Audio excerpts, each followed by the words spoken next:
Yo, yo, yo, yo, yo. What is up, gamers?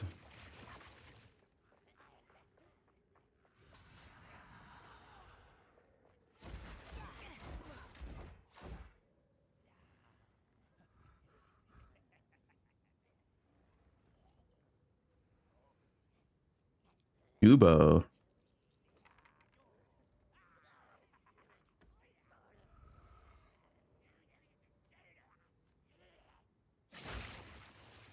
New video dropped. Y'all was wanting to fix this before season 14.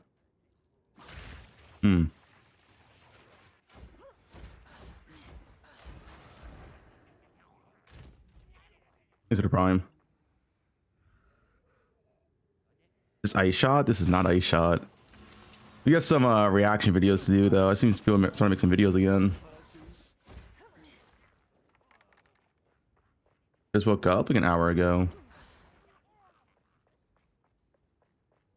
Your morning voice is so hot. Thanks, I guess.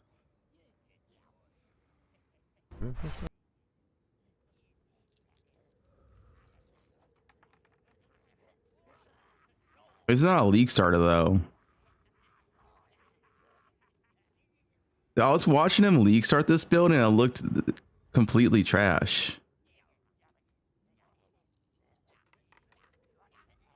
Don't get fooled. Don't get fooled for a league starter.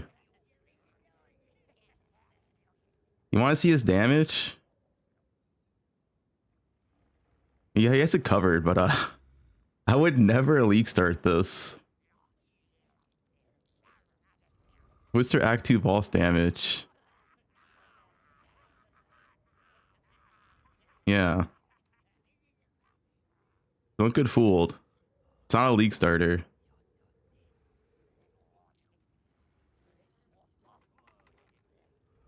No, it's not just the slowest Twister Ascendancy. It's the fucking slowest build you can play in campaign.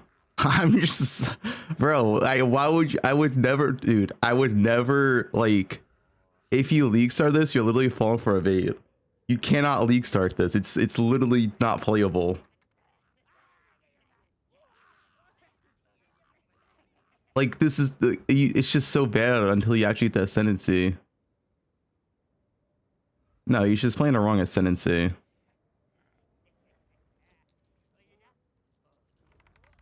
It's not like, yeah, it's not a league starter.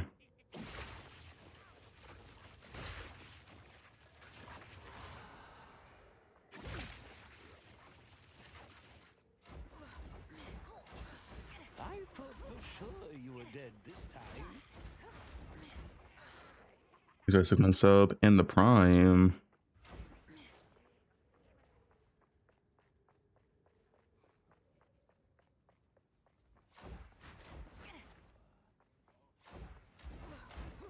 Watch this guy on YouTube said it's slow. It's not just slow, it's literally not playable. Do you not understand? It's not a league starter.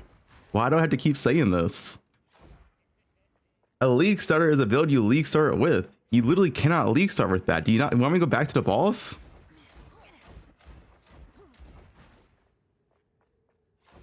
Like, it's literally not a league starter. I don't know what to tell you.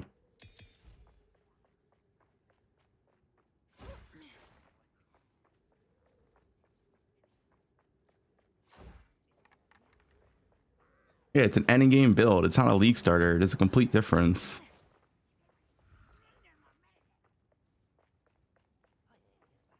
I think that's about totem. Yeah, totems look good, but I'm not a totem cook.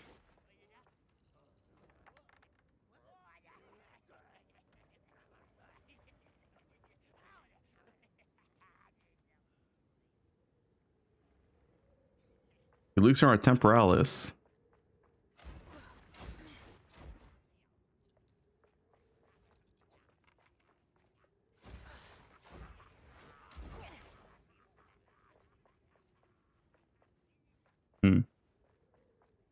Yeah, I've seen the monk thing. Poverty, have you? No, there's no beef.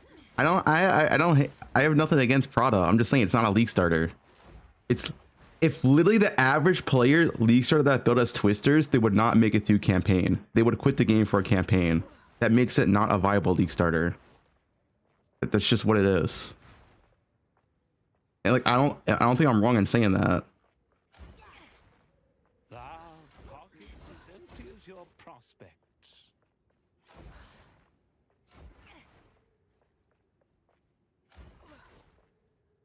Like a league starter is a build that has to make it through campaign at least.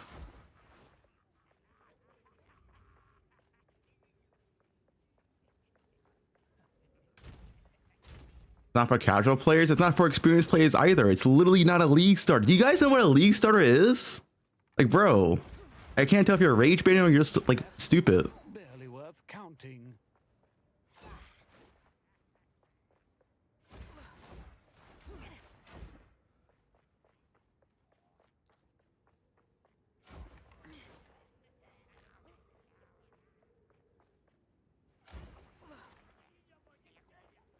It's a league ender.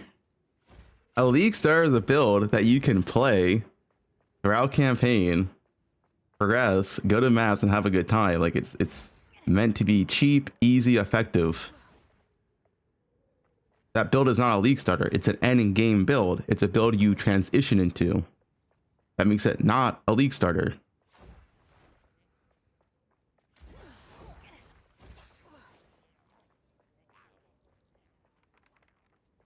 Plant or ED Contagion? ED Contagion Bone Storm is way better than plants.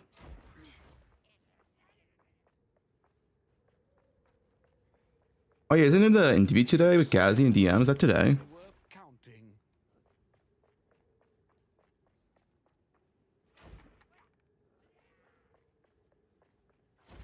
2 p.m. Oh shit. Okay, yeah, we'll watch that live, of course.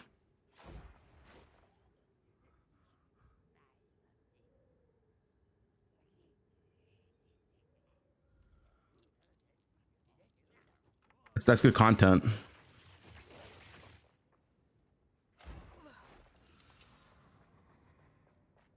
You took the type of guy that wants to water the plants for 0.5. I don't understand the obsession with plants. Plants are incredibly mid, but a lot of people like playing it.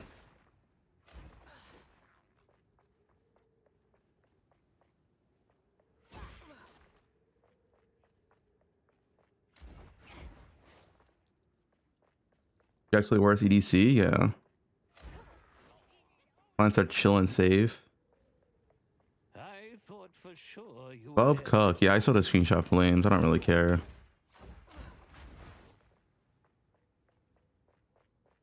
Did they show new Atlas tree? All the points? No. Oh, it's only. Oh, fuck, dude.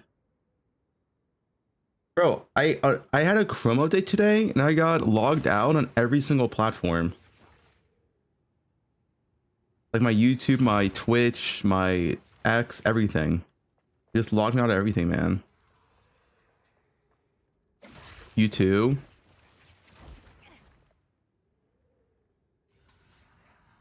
Even on the hub? Yeah, even on the hub. And even then, does that What is Steel saying? Twister shit. spray bomb? And even then, does that didn't even look good either, right?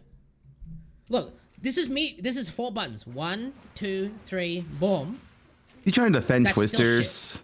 If you want this to look good, you have to go 1, 2, 3, 4, 5, 6.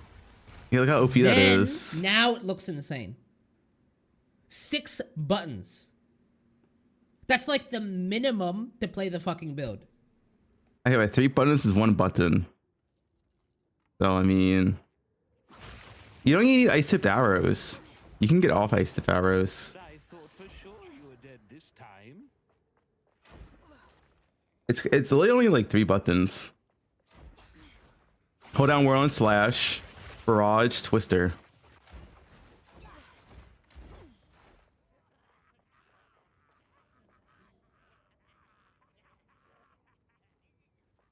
Your sniper doesn't one shot boss in Act 3. It's probably just a bow thing. Your bow's not good. I want one shot. Just do 2 rotations. To humble beginnings.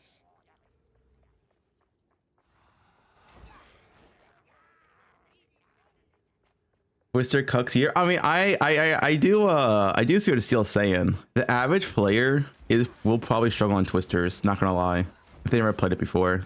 It takes a bit to getting used to. It is like 5 buttons. The average player probably will struggle on it.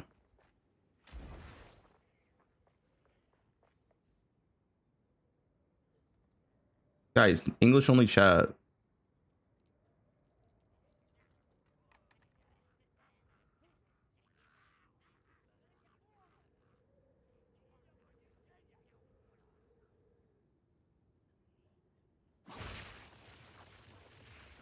A Twister is easy, but that's not the point. It's more so it's like it's a combo based gameplay. That's also squishy at the start.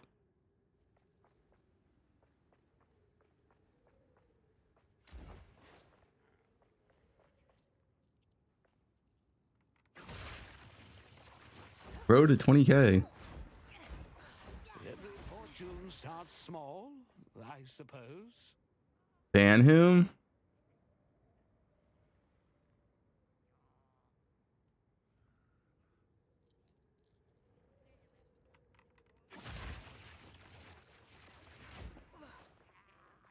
Maddie. Armor slows you down in campaign, but if you're not speedrunning, just use body armor. It doesn't matter. Barely worth counting. Merc or did I for grenades? Tactician's very good. So did I. Depends on the build you're playing, I guess.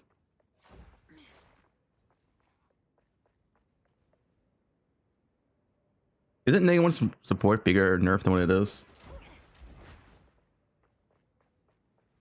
Are you sure it's the same? Yes. Is Twister League startable? Yeah, play Did I or the owl shit. Yeah, what are some videos we can watch? I know Palstron. Here we go. The totem man himself. Let's talk about spell totems. Everyone's on vacation.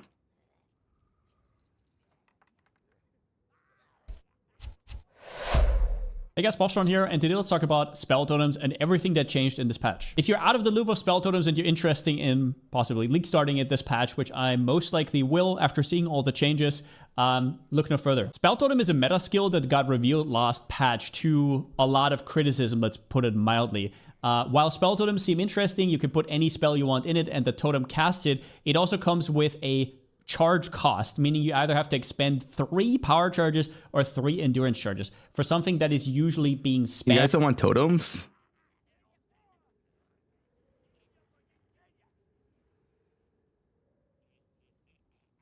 You have a new outfit on today? Yeah. And has to be repositioned and whatnot. It was Clunk City to say the least. Now, I did actually end up playing it last league in the second Wind League, around about 1 month into the league, and it was fine. I had a lot of fun with it, but that was only because of a certain interaction. The Red Flare Conduit basically had a mod that gave you charges passively. If you haven't gained the power charge recently, you convert that with Resonance into endurance charges, so you never have gotten a power charge recently, and you just get infinite charges and you don't have to do anything for it. That's okay. It was still clunky because you can only put down a totem every second or so with some extra help from some outside sources, but in general, it was fine. Now, however, we got an Ancestral Bond change and another huge quality of life change. Let's go over it. Now, first, the Ancestral Bond change as of the patch notes. Ancestral Bond right now is That's broken nerf warrior. Yeah, I don't think they hit warrior hard enough, honestly. Dog shit. It says unlimited number of summoned totems. Totems reserve 75 spirit each. After the changes, this is what it will do now. It still has the 75 spirit reservation per totem. It only doubles your maximum totems, which is totally fine. It is about the same as the unlimited amount of totems. And on top of that, you're getting 2 more things. The first one is no charges needed whatsoever, freeing up your body armor slot, making it so you don't have to think about it at all anymore. And on top of that, also no cost. Now, I want to point this out. It says not no mana cost. It says no cost, which could make this quite interesting. The no mana cost is interesting because of Archmage, for example. That is also considered a cost. But on top of that, it could be interesting for a life Give you time. No, this is wait, what is this? Why is it showing these other ones? May 17th. Yeah, 2 p.m. PDT.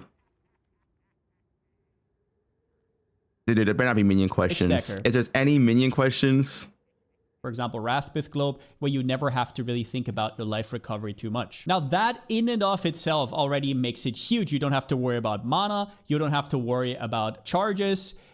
Nothing. You can just put down a ton of totems. You only have to worry about Spirit, which we'll go over more in this video. The second huge change is spell totems can now be used while moving.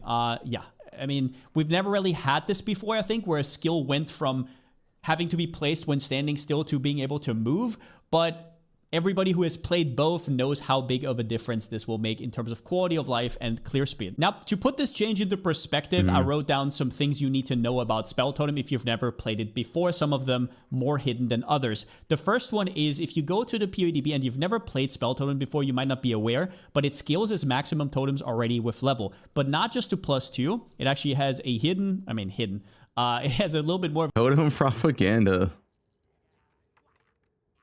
Every time I open this stream, I imagine Fub is actually a girl using a voice changer, wearing black fishnet lingerie. Okay. a secretive +3 at level 23, which means it does not have any elemental tag, so you can't get +2 levels, but it does have the spell tag, meaning that if you get +3 to spells anywhere or +2 and then have a corrupted one on 21. Dude, I think actually totems are too good. And I say this because if totems are this good, then how can self-cast never be good? Because totems are just always going to be better, you know? I feel like the new totem stuff is always better than self-cast, at least at a league starter. Am I wrong? Yeah, if people want to have the same issue, yeah. Like, aren't these spell totems actually kind of too good? If there's ever a good self-cast spell when you're just playing the spell totems now instead, at least for a league starter. You will get 3 maximum totems, which means that with the doubles totem maximum from Ancestral Bond, you will get up to 6. I put down the breakpoints here as well. 2 maximum totems at level 14, which is requirement 58. And then 3 maximum totems at level 23, right at the very end. Guys, they're not going to nerf totems, so I'm going to let totems be good for a bit. But that's just my thoughts on it, where it's like, it's the same issue in poe1. Like, self-cast can't be good if X traps mine totems are OP, right? We had the same issue in poe1.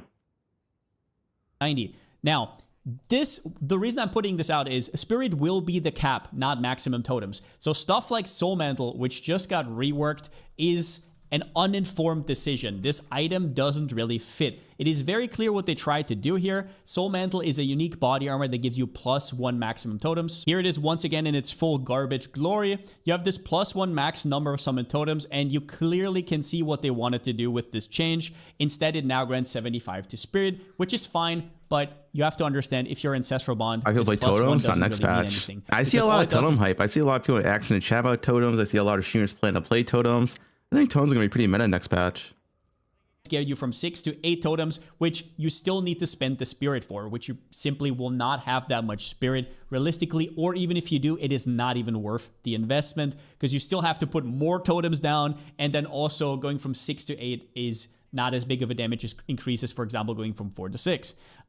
You can do some stuff with the extra curse when totems die. There is, some application here with Warding Fetish gets some increased damage, but then you have to solve for reduced effect of curses, and you're also losing your body armor slot, which, if you know anything about this game, is insane. And this also means that the Oracle node right here, which is Unarmed Hardwood, is just not very good, because just for the bottom part, my spell domes last patch weren't really dying that much, and if they are, you can resummon them really quickly, but this is something that we'll have to see. I still think Oracle is extremely good and is one of the ones, one of the ascendancies that I'm going to look at, but we'll talk about that a little bit later in the video. So this is kind of it. So from this we can glean, Spirit is going to be the big threshold. Now, before we even get into the Spirit sources, we have to talk about the cost on Ancestral Bond, because I've tried this in-game on this character right here. It says it reserves 75 Spirit each. Now, if you go to Spell Totem, you will see that it has the meta tag. And what that means is the Ancestral Bond reservation actually works with stuff like efficient inscriptions. Oh, they got nerfed that, dude. Pre-nerf.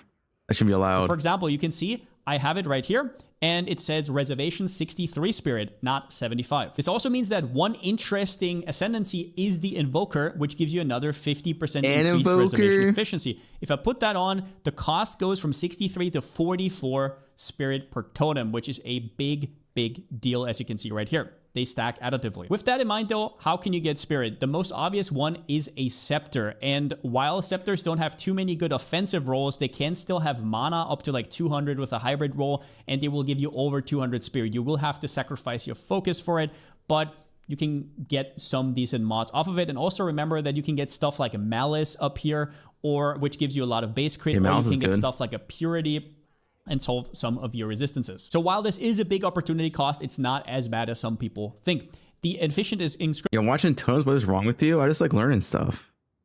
Inscription notable I already talked about. So this is the monk notable right here. If you're on an oracle, you'll probably have to anoint it because you're not going to get there, which is fine. It's semi-expensive, sure, but there's only one expensive, what is it called, emotion here. Other than that, you can use any ascendancy that gives you spirit. Now, the most obvious one, once again, is Soul Springs Eternal, which indirectly brings down your cost of reserving, and then also Lead Me Through Grace, which gives you around 100 to 120 spirit, but it also makes it so you cannot get spirit anywhere, so that removes the ability to use a scepter, which is rough to say the least. Another spirit ascendancy is the Druid, especially early on. If I was gonna start as an This note is so shit, dude. 42 for each empty charm slot. Charms are strong in this game. Like, imagine not playing with a slow charm, not playing with a golden charm. Like, bro. Oracle and I want to play spell totems early, I would just go Druid and respec into Oracle later, because you get that 40 spirit for each of your empty charm slots, and you can activate this as soon as the end of Act 2 once you have the Valley of the Titan, and then you get an implicit on your belt for +2 charms. And then we also have the Infernalist, which has the node right here. 1 maximum spirit per 25 max life. So already if you just had 2500 life, you would already be sitting at +100 spirit. It does reserve some of your life though, which does maybe open up some sort of low life opportunities. But yeah, we'll have to see about that. In general, these are all really good. They give you around 100 plus spirit with some trade-offs. Now then we have the obvious ones, which is body armor and amulet. You can obviously get a roll right there. So for example, on a body armor right here, you can get around 60 spirit up to max, and then up to 50 max on a amulet, with maybe even 15 in the implicit. And then if you're really getting desperate, you also have Alpha's Howl, which presence radius is double, but it does give you a whopping 100 spirit and fixes your core res. It has no energy shield, so you can't use it with Eldritch Battery whatsoever. No mana stack opportunities, no energy shield, no nothing. So that is a little bit rough. And in general, from what I was looking at yesterday, I think the sweet spot is somewhere in between 4 to 6 totems. Everything after that just seems complete overkill for the opportunity cost that it presents. Now, another important one for this equation might be, you might be wondering, oh, we're going to have so much spirit that we have to reserve. Where do we fit in Archmage? Where do we fit some of these other cool auras in? Well, other than Archmage, most of the auras are actually quite dispensable, especially because totems don't trigger meta skills. So it's mostly around Archmage. And here's the question. Will we actually get a free Archmage from this new amulet base? They did show this off with Eternal Rage, which is a 100 spirit reservation just like Archmage, and has -1 prefix and -1 suffix allowed. The question is, will this be possible? He did say in the video that it is spirit reserving skills. He didn't just say Eternal Rage, so here's hoping. And on top of that, the question is, how easy is it to craft? If you guys know Simplex amulets from Path of Exile 1, you know that just because something has less modifiers doesn't mean it's easier to craft. It can actually swallow modifiers and whatnot. I think that won't be the case in PoE2 though, and if that is not the case, crafting 4 perfect modifiers is a lot easier than crafting 6. Rather than 4 is easy as hell. Potentially with fracturing, depending on how hard it is. 4 modifiers with the amount of crafting we have right now is so easy. Fracture 1, Chaos Spam for an Ideal 1, Essence prefix, Jawbone prefix. It's free as hell. To get this base, this could be a quite easy slam dunk. But let's go over Ascendancy choices. I'll first shout out the Oracle, which does not have any spirit per se, but the inevitable crit node did not get nerfed, so it's still very strong. You have some okay defensive nodes. You possibly can do something with Harmony Within. which saves you a lot of points on the passive tree, and you can, as always, do walk the paths not taken. The biggest thing about this Ascendancy, though, is that you are in the right place on the passive tree. You're right here at Ancestral Bond, and you're down here at the totem nodes, and there is a ton of totem placement speed here, which is, as always, an absolute premium modifier on totem builds. And if you are on the right side of the tree, it's kind of rough. Then we have the Shaman, which does start off strong with Sacred Flow, but come end game, you really want to be stun immune, you want to be freeze immune, you want to have those charms. They actually do something. And then in end game, you have some absolutely ridiculous, unique charms. So at that point, Sacred Flow is kind of useless, but it is nice that you can always respec between Shaman and Oracle. So the second thing is the whole rage mechanic here just doesn't really fit all that well. It's not that much damage. You have reactive growth and Avatar of Evolution, which is very good defensively, but otherwise I think Shaman is more of an early game solution to Spirit. Then we have Invoker, which is the most hipster and interesting way. As I already pointed out, Soul Springs Eternal will reduce the cost. With this and the node right here, Efficient Inscriptions, you can get your totem cost down to 44 per totem in terms of Spirit. And then you can also grab Lead Me Through Grace, and then you can completely ignore Spirit everywhere else. This one is going to be strong if and only if you can get your hands on one of these amulets, because if you can do that, then you will be able to just straight up reserve 5 totems or so for free. No need for anything else Spirit-wise. No modifiers, like no scepter, no nothing. However, the problem is after you took these 2 nodes, there is nothing, and I mean nothing, left on this Ascendancy. Meditate, probably not going to be good because you're going to be mana-based and you're going to take Eldritch Battery because it's just too damn good, especially because, remember, we don't pay any costs, so this double mana cost doesn't do anything for our spell totem. And also, once we put something down, the totems just shoot away. The totems quantric? Looks OP, man. No cost Archmage. And they don't consume any mana anyways, so that doesn't work. Protect Me from Harm is just not really good with what we want to do. Unbound Avatar doesn't even work with totem hits. If they apply ailments, you don't get the stacks. And then what we have left is Sundrum Enemies, which is completely worthless. And then we have 10% as extra, 10% as extra, which, as you can see in this POB, gives me like 3% more damage or so. Obviously, these numbers are made up, just some stuff I threw together real quick. And yeah, I don't know what else to say. This Ascendancy is very weird because these 2 Ascendancies are extremely strong, and after that, it's just bunch of nothing. And at the end here, I have some Witch Ascendancies. The first one being the Infernalist, which does give you quite a bit of Spirit from... Guys, it sounds like you can play totems on any Ascendancy, and it's OP. Right here, this does open up a avenue for low life where you could go for stuff like Pain Attunement. You could go Demon Mommy and get a little bit faster with her dodge roll. All interesting. I'm not 100% sure that's actually going to be good. Another one that might be sleeper broken though is Blood Mage. So Blood Mage does add a life cost right here, and usually in the past we've seen that you just spam skills that cost a ton of life and then you get it back with Leech, which was nerfed. But what if you used it without any cost on totems? Because once again, Ancestral Bond just says no cost. It does not say no mana cost. It says no cost. So is our Reddit post an infinite spell totem damage bug? Wait, link it. With that in mind, that should also include life cost, meaning anything you gain from stuff like Wrathpith, if you actually see this as a downside, which might be a lot of the new age Blood Mage builds. And what is left is... This is real quick. He's going to Ascendancies anyway. Headhunter. Wait, how's Headhunter work with totems, actually? It works, doesn't it? And another thing I want to mention here at the end, works in Pro 1. Because a lot of people do not know this. It's the same as in PoE1. Headhunter actually does work with totems. That's usually OP. On kill effects don't work with totems because they're not you in terms of buffs, but on Headhunter, it is an exception. I farmed this in Temple last patch, and the Headhunter buffs work perfectly. So yeah, just for people who are... Yeah, nerf totems. They get the OP belt.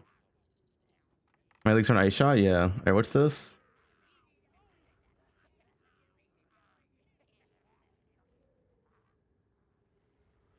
Spell totem unlimited damage needs a bug such abuse fix.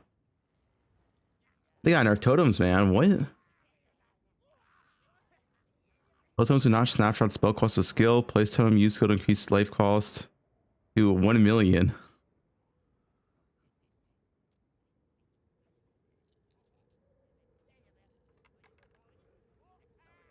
Is Blow Rage Spark dead? Probably. I swear, Adblock is now breaking YouTube. They gotta stop this, man.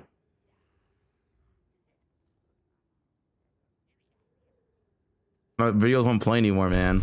There we go.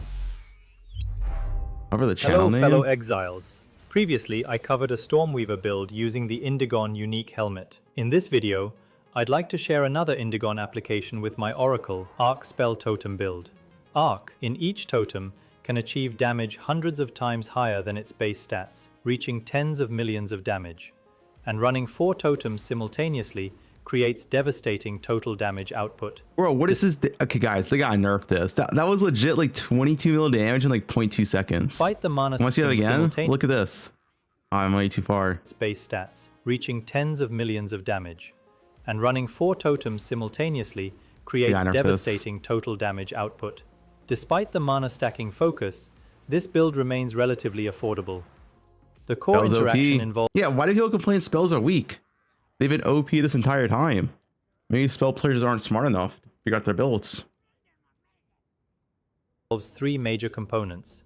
The Burden of Shadow Staff, which converts skills mana like us cost bow to players, life costs, we adapt every league, while granting 1% extra chaos damage per 3 life cost.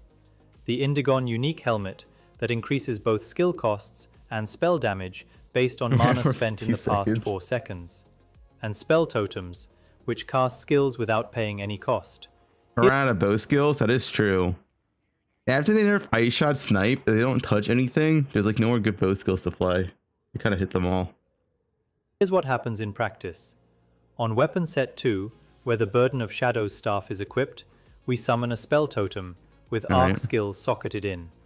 Switching to weapon set 1, we spam curses to continuously build Indigon's mana spending total.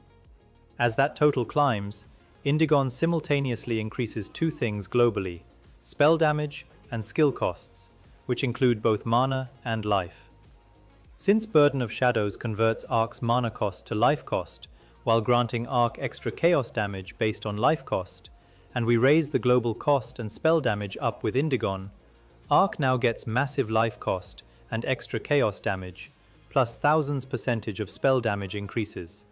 So every curse we cast immediately pushes the spending total higher, which simultaneously raises Arc's life cost and spell damage multiplier. Both translate into higher damage on the Arc being fired by our spell totems at that exact moment. What's this damage? 8 million? Tooltip. Character normally couldn't afford casting spells with such inflated life costs, but it is the totems that cast those spells, not us. To understand why this functions, we must examine how the game handles proxy entities.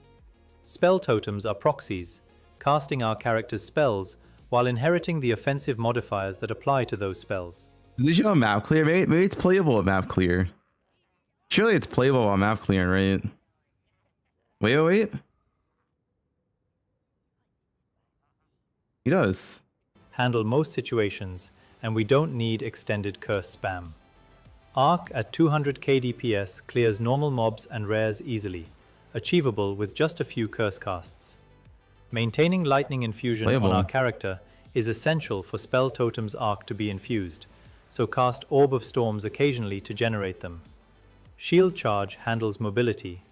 Use Mana Tempest only when you need to quickly ramp mana spending. Hey, he sacrificed like half his life. I guess he's mommed that, right? Doesn't matter. To high levels in a short time frame.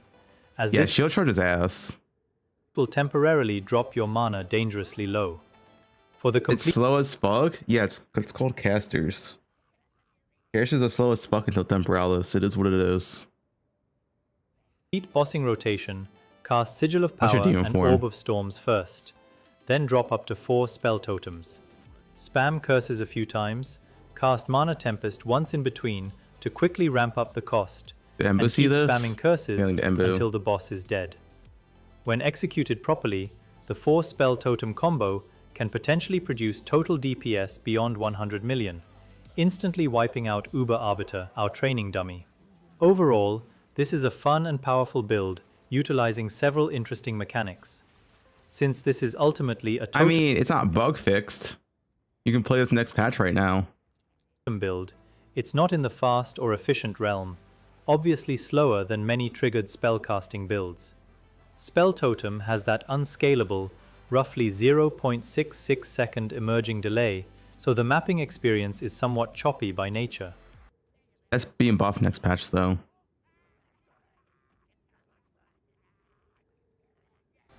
Though one good thing is that Arc cast by Spell Totem can seek targets automatically, meaning we don't need to aim, which is more relaxing than self-casting Arc. Yeah, this video was before the totem boss 2 months ago. I'm buffing all this shit. Well, apparently it's a bug. Was it? I don't think it was fixed in the patch notes, this bug either. So, I mean, technically it's not fixed yet. Technically, you know, you could leak start it. It's not fixed yet.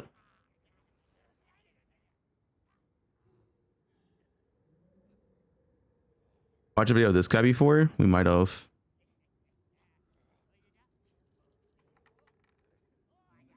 Oh yeah, this one. This one.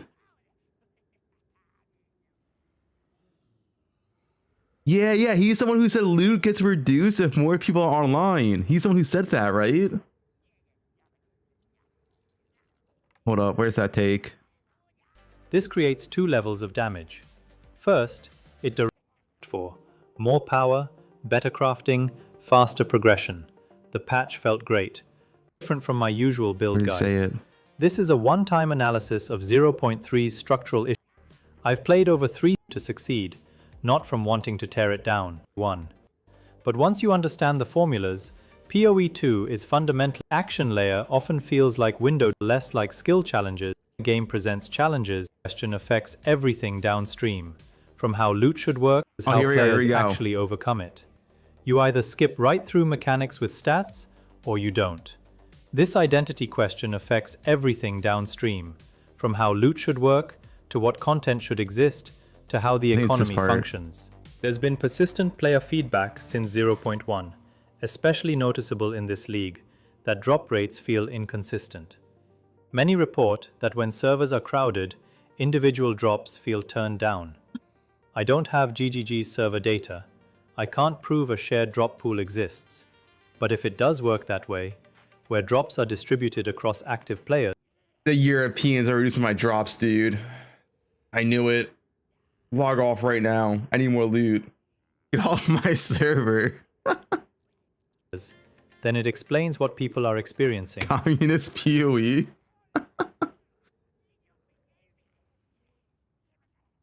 Thank you for the divines.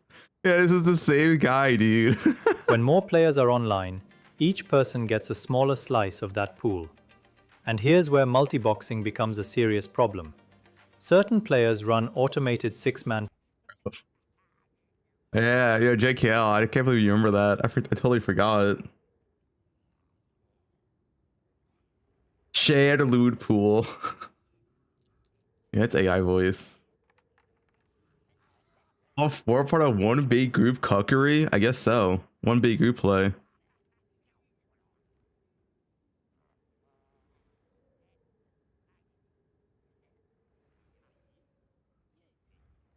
Sorry for playing the EU, please no ban. Empty stealing our loot, the group players. Share those divines, it's our divines.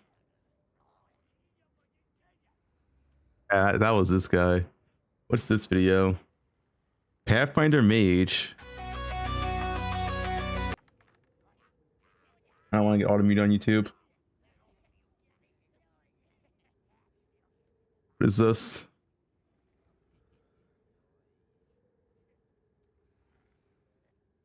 Yeah, I'm playing Nice Shot. Wait, is this not just Comet? I mean, if he's not using he's using Leech though. This is nerfed. And this one exists. This Leech one exists.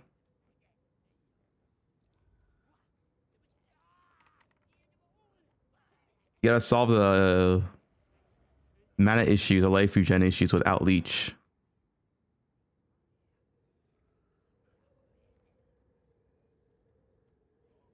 Oriana, open the cage, sushi jail. This one.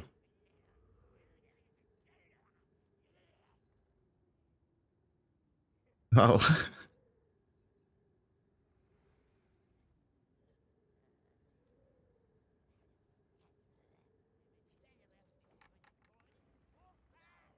Rihanna, open the cage.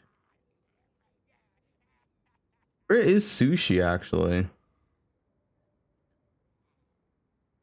Let me message him.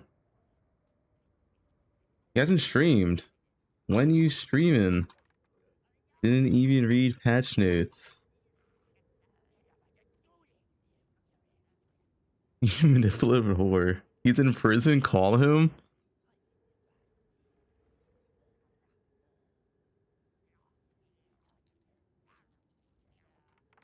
Hmm.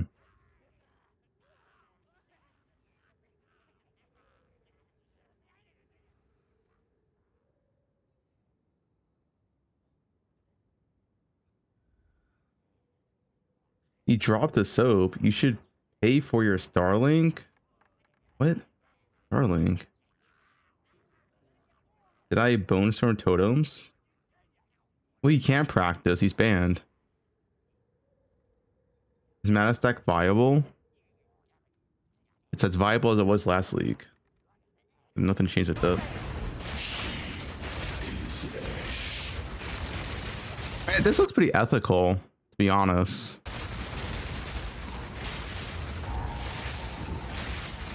This is like a what, 1 million DPS?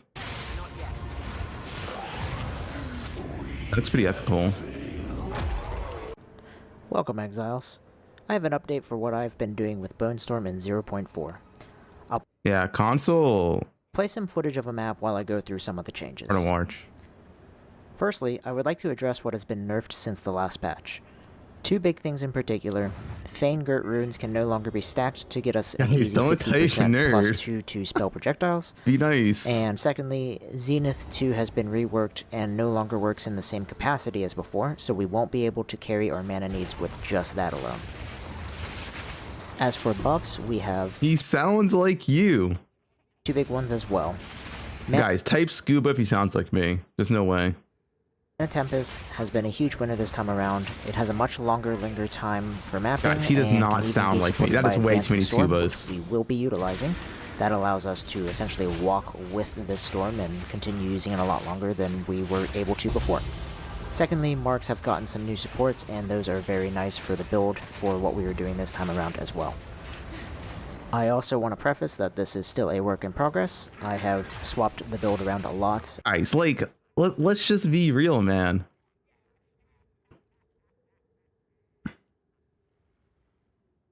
Let's just hear the difference. Guys, I want to make a video going over the top 10 biggest. It sounds nothing alike. Originally I started League Start as a werewolf version of the build, but ended up switching because it got a Changes in the 0.50 patch notes. So I wrote down this notepad. You guys are insane. bit too squishy in the end game. As of right now, we are running a build that is much similar to the 0.3 version, but using spell totems instead of cast on crit. So how are we going to fix these two nerfs? Well, Compare with this.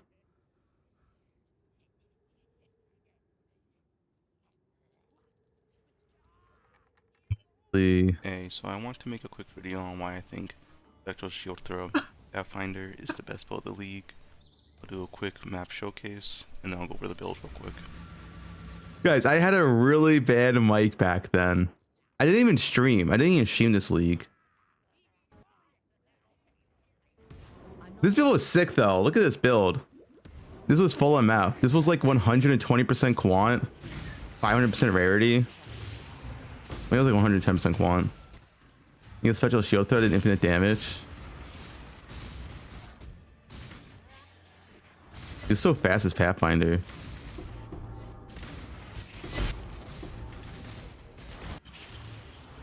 No, guys, this is from 3 years ago. I didn't even stream back then. Bro, this build did so much damage. You one-shot map bosses on Ascendancy that gave you 0 damage. The OP this shield was.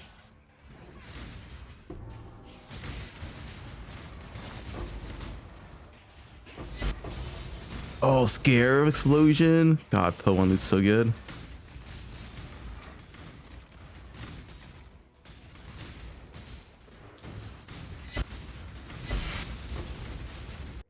94% quant / 400% rarity. I don't even want. With 300% movement speed during Berserk.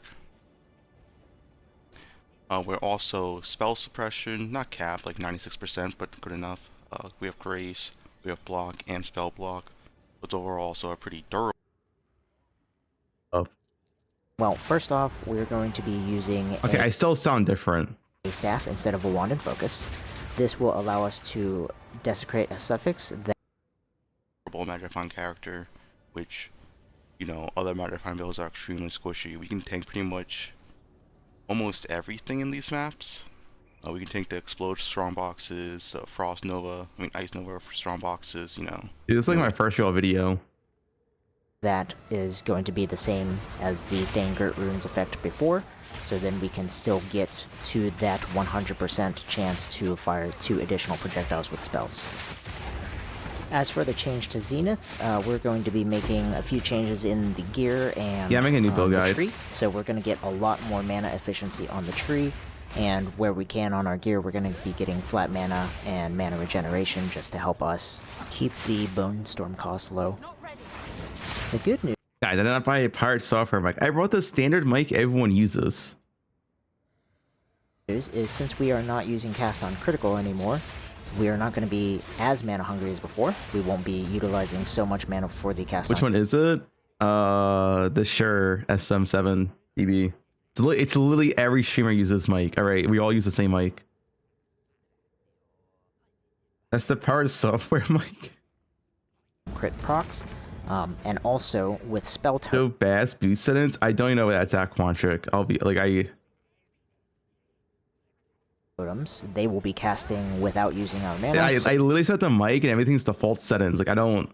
I that's all I did. So once we get those set up, they're essentially just shooting for free, and we don't have to worry about their mana costs at all. So some of the reasons that we're going to be using Bone Storm on The only spell thing I set up was some OBS settings, so it doesn't like pick up background sound. But like that's it. totems, in addition to what I just mentioned with mana, is that they're able to fire off Bone Storms a lot faster than the player can consecutively. I'm not exactly sure why that is, but they can just shoot volleys out much quicker than players can. 2, they count as consuming power charges from you without actually spending any, so as long as you Good have class power dive. charges, they are constantly shooting out. Why is this guy spamming? Like, what are you doing? What, you literally spammed the same message 3 times? Okay. Yeah, that's a ban. Like, what are you doing? Empowered Bone Storms, but they never eat the charges. 3rd, the Spell Totem gem counts as a more multiplier since we're using power charges. Interviews at 2 p.m., so in 2 hours, 50 minutes. And Turn off the voice changes, search your real voice. This is my real voice. those supports with Listen. My voice sounds kind of similar, right? But spicy sushi.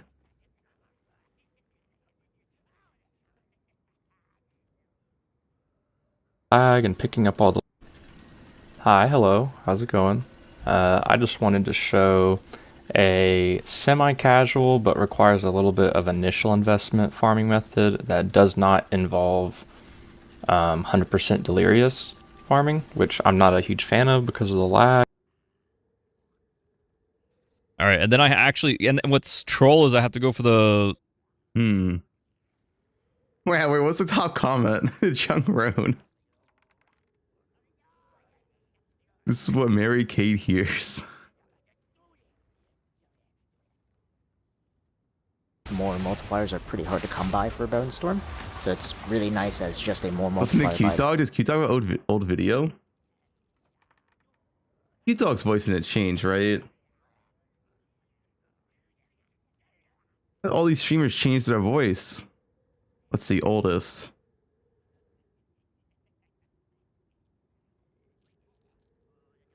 Whether you're using Brightbeak, like Yeah, he sounds the Brightbeak is same. like the supreme damages, but you don't get that little bit of leech Dude, he sounds exactly the same.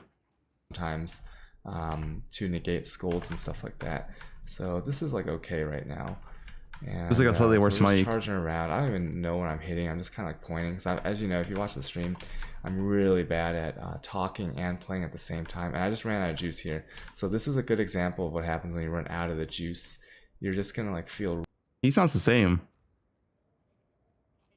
This is what I watched, dude. The Val Spark / guide. This is what I watched. I watched this whole So you can just video. become a regular sparker. Make sure you're, if you're like new to the league or something, that you have a spark and hopefully a vault. Itself, in addition to getting 3 additional totems that are shooting You out tell the before you got a spell for us. roommate. 4, How's he sound the same? Who knows? they don't spend your mana like I mentioned before, so And he looks the same. That is true as well. He's handsome.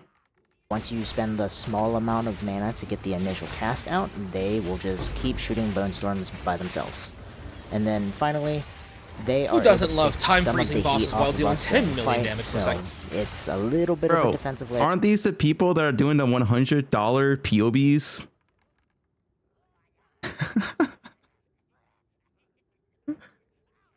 Obviously, we don't want them to take too many hits. Not promoting because that. We want to keep them on the field and doing damage, but it is nice sometimes whenever things are getting a bit too crazy. So how are we generating the charges in order to summon the spell totems? Well, first off, we're using the Resonance Keystone, which allows us to turn any frenzy charges that we acquire into power charges, and power charges into endurance charges. Yeah, I'm broke. Our main way of doing this is via the Called Shots Ascendancy point from Deadeye. We're using Sniper's Mark with Charged Mark, Endless Mark, and Charged Profusion. This basically is going to give us a whole bunch of power charges every time it goes off. We'll be able to consume twice. We'll be Put able Twister to in S tier? Yeah, Twister's an S tier. get 2 charges per time that it's consumed. So 4 charges every single time Called Shots gets put on an enemy. And also we get Shocked Ground, which is a nice benefit as well. In addition to that, we're also using Pin on the Tree with Combat Frenzy. So that's going to give us some Frenzy charges, which turn into power charges Didn't notice we're watching a YouTube video right now. Swear it was you talking. every few seconds as well. And again, we're using Charge Profusion here so that we can get at least Dude, 2 Steelmate is trying to make Twisters look weak, alright? It's propaganda. power charges every single time we proc Combat Frenzy with Pin. And That's as not bad. for bosses, we are using the juiced up Red Blade Conduit to give us an unlimited supply of endurance charges before a boss is ready to fight. So during any setup of a pinnacle boss, we're able to just summon all of our totems before the boss spawns so we can just start fully ready to go. Another optional thing that we can do here is using Profane Ritual. So Profane Ritual will give us power charges, which are then turned into endurance charges. That is something we can do while mapping if we'd like to get some Does he additional body swap mid-boss fight? charges. I have He not been does. using it lately. I've been generating plenty of power charges, more than I honestly need to use. So this is something that is definitely useful early on, but maybe not so far into the end game. A really important part of this is supporting Bone Storm with the inhibitor support. What this does is it makes it so that it will not consume any infusions or charges, and we really need this because Bone Storm is going to want to use any power charges in order. Yeah, they got nerf spells, man. This shit's OP.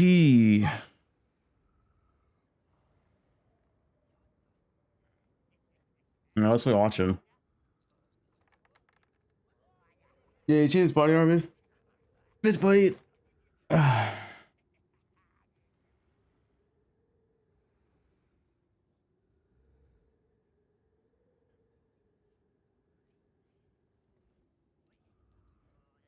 They need to stall with the main call farmer dude.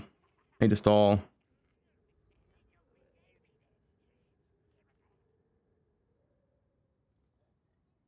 Any more videos to watch? Link some videos.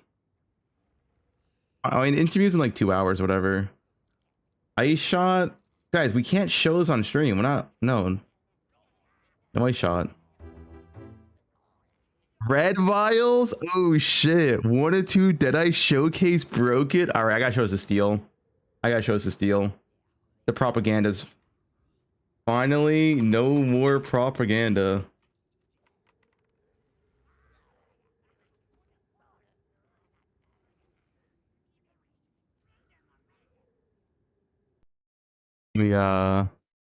It's still streaming still? Yes. They gotta Did you drop nerf this Nexus? I did man. drop Nexus, yeah. Nexus doesn't do anything for me right now, right? So this is basically on a folding too. They gotta nerf this man. Hey, Fubgun. Yo, Fubgun, have you done Arbiter ethically before? Like a 5-minute Arbiter? On like a squishy build? Have you done like a 5-minute Arbiter before? Because I have. Actually, I did like a 2 or 3 minute It's one of arbiter. the hardest boss fights I've ever done. Probably harder than any PoE 1 boss on. Well, no, actually no.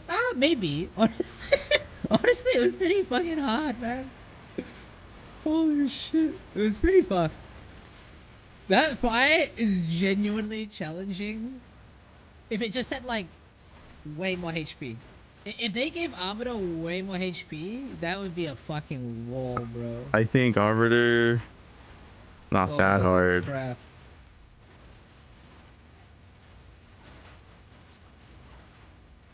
I think Arbiter's not that hard. You can't tank anything.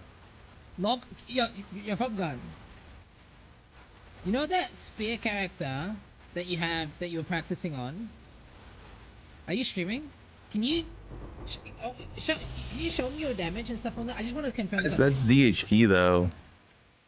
Yeah, I want you to try it. That's the HP though.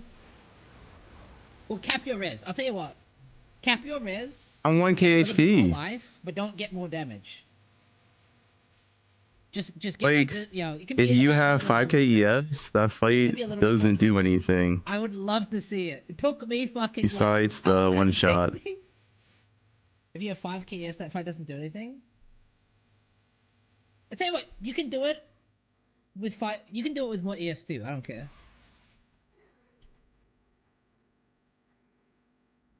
That fight. It has 2 one shots.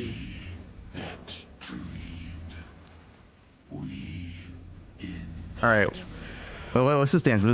Let's see.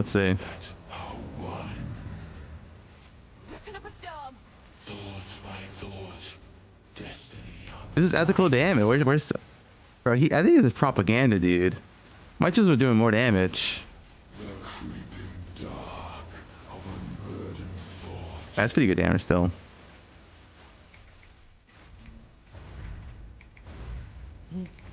What the fuck, dude? The AoE on that ability is massive. All right, let's see. Day 1 and 2 Twisted Deadeye showcase broken question mark. Is it broken?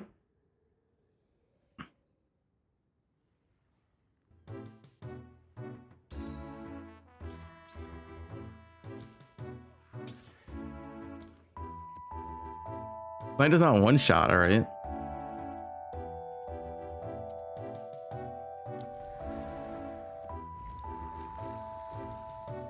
Oh, let's okay. Whoa, bro, this is so ethical. Wait, what? Guys, if he does damage with this, we have a 3 mod weapon, desecrate, percent fizz, add fizz, a 3 mod helmet, 0 mod scepter, 3 mod amulet, life resist, 3 mod chest, 3 mod ring, 4 attributes, 4 all attributes. It's like a 2 mod ring, honestly. 2 mod ring, 3 mod belt. Okay, let's see it. This is so ethical. 88. Actual characters level 88 with 9 passive points left. Okay, fair enough.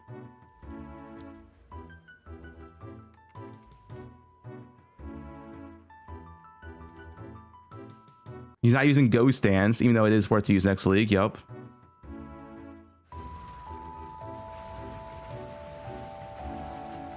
Let's see. Yeah, they got nerfed this build. Blue gear.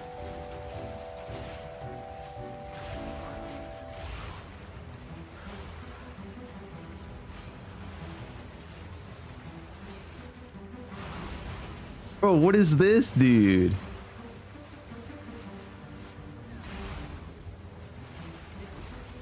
One of the worst map for twisters as well.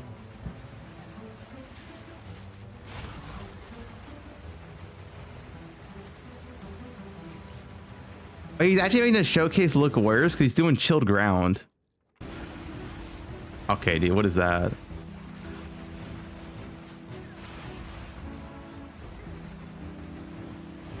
Well, you have ES, you have those ghost dance on.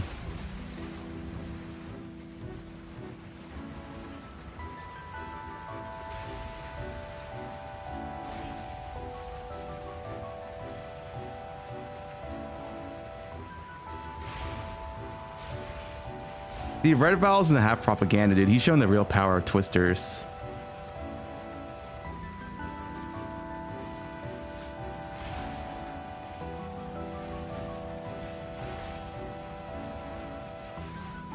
See the boss. I want to see the boss.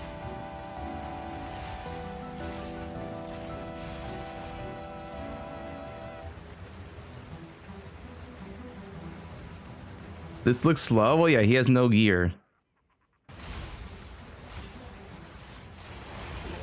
This is like legit day one gear.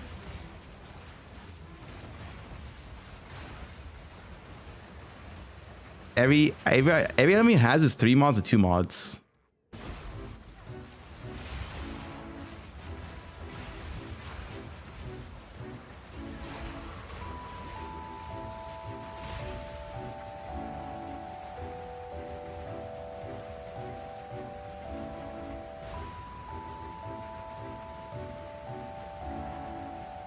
Let's see the boss damage.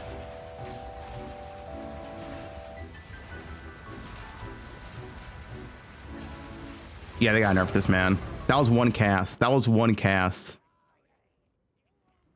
With day one gear. Tier 16 map. Look, guys, look at his gear. Look at his gear. It was also a 6-mod map. Let's see the map too. What's the map? The map had chilled ground, resist, freeze, flammability, chance of shock, less recovery. Look at an average map. With 3 tablets. Because the tablets were just like lead mechanics. Tier 16 could have a +1 map.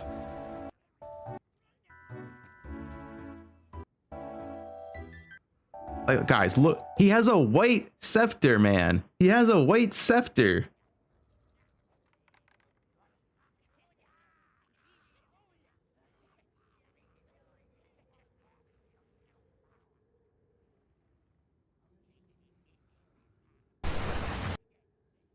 This is the strongest. I'm not watching this guy.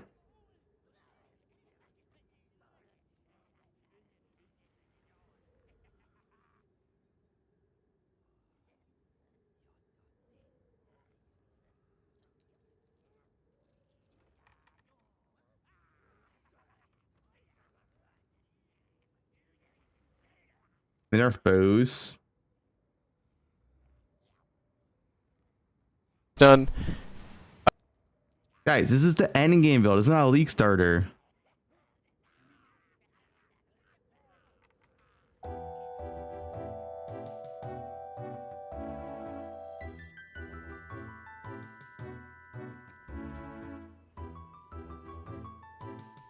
I understand. They got nerf twisters, man.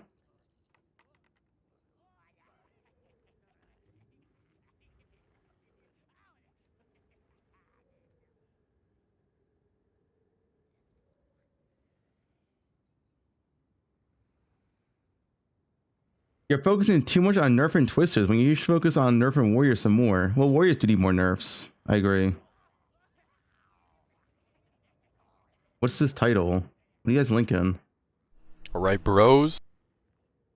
My very dangerous league starter. Dude, You do not start as Lich Twisters. We just did our campaign run on Abyssal Lich. So if you haven't read the title already, this is going to be our league starter. We are unascended right now with the worst. Why not? Okay, you know what? We can show it again.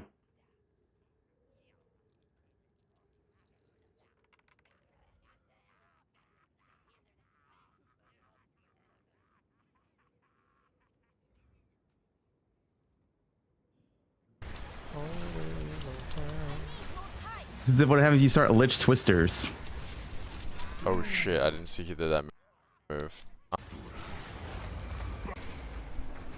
Okay. Ask to. I have a shitty. How long is he on this boss for? Where's the Verd at? Alright, start beefing. Start beefing. Like it's just not a league starter. It's a second build, you transition to it or something else. It's not a league starter. Baby, hope you had a lit stream, bro. Have you decided on a league starter yet? No, it's not about him dying. Look at the damage. Dude, a regular twisted build is legit doing 10 times this damage. I don't think it's not like an exaggeration, right?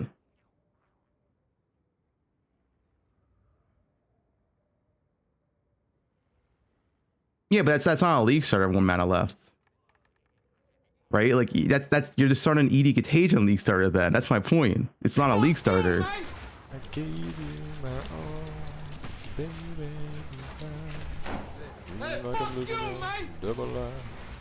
He's vibing, dude. He's vibing, you know. We'll blot out the sun. Throw that shit over here. Thank you. Yeah, you can also league start punching yourself in the dick. I mean, sure. Possible. I didn't really want to do anything to make it any more easy than it would normally be on a league start. We literally have the worst gear in human. He's learning mechanics. I just don't know. People don't know what a league start is, man. Like, if you literally cannot play the build until 20 hours in, it's not a league starter. That's not what a league starter is. So if I can get through the campaign with this, then you should be all right. This is what we're working with. We're also unascended.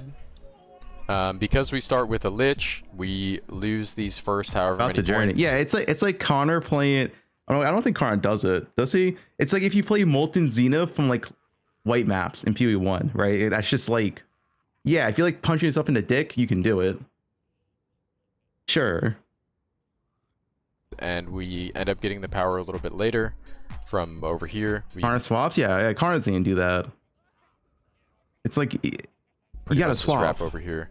I'm gonna have a Static Gathering? Yeah, fair enough. A link in the description that's going to have the leveling process and whatnot. Again, I mentioned it in my previous video, but this character is not fast to maps, okay? It is probably the slowest way you can play Twister on a league start. Hey, like, as I say, he has to say it a bit more. It's not the slowest way you can play Twister. It's probably the slowest way you can level in the game. But the mapping version of the character, once you get into maps, this is the best version of Twister. I've played all of them. I don't really care about my campaign time particularly. I play the entire league, so I'm not concerned about day 1.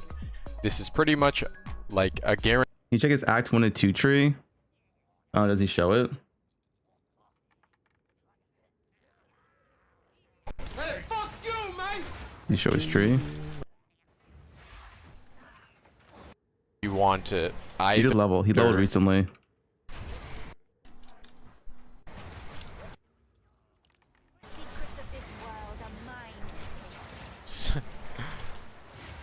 That's good.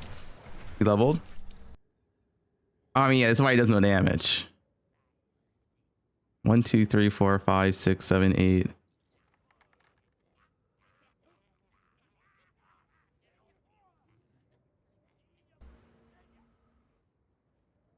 Guarantee that you're going to be slower to maps than others. So if that's something that concerns you, I don't know what to tell you. A better player wouldn't be concerned with this anyways. You're just going to play the fastest shit possible and make a second character regardless, so ignore this element. If you're that's true. Yeah, that's true. Good advice. Newer player, I'm not sure I would recommend this character. Okay, no. Usually, if you're a new player, literally say do not level us this. If a new player levels this build, they would literally quit the game. You have to be real. You have to be real. If a new player leveled as Twisted as this in campaign, they To would not you, make it on a past league Act start, 2. if it's like paramount and pivotal that you get through the campaign, you know, in a quick amount of time because you're not familiar with the market or something, totally understand. So I'm just getting that out of the way within the first 2 minutes. Full transparency. Which for Twister is the worst version of Twister in the campaign? It's not even close, right? There aren't even an Ascendancy node worth getting. But yeah, now that we've made it through the campaign, immediately the first thing we would do when we get into our maps is go ascend to Abyssal Lich. So we would have to go do a little Sechamus run, get our Ascendancy point, and then immediately you're going to take a Kulamak trial and go kill Kulamak to the east. So Could he kill Kulamak on this build? Doesn't he have like 2 mil HP? We need a carry. If you're not familiar with that, I'm going to show a clip of it right after this. Basically, you can't fail the trial. So in the new Atlas, I can't show you this yet because it's not in the game. When you first encounter one in the endgame, and mapping along these cracks will close the Atlas scale abysses. Yeah, that's true. You can't fail. But like that doesn't mean you can succeed either. Just because you can't fail doesn't mean you can succeed. Atlas Can he kill it? You'll get a key for the Well of Souls, allowing you to fight the Vest. Does he show when it? I did this, and no matter how many times you die. Okay, this is not a league start gear though. So you need to buy a carry. So you probably need to buy a carry for lab, then you need to buy a carry for Coolmech.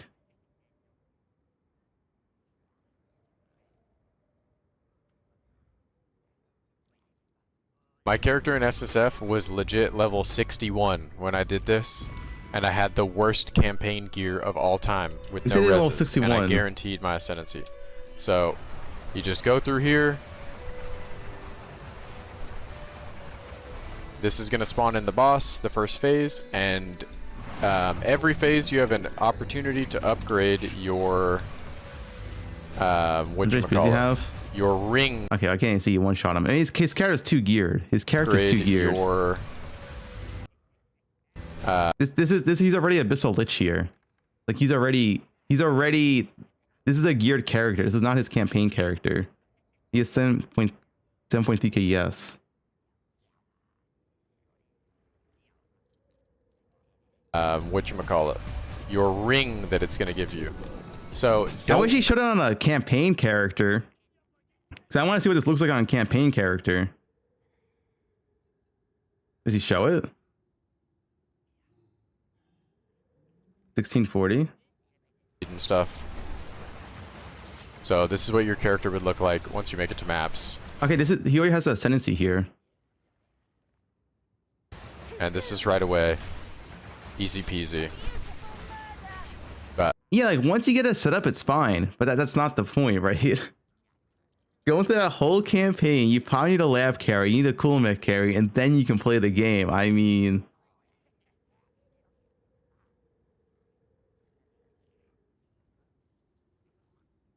sure. Let's go EDC Bone Storm. I mean, yeah, sure. Go EDC Bone Storm, and then once again, it's not a league starter, and that's my whole point. You know, it's your like second build.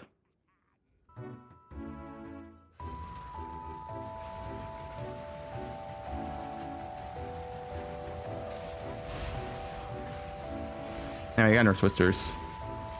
Like I said, no hate towards Prada. I think Prada is pretty cool. I think he has interesting builds. I'm just saying it's just not a league starter. That's all. All right, don't get it twisted. It's just not a league starter. You want to transition into it.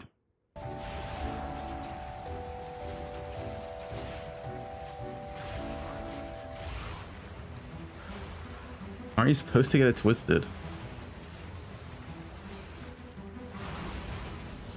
The dude has a troll face profile picture? No, he doesn't. It's actually an anime girl. Not many people know this. It's actually an anime girl. Yeah, look at this. See? It's an anime girl. He's a weeb. What? Exposed. all right, bros. We just did our campaign run on Abyssal Lich. So nope.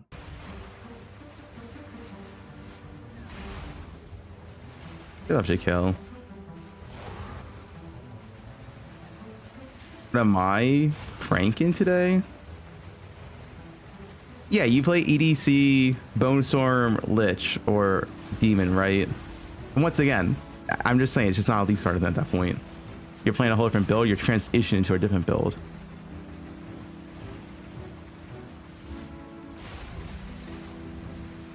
Think about this, if the average player has to play for 10-12 hours before they actually get to play their real build, then like it's not really a league start for them. That's like 3-4 days of playing a different build that's not their initial build, right? That's my point.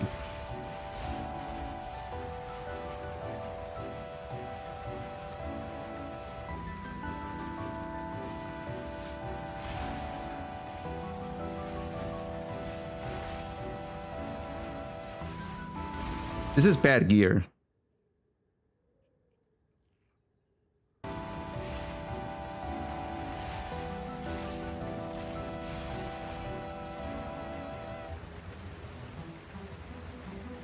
Ascendancy, it's very good, but it's melee only. Yeah, and this map sucks too. Or its build. Every league, people forget what early mapping looks like. That is the most true statement, dude. I feel like every league we go through this, where people forget what early mapping in PoE2 looks like. Early mapping in PoE2 is ass. You are slow as, everyone is slow as fuck, dude.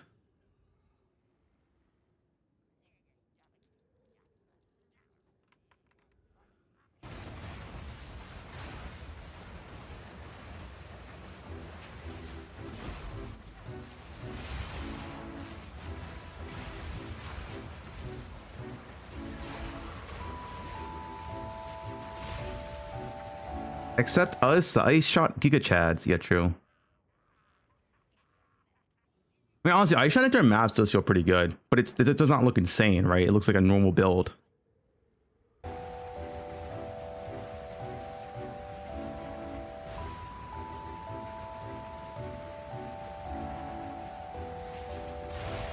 If they do not nerf Twister, please can you play Twister this league so destroy the build before launch? Fucking hate Twister so much.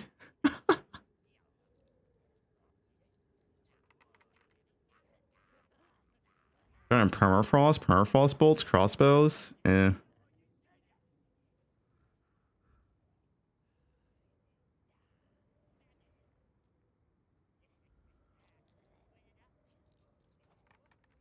Make his dream come true.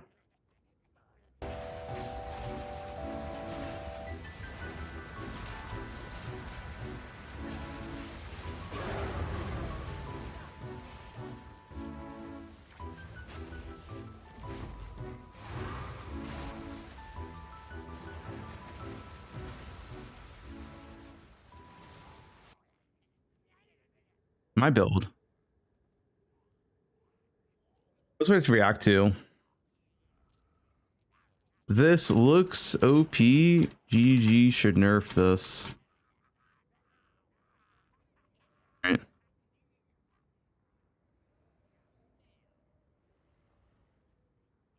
I could have read also questions. That would have been base, dude. Imagine making a YouTube video. Imagine if I made a YouTube video like, okay, now go to Rutu's channel for questions. Wait, I did do that. That was Fresh League.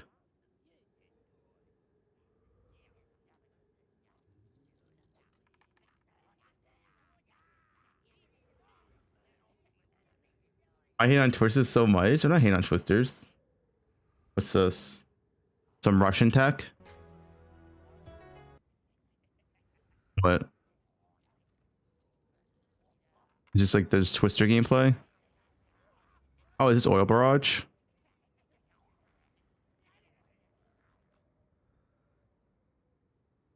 They nerfed this build though. It's still good, but they did nerf it.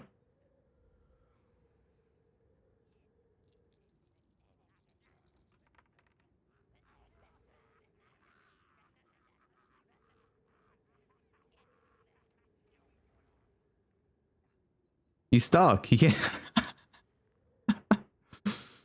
He's stuck. He gave up going that way. Dude, this is the problem with attack move builds. Attack move builds are so fucking clunky in this game. I mean, honestly, that's the reason why I don't want to play Twisters. It's just they're so clunky. Attack move is so clunky in this game.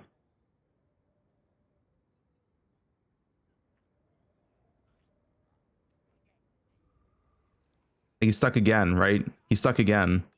Like, playing indoor maps as this build is so trash.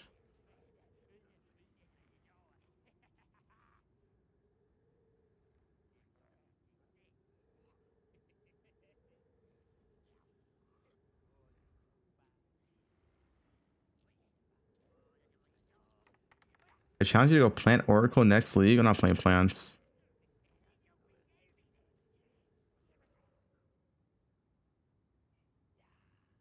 I know, way to play this is you play as WASD, so you can do left click for one slash move around, and then WASD if you need to.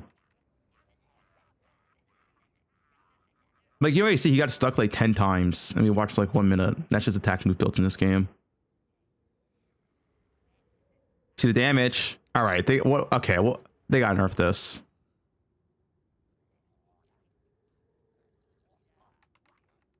What is that? They got nerfed this. Yeah, we still don't Mega Beam Lich. And the build looks clunky as fuck to play, but it does have good damage. For what it's worth.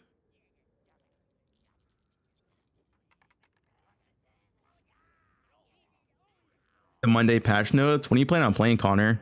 Is that a secret? What's the secret build?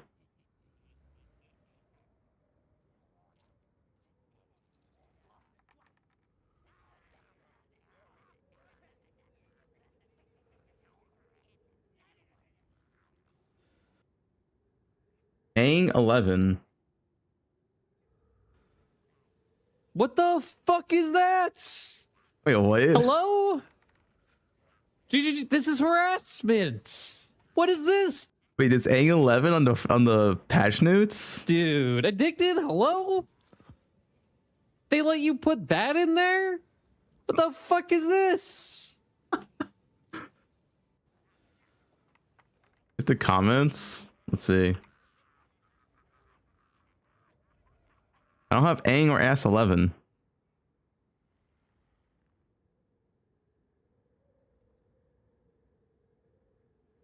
X to Balder X, Fub wide, Ang 11. This is Farmer's mod, by the way.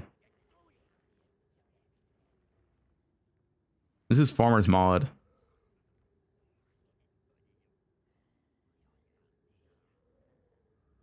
They made the image, yeah. Best League Star tier list. I am Ranking the female NPCs by sex appeal. All right.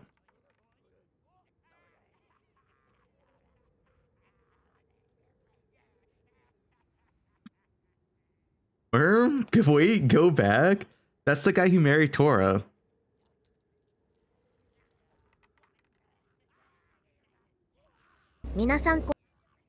Oh, konnichiwa.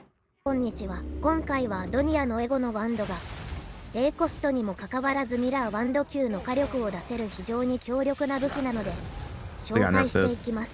自分が以前紹介したアイスノバのビルドとも相性が非常に良く、ダメージが足りずビルドがうまく動かないという方もこのワンドを装備する。Bro, like his bit rate is so bad because there's too many projectiles on the screen.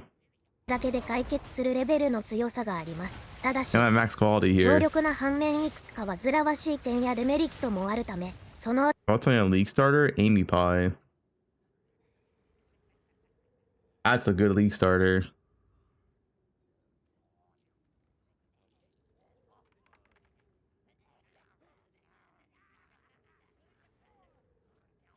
あたりも含めて解説していきます。アドニアのエゴの性能について、まずはアドニアのエゴの紹介です。バンド自体の基礎性能は、ユニーク武器としては比較的無難な性能です。Alright, so what is this build? It's all in Japanese. If you have questions, feel free to ask.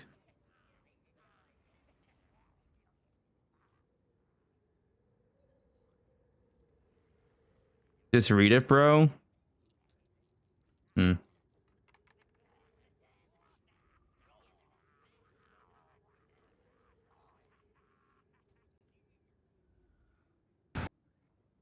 Volatility buff.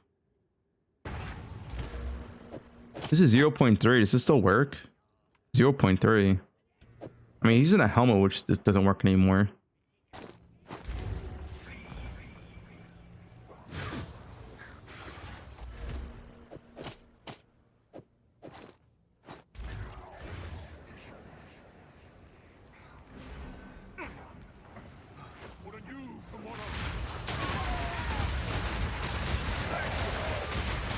I don't know if this build will work anymore. It's from 0.3. I'm not gonna bother.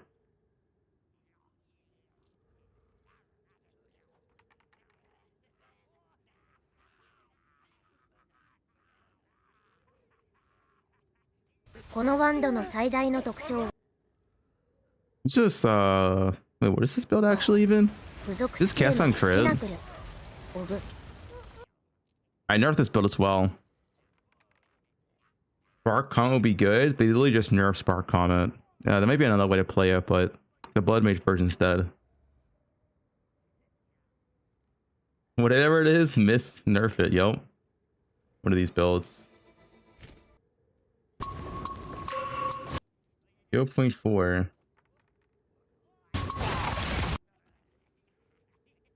Doesn't it cast on crit build though? Yeah, I mean this doesn't. It's cast on crit leash. It doesn't work anymore. These builds don't work.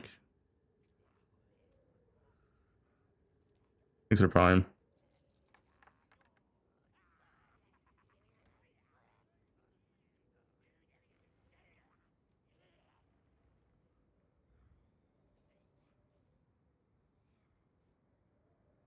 Can you beat Uber Zesh with a starting weapon as a monk? Good question.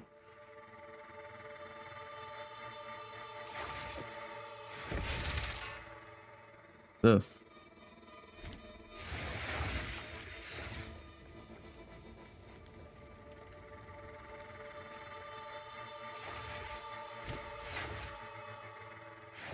Hawk itself is not touched, but the way everyone abused Cock was with Leech, which is no longer in the game. You can still do. There's like other infinite mana ways. So they don't have the Dojo interaction as well. There was still the Demon Flame. I believe you can still do for Demon Form, whatever.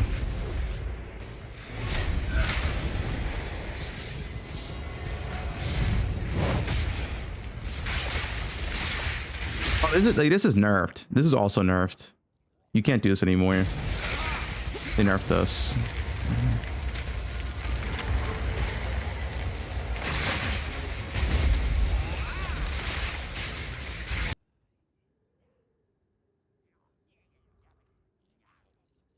Us.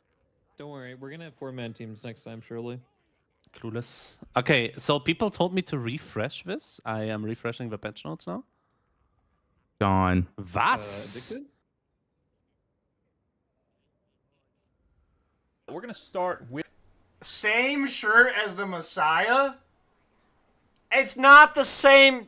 They're wearing the same shirt with the R. Fuck!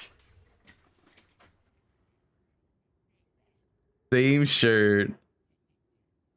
Wait, Snoobe is Karner 20 years in the future. Finish the clip? Wait, what? Finish the clip. What did I miss? Way out. We're gonna start with Not the whole clip. same shirt as the That's the same. way out. Oh, the Sarge clip?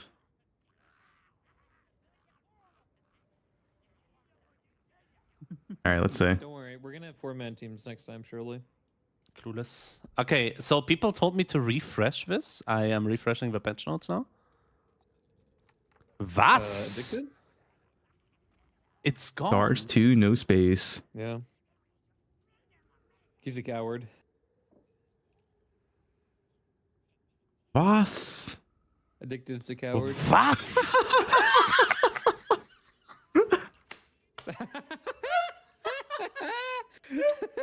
Armor Y, dude. What the fuck is that? That's Farmer, dude. That's fucking. It's like AI generated. It's real. Listen, I don't endorse this, and I distance myself. He removed that emote? Wait, what? Oh, of course. Is it true you removed Farmer Wide HD?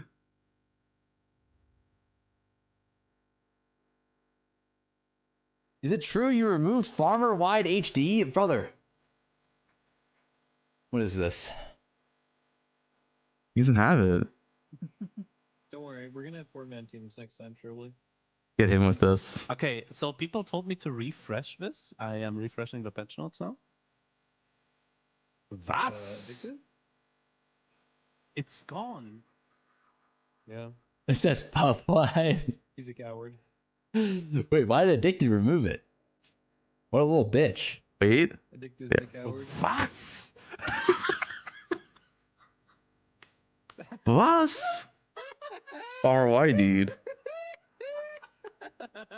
Yeah. Real funny. What the fuck is that? Real funny. Why'd you remove that? Real mature, Fubgun. I mean, you're gonna have access to that body armor in your glove slot. What is this? Why did you remove that? We have Farmer Wide. We're not having Farmer Wide HD, man. What the fuck is that? I'm getting. Hello, Galarala. What's up? What's this? I mean, you're gonna have access to second body armor in your glove slot. I'm getting 2,200 energy shield on top of my current gloves. Yeah, they got our monk. I'm getting 2,200 energy shield, 9,000 evasion rating, and 5,000 deflection rating pre-EV deflection buffs. Like, yeah, it's crazy.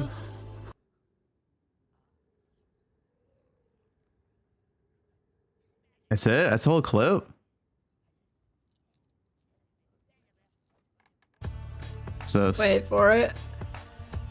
Oh, there it is. Minion player.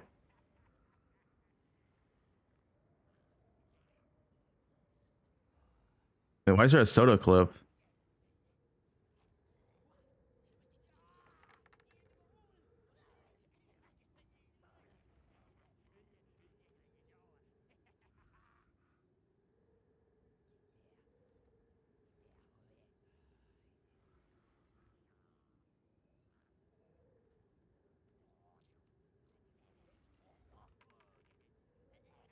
Last league? What else, Skadoosh?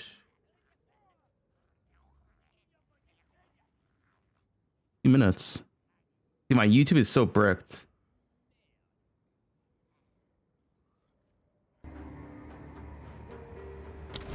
The future calls.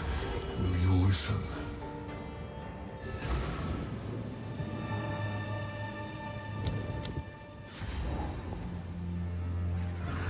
Change browser? I might have to, but not today. They like bricked. If you use ad block on YouTube, it like bricks you now. It makes everything load slow. Sprawling death.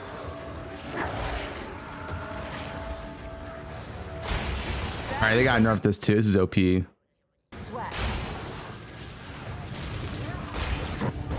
Rat IRL got robbed at gunpoint. What the fuck?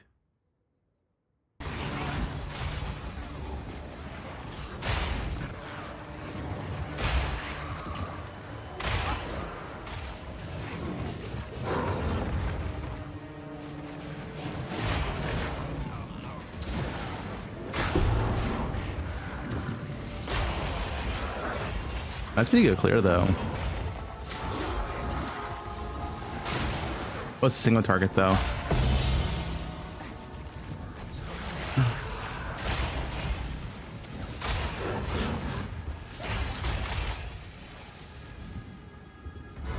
Headhunter. Yeah, this is no headhunter gameplay.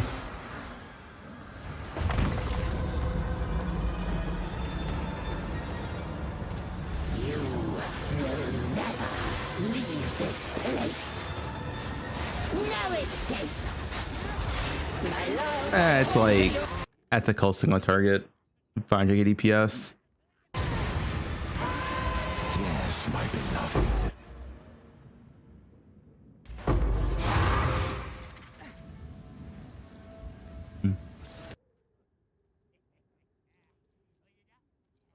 Explosive shot. I played explosive shot before. Deadeye, Twister, Zash. You linked at the end of the video. Is there a reason? Oh, it's end. All right, nerf this build.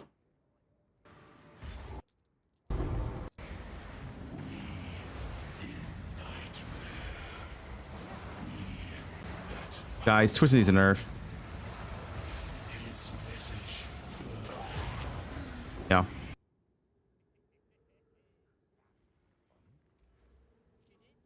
Why do melee players hate Fubgun? What do I do? Because I told the truth. I speak the truth.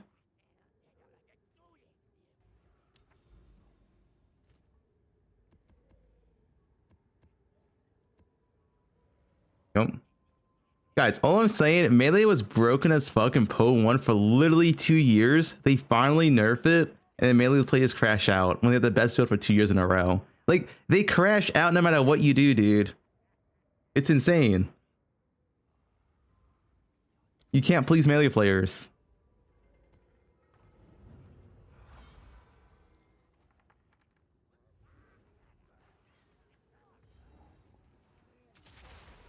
Karn streams are always so fun to watch at the patch notes.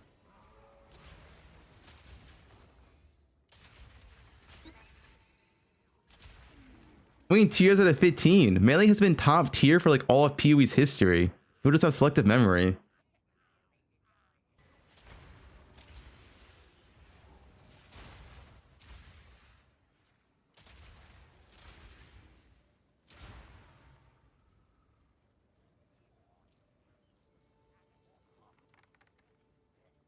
Before my time, okay, I started playing in Breach League. I don't know what melee it was before Breach League, but ever since I started playing, literally the league I started playing, Breach League, Blade Flurry was like the most broken fucking skill that league. Like melee's just every league I play, melee's OP in poe1. They always complain.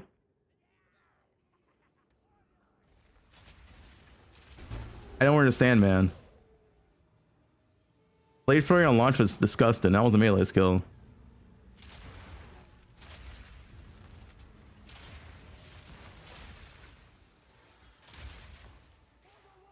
poe1.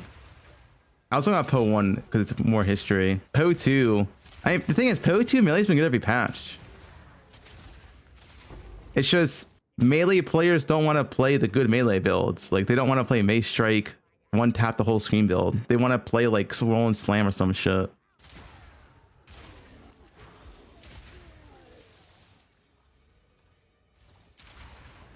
Or like staffs. Oh, they don't count quarterstaffs as melee. Like, no, only maces are melee.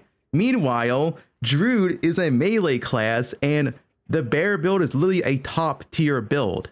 And that is a melee build. But they don't count that as melee. No, only the bad builds are melee. All the good builds aren't melee.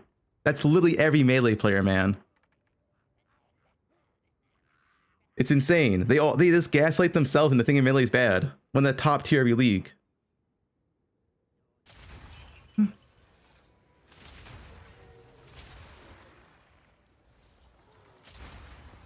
Yeah, Flicker Strike's melee.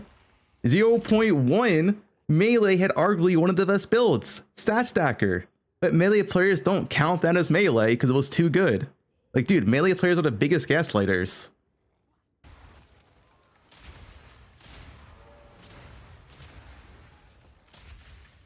I don't understand, dude.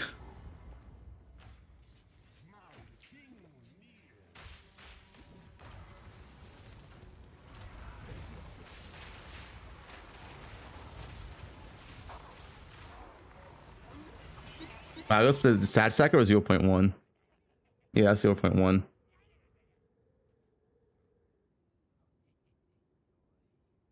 Nerf this? Yeah, that was a lot of damage.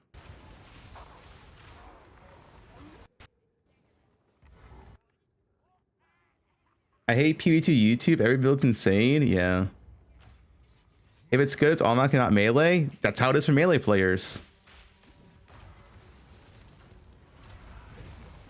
Melee has been good every single patch, yet they're always the loudest. You know what's actually bad in this game? You know what's actually shit?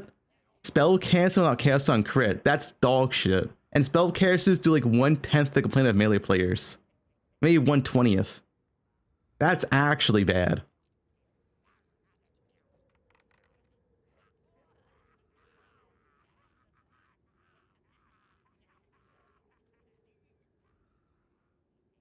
Both games? Yeah, both games. Like, how are melee players the loudest when spell characters are like 10 times worse than melee for like the past, like, I don't know, 5 years in both games? It's insane.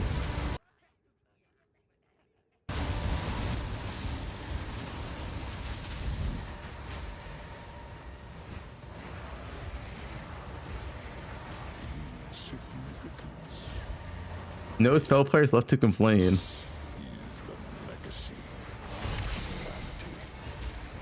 The good spell casting ability relies on cast on crit comet, which nerf next patch, and you probably still do another way, but yeah, try playing spell cast without fucking cast on crit.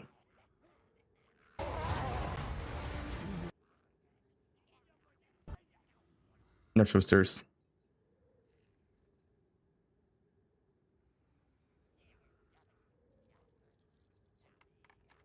Guys, Spark by itself, it's not like OP skill.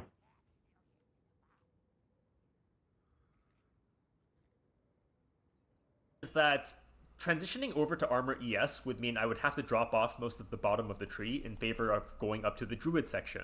And just based on how the character ended up playing out, that just felt What's the showcase? here. Like, this is a melee build, but melee players won't consider this a melee build because it's good. Like, I'm not even joking. This is a melee build, though. It uses a melee weapon. It's bear form. It's melee, but they don't count as melee because it's a good build. My character is now level 97, and I've made quite a few changes and upgrades to the build. As you can see, the damage is quite nasty at this point. You just run in a circle on top of Uber Pinnacles, and they just fall over. The mapping on like, this melee build has good builds, is man. something to behold. I truly cannot emphasize enough how absolutely disgusting There's it feels melee. to map on this build. You absolutely blast through T15s in a way that does not feel like it belongs in This is a PoE2 melee build. whatsoever. You pretty much just sprint through the map at full speed, blowing up packs 2 screens away. You take essentially no damage because everything is dying past the edge of your screen. You don't care about what map mods you run whatsoever. You can just 6 mod your map and go. This build is temp chains immune. It doesn't care about any mods. Nice. You just put the map in and go.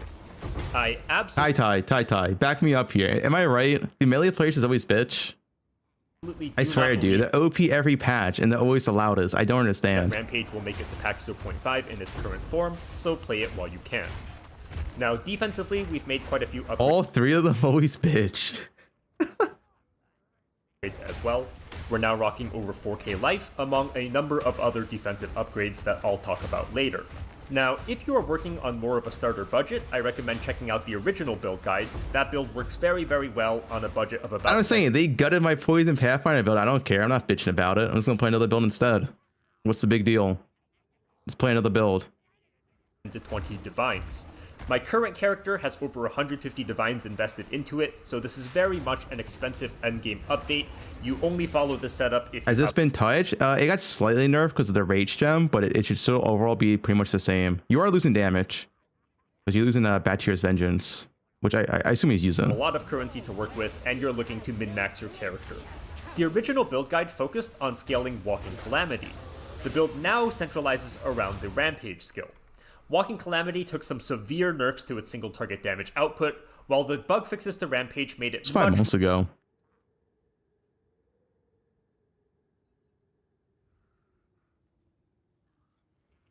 And 150 is not that bad. This is before temple inflation. 150D is pretty cheap for like everything type of build.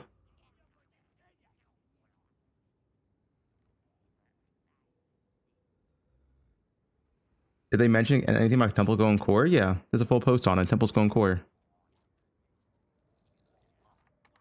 Yeah, I watched the Root 2 clip. Here's my honest opinion. If you want OP, it's either Rampage Bear, Crossbows, or Whirling Assault. Yep, nerf all 3. I agree, Rue. Nerf all 3. Into like something. I think those 3 are like on a tier of their own. And then like, I personally do not like Ice Shot. You doesn't like Ice Shot? Ice Shot. I personally don't like it. I think the mana cost for that skill is fucking insane. Wait, the mana cost? Hey, Rue has played Lane Hour before, right? Lane Hour and Ice Shot have the same mana cost.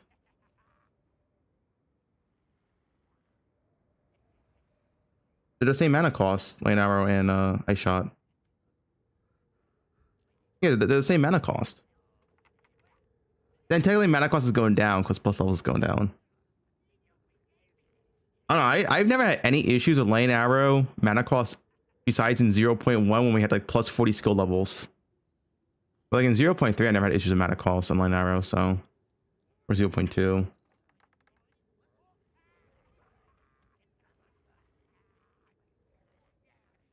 We had Leech set, I didn't use Leech. 0.3 infinite mana? I didn't use it the first week though. You just get, yeah, you get a Sapphire mana on a Kill and all your mana costs are... There's two things. One, you get a Sapphire mana on a Kill and your mana for mapping is solved. And then 3, you use, for Boston, all you gotta do for Boston, I know Leech is nerfed, but it's still gonna be good. You just use the Siphoning Mark, and this solves your mana leech on bosses. Like, that's still gonna be good for bosses. It's like, I never had any mana issues. There's no mana issues, really.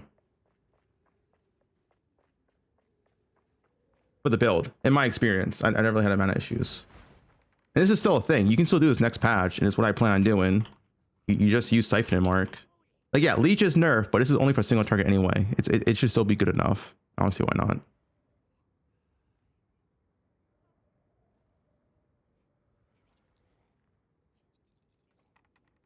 We need a second before that 40,000 limit. Yeah, and that's enough. You have like 600 mana.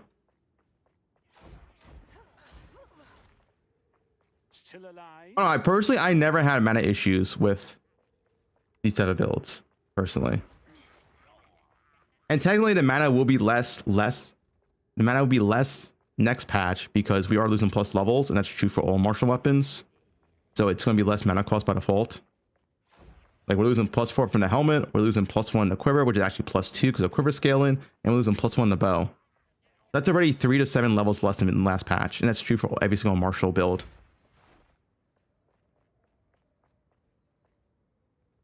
Yeah, I never had a mana issue with the Ice Shot. I think you have to aim it all the time. It's kind of fucking like... You do have to aim early mass, but it's not that much different than other builds. Late game, you just go no projectiles with like 6 projectiles and you're fine. Right? Not really a big deal. Bullshit. And if...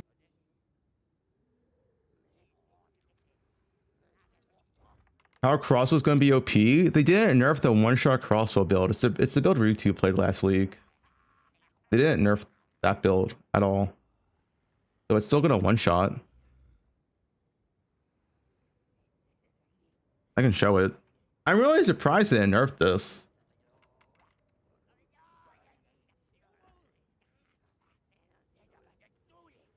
See.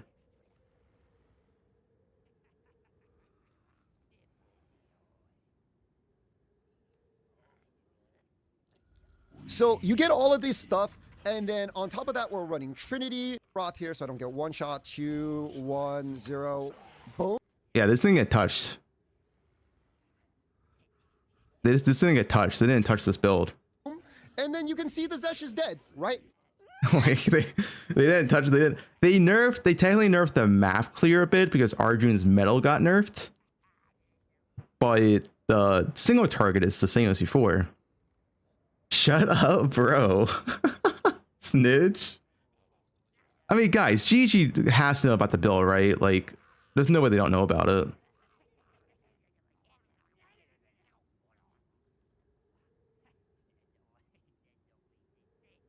Yeah, the only thing I nerfed this build, I think he does like a map showcase or something,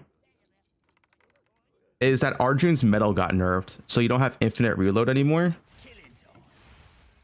And you basically just demolish. But it should still be fine. Screen in 1 hit.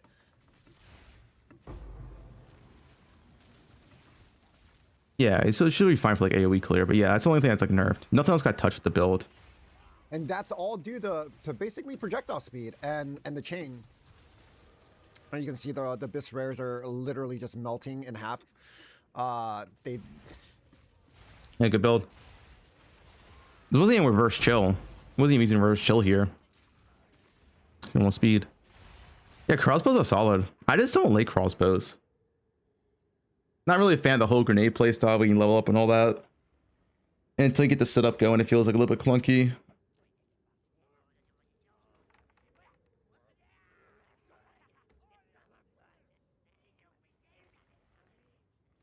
more comfortable and reliable to use. We are using Rampage both for mapping and for single target. Now, the original... Yeah, I was surprised that grenades did not get nerfed in the patch notes. Because grenades are already considered like one of the best campaign characters, if not the best, while also being a really extremely good early to mid-game map, and eventually they fall off, but I'm surprised they didn't get touched, and that's been true since 0.3.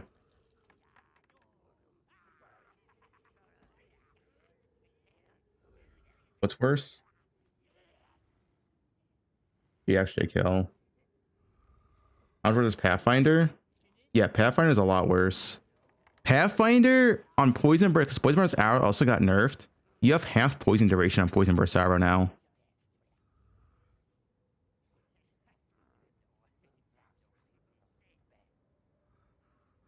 I'm playing bow, yeah. Let's be good enough. Who doesn't? Bub Dumb, thanks for the Prime, dude. What's that name?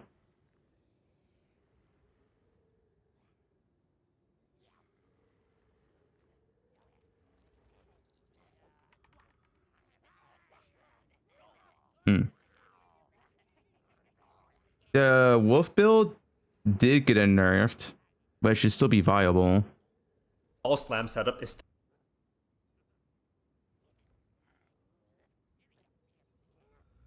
Anyway, they got nerfed this dude. Like this is a melee build. Nerf melee.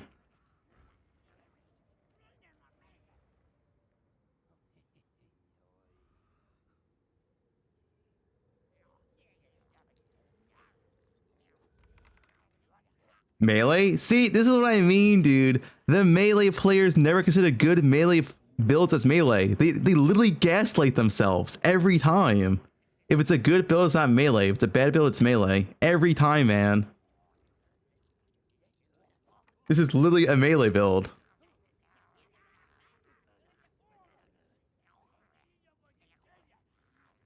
How is bear not melee? You're literally, it's more melee than maces. You're hitting with your bare fist.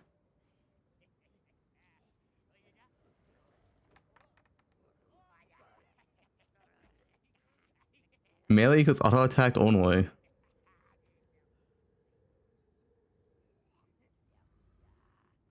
Because it's furry. If melee has clear, it's not melee. Yup. If the build's good, it's not melee. If the build's bad, it's melee. Melee players gaslight themselves. Melee builds are only bad builds in their eyes. Mr. Prime. What about Flicker? I have no interest in Flicker.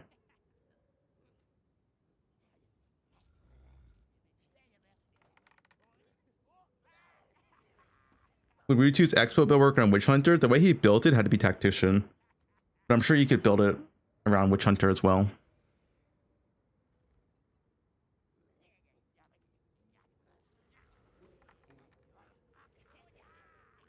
Hi man, hey, what up? Thanks for the Prime. How is this melee? How is it not melee? What makes this build not melee? Because it has good clear? The ability he's using, the main ability, Rampage, is literally a melee skill. Only does damage in the melee area, but he scales his AoE, so it does more than the initial area.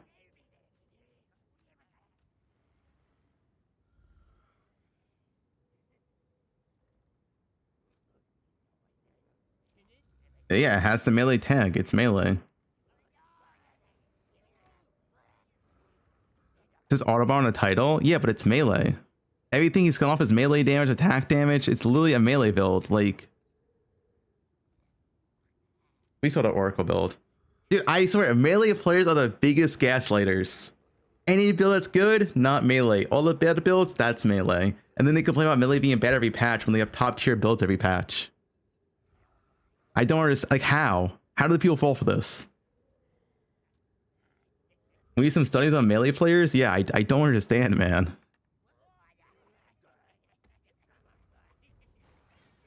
Yeah, they also don't count Quarterstaff as melee. Quarterstaff is also not melee in their eyes.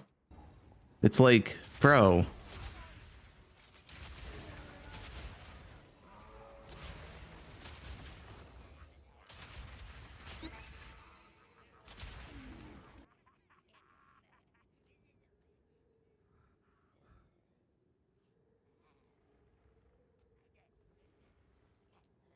We saw that video already. Do you think Cordyceps is in melee? A lot of melee players don't consider Cordyceps as melee. I'm not making this up. It's dude, it's so insane, dude. Melee players just perma gaslight themselves.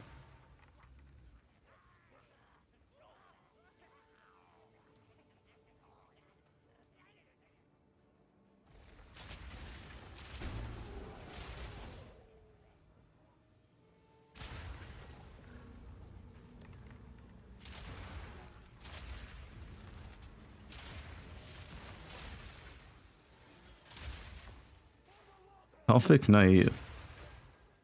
Long staff equals range.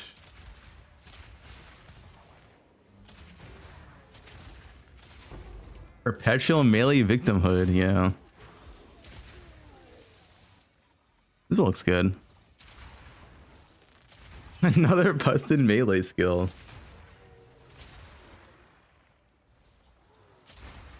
Like I said, the real victims are spellcasters, man. Spellcasters have only had a comment for like the past year, and that's it. And you try to play any other spell skill, and they're all ass, man. But yet, spellcasters bitch like 1/20th the less of melee players. Like you go to spells, right? Not Cordyceps. Elemental. Living Bomb, this is garbage. Fireball literally does no damage. Ice Nova is okay with the minion ascendancy. Frost Bomb is only used for the utility. Spark is a cock comment. Orbit Swarm is only used for the utility. Frost Dart is not even a real skill. Snap is with the Ice Nova. Frostbolt, same deal. Ember Fusillade is okay. Jung likes it a lot. It's okay. Arc is only used a cock. Self-cast is dog shit. Incinerate's literally pointless. Not even a real skill. Firestorm shit. Flame Blast shit. Eye of Winter's not a real skill. Lightning Conduct, they looted from the game. Comet, only for cock comment. Self-casting the skill's dog shit. Like, you never self-cast, it's literally dog shit if you self-cast this. And then Ball Lightning. Like, dude, spells are the real victims, man. The spell players need to bitch more. And that cult all minion shit.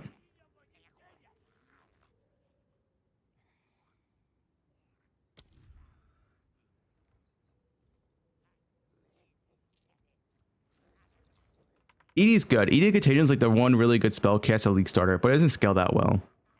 So, I think even like the new shit, right? Like Plants. Plants is a spellcaster build, but man, that build is incredibly mid.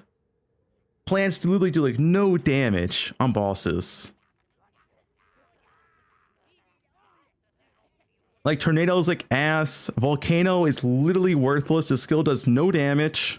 Literally 0 damage, and then you have the plant build, which is just like good clear, but does no single target. Like, man. Spellcasters are the real victims.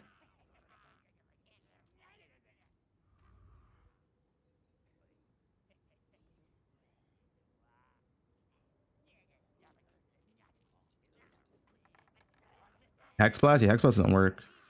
Map? What is this?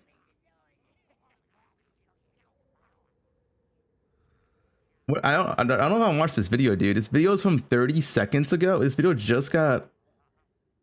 What is this? Is this safe to watch?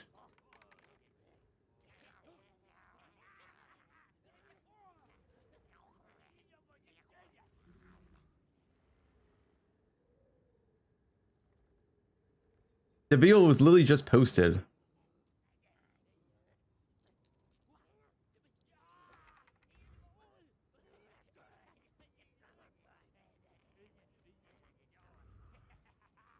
Plants.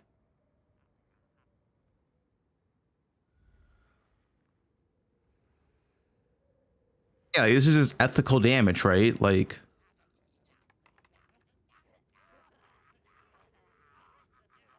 you're doing like 300k DPS, right? Like, that's your boss damage.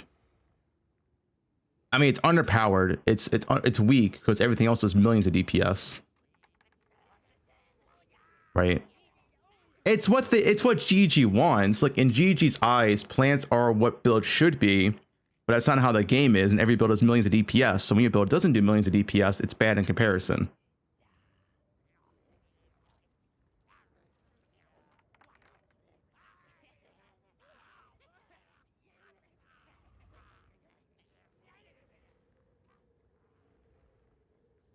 This one? What's this? What is map for, dude? I don't want to show this. This map warrior? It's safe to watch, right? It was literally just uploaded. I'm always cautious of watching videos that are just uploaded. Oh, just warrior? Like, yeah, this is a melee build.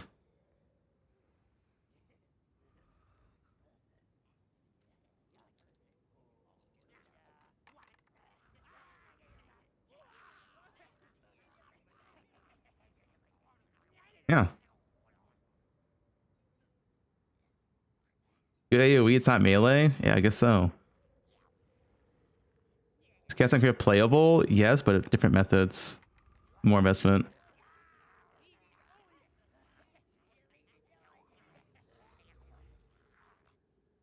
Oh, do you guys see like the one-shot shield wall build? And the guy said his build's not nerfed because he even used the fortifying cry. And he's still gonna one-shot all content in the game with shield wall. This one. Updated 0.5, it survives again. The nerfs of shield wall are largely overstated by the community, Reddit /Karn. The change to the armor, scale, and skills is a wash since base armor shields increasing. The big change is to fortifying cry and only build a shotgun. However, shield builds still work without fortifying cry. None of my builds use it outside of campaign and early maps.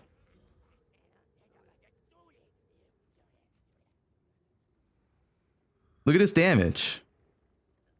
Like, so his build is not being changed. His damage is not being changed, he said. Wait, I think he's getting charged with something of rage. I don't know, he's building something. Just wait, just wait. Here you go, here you go. Boom. It's probably like, what, a 15, 20 mil bleed?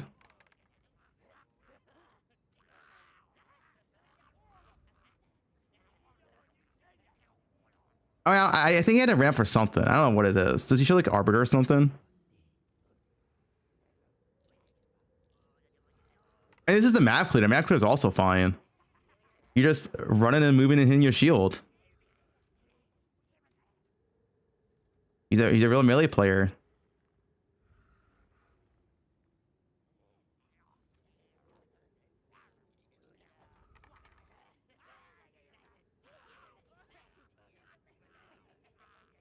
Look, RF.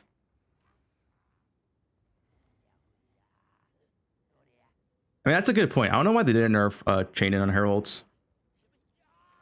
We still have infinite chain heralds, which is weird.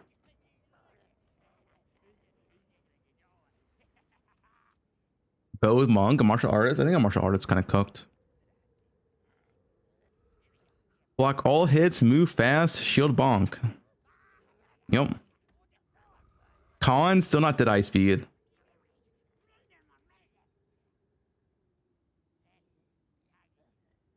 What is flames?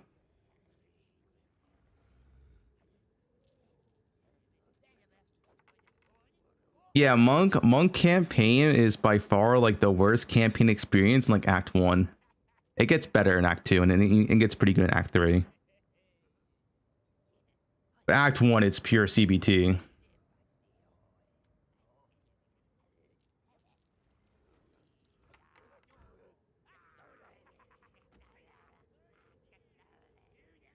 Act 2 gets better though. So at least you have Hauled Palm by then. What's CBT? Don't Google it.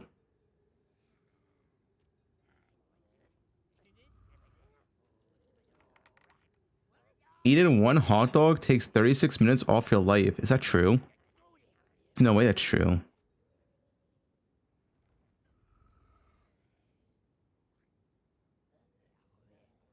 It's true?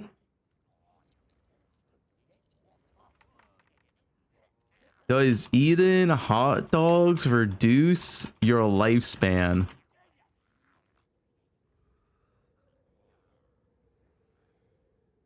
A common claim that a single hot dog reduces your life by 36 minutes. This figure comes from a 2021 University of Michigan study that used a health nutrition index to estimate the health life minutes gained or lost based on food nutrition.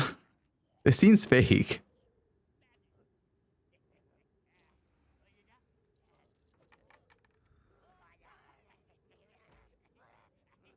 It's true. It's not literal. Okay. I literally just said it's not literal.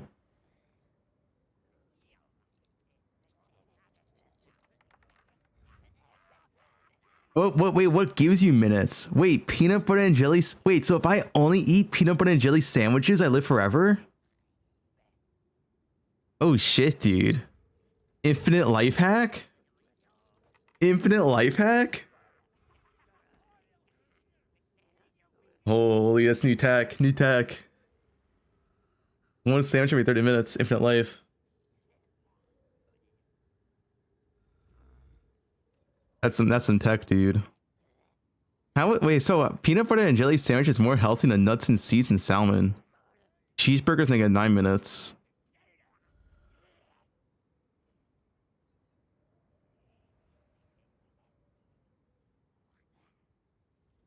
This is sus as fuck.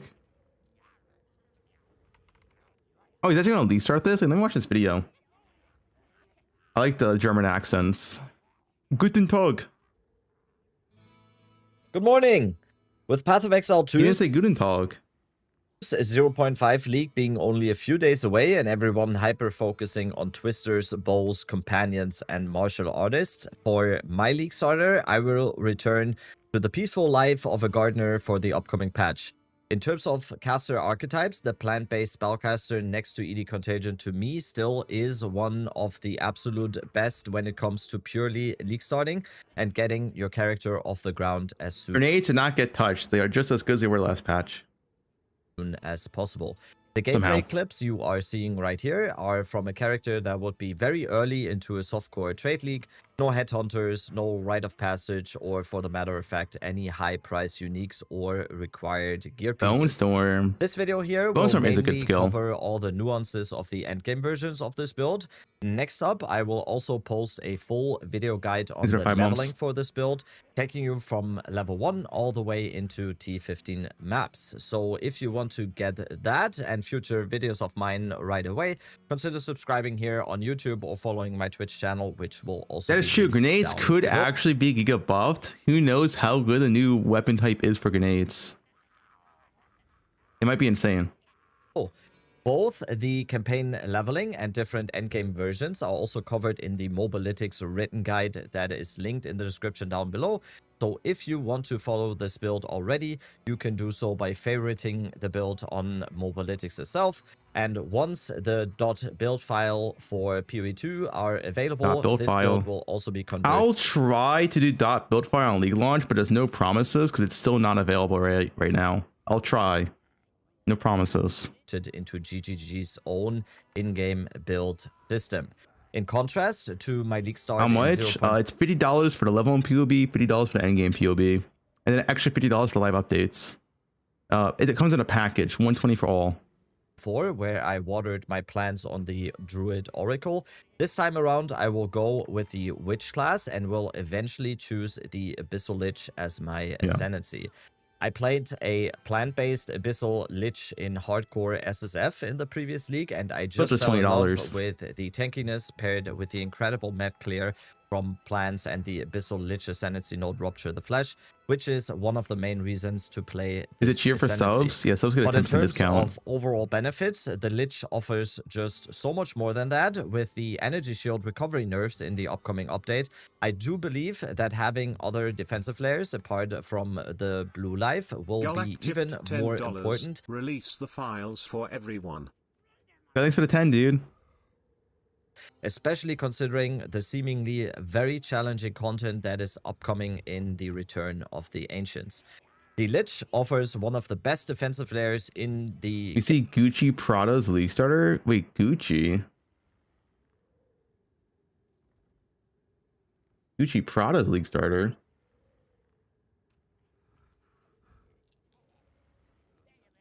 Sneezed.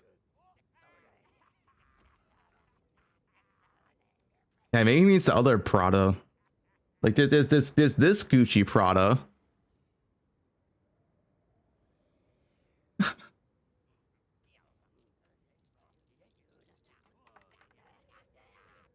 It's not the other Gucci Prada though. There's also HTV Guccio. It's true.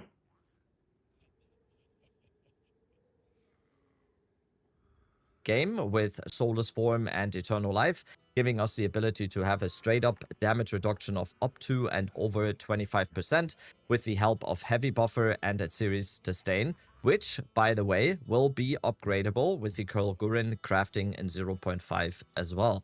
The Rupture of the Flesh, no. Is anyone here playing plants on League Start? This looks nuts. That the Abyssal Lich provides is, like I already mentioned in the beginning, the main reason why I think this Ascendancy is the way to go for plants here. Giving us basically a free Detonate Dead with physical damage scaling without the need of any cast on crit or even good gear, since this is scaling off of the monster life and not our gear. You're playing whatever Ritu post? What is Ritu playing? What is Ritu playing? Which is especially good in a League Start scenario, since we are not going to be perfectly equipped on day 2. Due to Rupture the Flesh, this build is also not reliant on any cast on critical setups at all, making it even more viable in the post-Leech nerf environment of 0.5. The last reason why I think the Martial Artist is probably going to have a same single target. Just because of that clone shit. Like, the clone shit's gonna be garbage for mapping, but for single target, it's legit gonna, like, insta-kill bosses.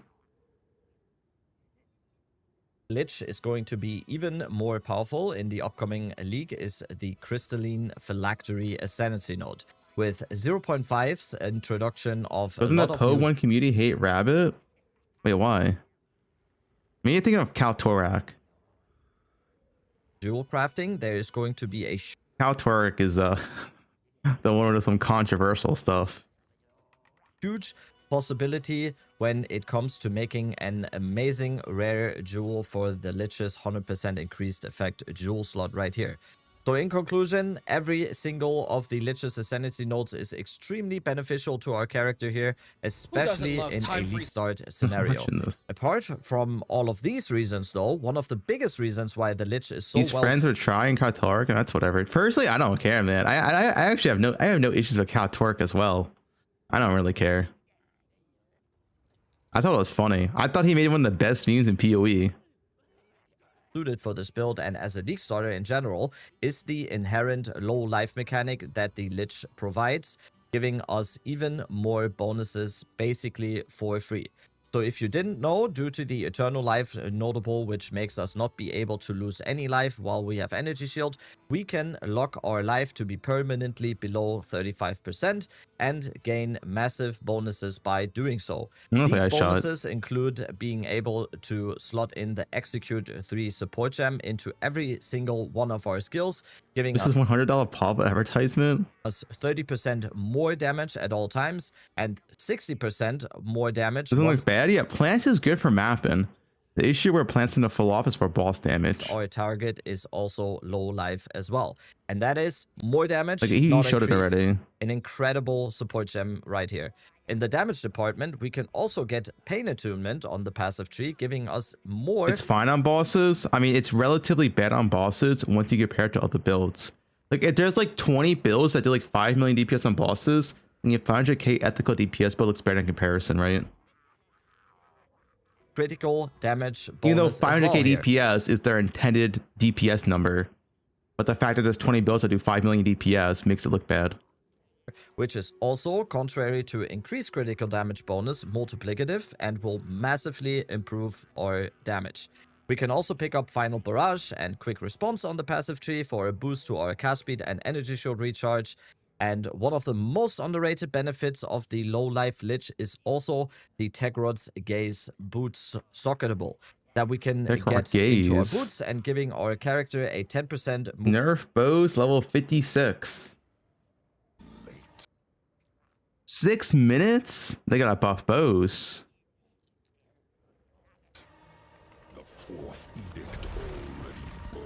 6 minutes, guys, like they gotta buff this.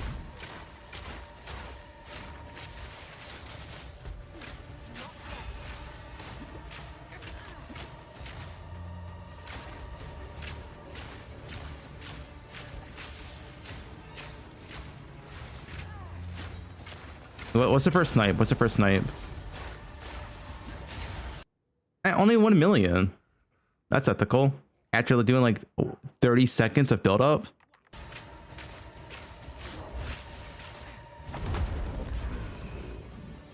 Level 56? Yeah, but the tree's garbage in this game.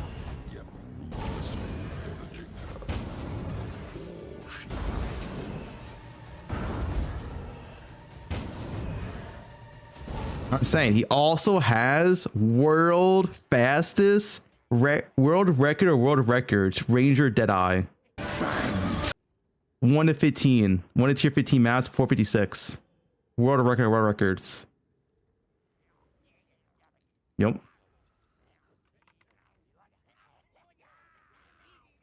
I gotta watch this. I wanna watch this next time before I do campaign.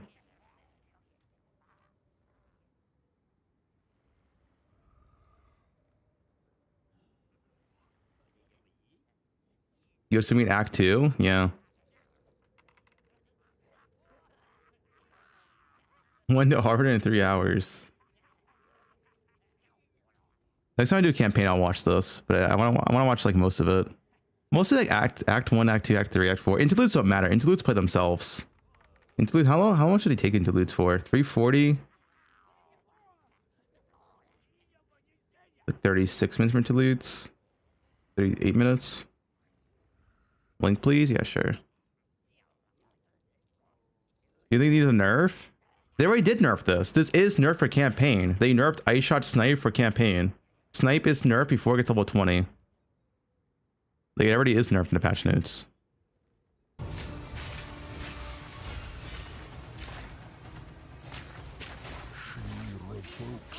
Hey, it is nerfed. Ranger under 4 hours? Was it to tier 15? This is tier 15 run. There's a difference. This is tier 15. Not to maps.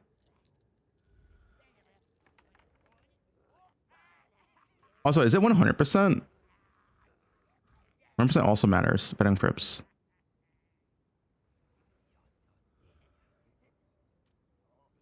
% also makes it. Yeah, he did vet encrypts as well. It's a 100% run, so he's not skipping skill points. He's not skipping lab. He's not skipping Venom Crypts. 100% run.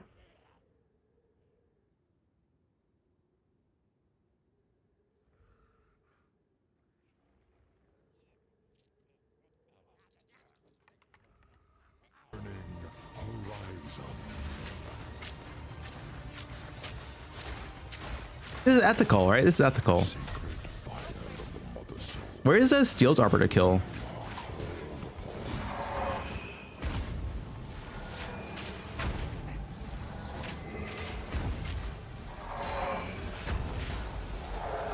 Oh no, he can't even do it. Well, I was close. Oh, he didn't get it actually. Arbor is still bugged. Yeah, well.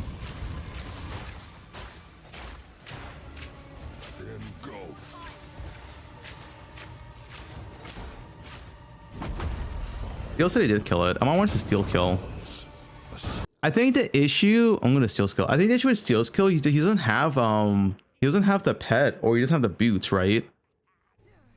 I assume that's what. Let me see.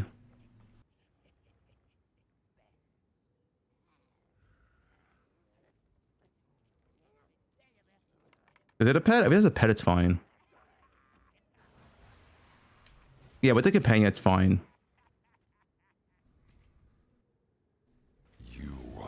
Nice.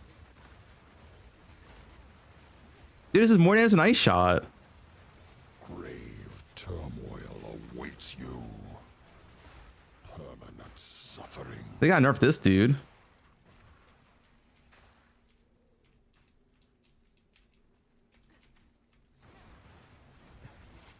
And that pet's really OP.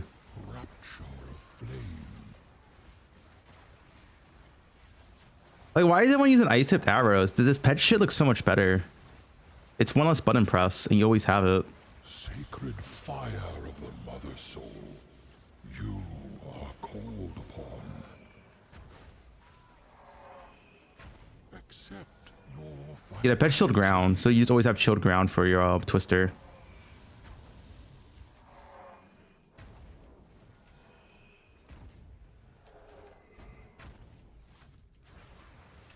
No, you still have shield ground for pet. That's the whole point. Belligerent gods, Ascendants of the feeble, cursed her supple flesh and mind. I will say the companion stuff helps a lot, Yeah. but it's still a hard fight even with that in mind. Abra don't fuck around. Flare. Ashes to ashes. Embrace the infinite void.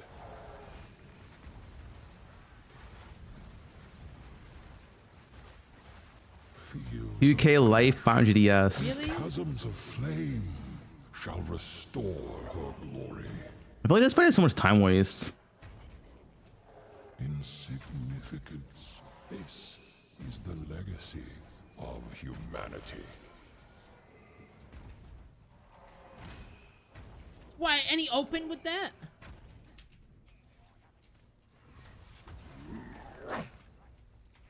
Acquiesce, mortal. The eye of the storm. As looks better than the ice shot snipe. I'll say that. And they just ice shot snipe on these bosses. You know the damage. It takes forever to freeze. Don't ragdoll me. Acquiesce, mortal. DDPS. He's no gear. He's campaign gear, whatever. He's like minimal gear, whatever. But not. He's better than campaign gear, but it's very little gear.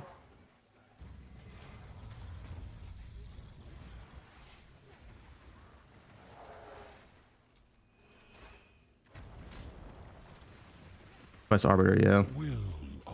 What was that? I bet most people in chat don't even know Arbiter mechanics. I actually do know all his mechanics.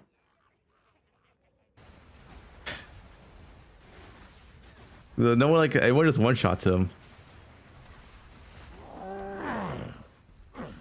Acquiesce, mortal. You tarry. You rot. You. Only Quinn and 2 people knows mechanics. Yeah. Concede to fate. I watched Quinn 69. Okay, if you watch Quinn 69, you know the mechanics. Wait, no. Quinn has never killed Arbiter, right? Correct? Quinn never killed Arbiter? They win all the mechanics.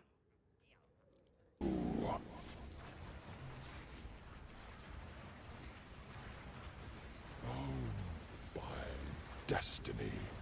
Quinn has not reached the second phase? Wait, he's never reached the second phase? Humanity has failed. It must start again. Weapon of a storm.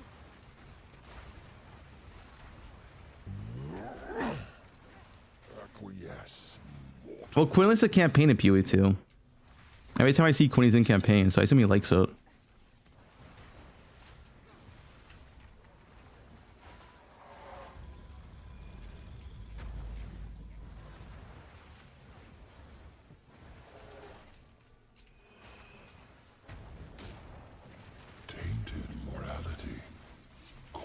See, like, I actually feel like poe2 endgame boss would be really fun if they were challenging, like didn't die one shot all the time.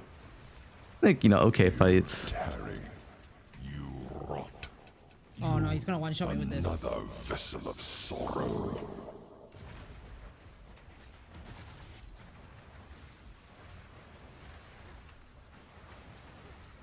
Will of the mother soul. Oh, thank fuck. Alright. Here we go, all the mechanics done.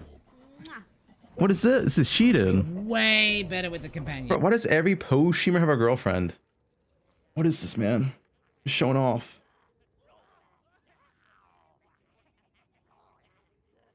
You got her a award. What about you? Don't worry about it.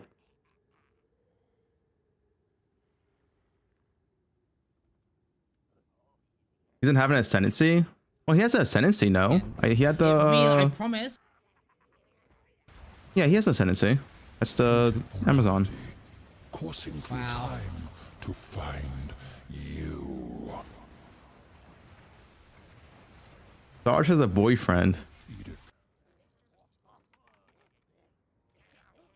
Oh, with all the Twitter AI bot, dude, there's actually an insane amount of Twitter AI bots, dude. You get messaged by like 5 a day. Literally just filled with fucking AI bots on Twitter. I can never check my DMs on Twitter for that reason.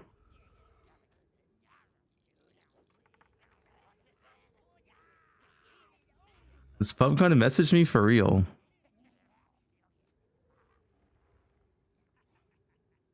Movement speed increase while low life.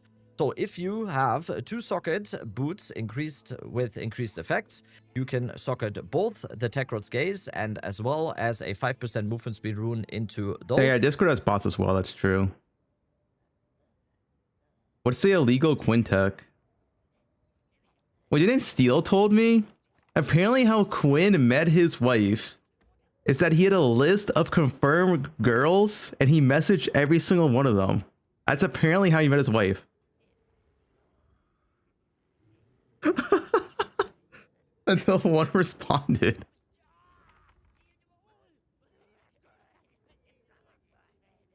And you will get up to 21% more movement speed on I'm not the doing boots. interview. It's Darth and Gazzy.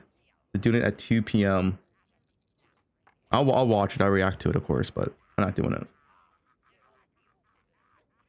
With these socket bowls, not a lot of other ascendancies are offering that much movement Met her through D3. I mean, Steel met his wife through PoE. So, with all of these... Wait, they're not married yet, right? Are they? No, they're not married yet, right? Girlfriend. Fiance, I don't know, something. Reasons listed, and let me also just give you a quick overview of the endgame version of this vegan lich. Before we get into this character, Actually, PoE 2 on launch, Steel hated PoE 2 so much on launch, he quit, he went outside, and he got his girlfriend. That's what happened.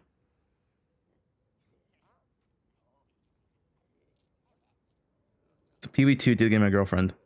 Thing, because this is the most common That's a question that I have. PoE2W. How do we get the life to be permanently below 35% on this lich? Due to the eternal life, our life cannot change while we have energy shield. So you can see here I have 1855 life. So to get that below 35%, we need less than 650 life here. So how do we get there? You need 3 things. You need the visage of IAI here. We also need the life tab. The visage of what? There. You need 3 things. You need the visage of IAI here. We also need the life tab support gem, and then we need Doyani as well. So you can see here I am full life right now. I have energy shield on my character. If we now equip the visage, we will... Kind of cute watching Fubgun gaslight every other build except Ice Shot. He really thinks we'll fall for his twisted gaslighting propaganda, thinking we haven't forgotten about how broken builds are. No one is falling for your tricks. You aren't Einstein. You aren't fooling anyone except yourself, Bozo. We'll still have some energy shield left. That is due to this node right here, the enhanced barrier. So we will refund this one. And now we do not have any energy shield. And now if we put the life tap support gem onto any of our skills right here, we will see that we lose some life when we cast. So we cast until we go below 650. No, I'm playing Ice Shot. So this is going to be 500. And now we put back on... Guys, it's not Bozo. What's supposed to be the most played build? I think there's going to be... I'm not really sure. I feel like a lot of people are going to play Twisters. I feel like a lot of people are going to play martial artists. Of course, we'll have people on the bow build because I'm playing bows. It might be a pretty nice, diverse metagame the first week. Bears still really good. People are going to play bears. People are going to play plants. Grenades, crossbows are still really good. Consider Prime. A normal helmet, which is a serious disdain. We cast on crit? Well, you can't do the easy cast on crit steps anymore because they nerfed Leech. Shield back, and now we see that our life is locked like that. We can remove the life tab support gem as well, and we can... Oh yeah, Spell Totem's another big one, and that might be pretty popular this patch. Well, I think Sarge is planning on playing it. Halcron's planning on playing it.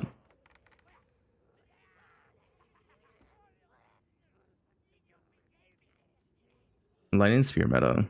Lightning Spear is decent. I don't like playing Lightning Spear over those so personally. We skill the enhanced barrier here, and now our life is locked below 650, which is less than 35%. So now we are always low life. New interview? Yeah, it's in like an hour with Gazzy and DM. It is today, right? I was told it was today. I hope I'm not wrong.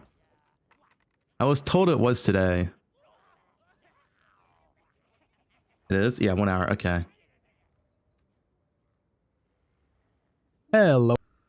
Blood Mage has been replaced. Alright, watch that in a second. Okay, this guy has gear, man. This doesn't count. He has gear. Like, he already did 1 million damage before a snipe in like 2 seconds. Like, he's Giga Gear, man. Like, this doesn't count. Yeah, any class with gear one-shots Arbiter.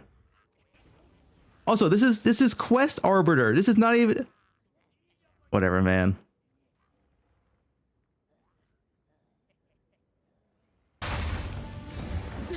Oh wait, this is the... Whoops. The second most common question is, how do I even become an Abyssal Lich? How do I become the green, magnificent Lich that you see? I'll be honest, Fubgun might be the best streamer on this platform. Not only is he really entertaining, but he is also talented. Every game he lays his hands on. It's honestly kind of scary that God can create something so complete without any flaws. Or so he thought. After... Okay, Bobby. You know what? That's a 10-minute timeout. I saw that last part.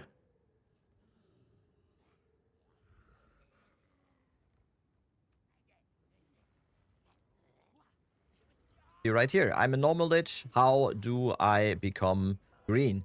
What you need for this is the Kulamax invitation. So by doing the Abyss mechanic, and especially in 0.5, the Abyss mechanic is gonna be determined. Alright, watch this. Watch this. Blood Mage have been replaced. RS Fearless.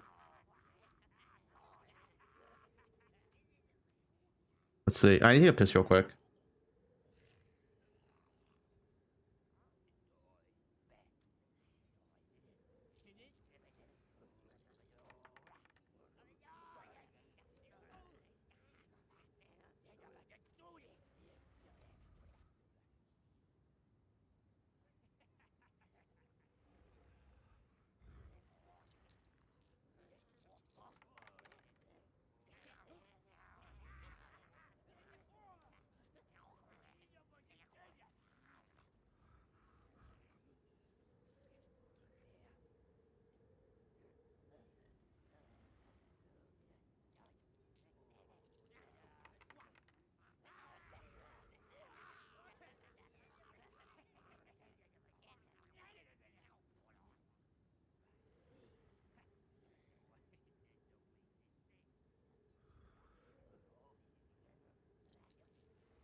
No way we're all typing scuba. I forgot my mic. What is going on here? Hello, Fearless here. If you Wash my hands? I always wash my hands. This channel before, you might know me from the Spark Blood Mage build that I have made a guide on for the 0.4 league, and I think I have a pretty good idea of how we could bring it back for 0.5. Patch notes are out, and we know that Leech is getting nerfed. We no longer will have the ability to stack multiple Leech hits for absurd amounts of healing, and every instance of instant Leech has also been removed. Even though Blood Mage got buffed this patch, the life leech nerfs are so harsh that it basically takes life casting out of the meta. Therefore, we're going to be changing our Ascendancy to Acolyte of Chayula in order to solve our spell costs. This Ascendancy provides us with a Remnant skill which leeches % of our maximum mana, which actually got buffed from 15 to... Wait, Chayula cast on crit comment? Chayula meta?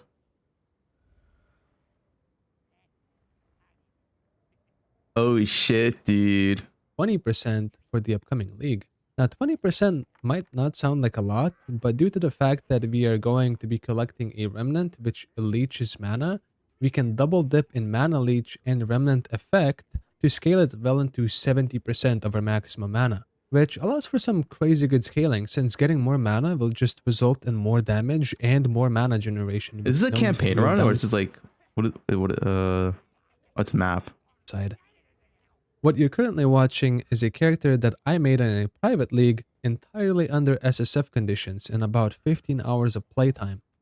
I'm very comfortably clearing tier 15 waystones and uber bosses. I will link the current build in the description so you can check it out, but most importantly, I will link 2 other POBs, one for leveling and one for the ideal endgame build for when you can switch into Eldritch Battery and Mind Over Matter. So let's go a little bit more in depth on what this build looks like from early game all the way to end game. For leveling through Act 1, you're going to be using next patch, 2 weeks in, 1 week in, whatever, Temporalis, Chayula, Cast on Crit, new meta. Drain Contagion for clear and hope to find a decent staff, preferably the lightning one, to use its implicit ability for single target damage, until you're able to cut out a level 5 skill gem into Ember Fuselage, at which point you drop all of the chaos related spells and run Orb of Storms with Ember Fusillade. This combo was able to clear all the way up to tier 15 maps with complete ease until I was able to swap into mana stacking. There's going to be a POB for what that build looks like in the description, and the gameplay loop is casting Orb of Storms, then spamming Ember Fusillade until it exhausts all of the chains. I mean, that campaign is not going to be that great. I'd rather play as a second build. And gives you the lightning infusions. After which, you cast Orb of Storms again, can mix in a Frost Bomb here and there, and once Ember Fusillade fires, you repeat the process.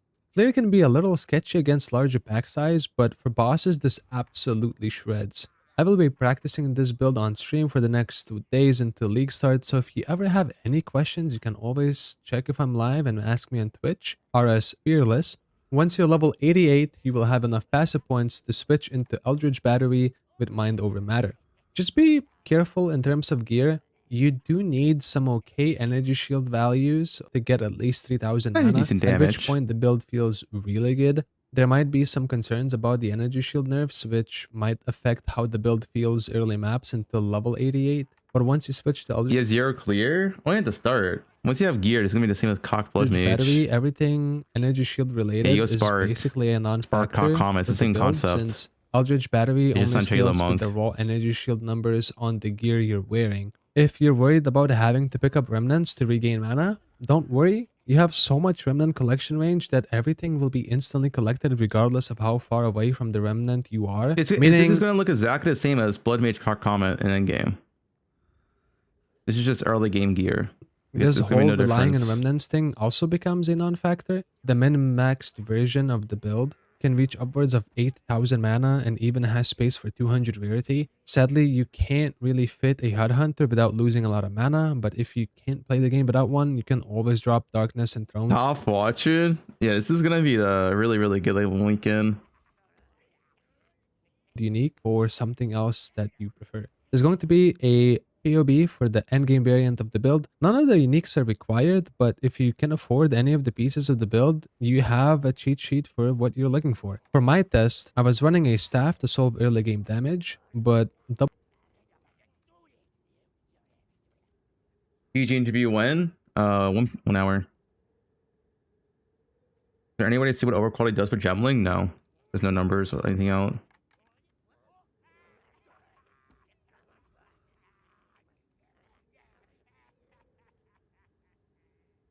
Nice Wrathpith day 2. Double cultivated Wrathpith with a wand is definitely better for high end. If you know what you're doing, saying for high end. You can also do weapons. It's the totem player. He doesn't, guys, he's not using Wrathpit. He has a staff on. He's just saying what you could get. Swap Adonia's ego over the rare wand if you're doing group play. He's in a staff right now. You can even use the new Liminal Coil wand if you have a curse bot in your party. And that's basically the build. Instead of leeching life, we're now stacking mana and leeching mana through remnants, and nothing really changed. Yeah, Palastron's a dirty totem player. And totems are adjacent to minions. Bros. Have you saw this already? Totems are like ranks and minions.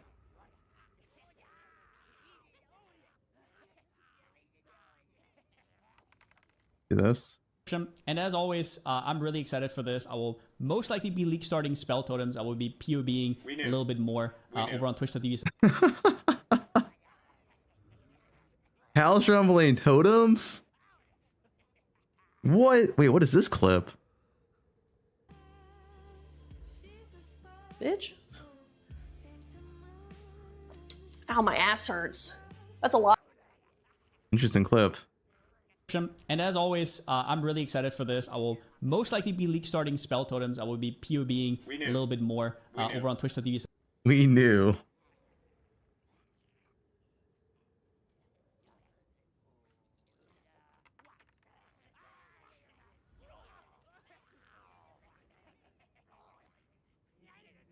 Hal playing totems, man. What a surprise. Guys, I need one more hour to stall. Here it is. What is this? Perverted Shaco. Okay, what are you guys linking in my chat?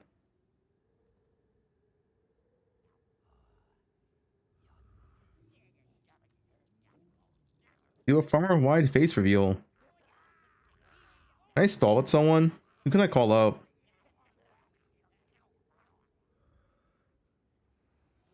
Point 5 just flipped the spellcaster meta. What's up, YouTube? It's your boy P, and today we're talking about the winners and losers going into patch 0.5. Specifically, I want to focus on 4 big spellcaster ascendancies: Blood Mage, Stormweaver, the reworked Chronomancer, as well as Oracle. After reading the patch notes, I think spellcasters have... Can we check some grenade builds? That'd be cool for 0.5. I mean, any from 0.4 or 0.3 work, I believe. Maybe just having Google grenade builds. Pretty interesting. Blood Mage definitely lost. Stormweaver is still extremely strong on low budgets. Chronomancer's the... Jungro is literally on vacation right now. Have you seen this guy's Twitter?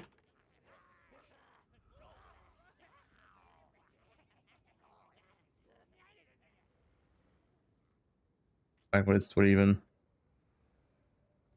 Jungro and Twitter.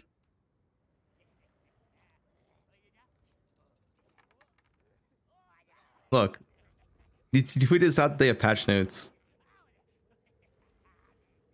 He's on vacation, man. Getting for work. Not AI. It's doing a typical drunk thing. He's gonna get sick before league start. Here it is. Game director Jonathan Rogers and Mark Roberts on May 23rd, 2 p.m. 83 minutes.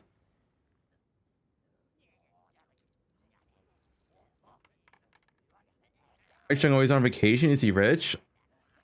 I assume this guy either has a lot of money or his girlfriend's rich or something. He's literally permanent on vacation. I don't even know, man. Like, I couldn't take as many vacations as Jung. He takes a vacation like every 2 weeks.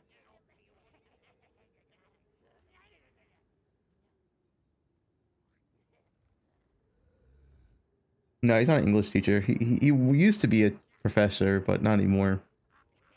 He's a full-time streamer.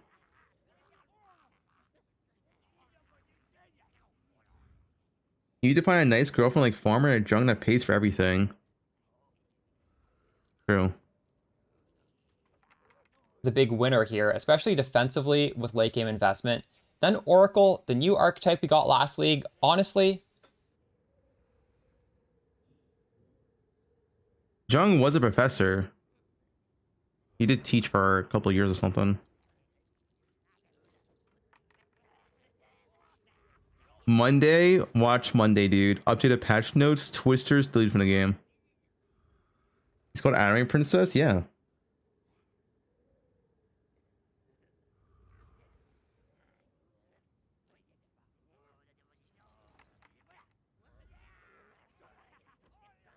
He was a PhD student teaching as part of his PhD. And it was both.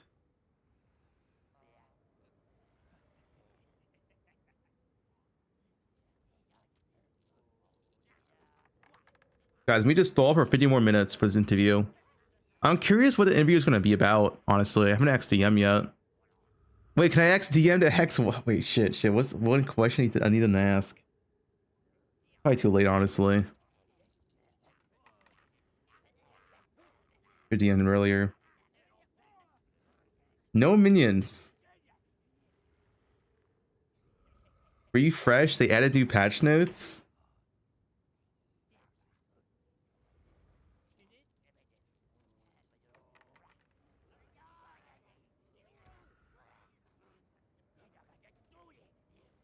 What is this, dude? Aang 11 Farmer White HD. This is on your form, GG.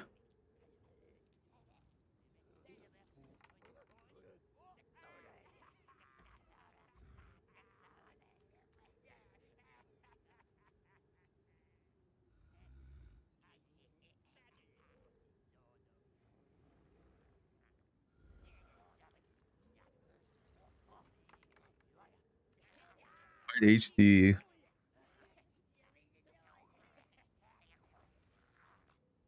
No, it's real.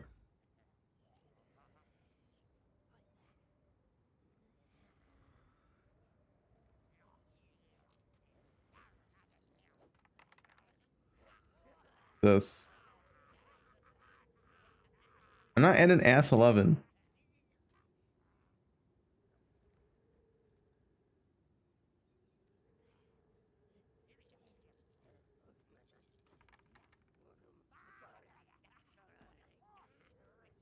Wait, let me ask Farm one thing. Wait, 8 viewers? Man, bro has fell off. What happened? Well, the bro fell off.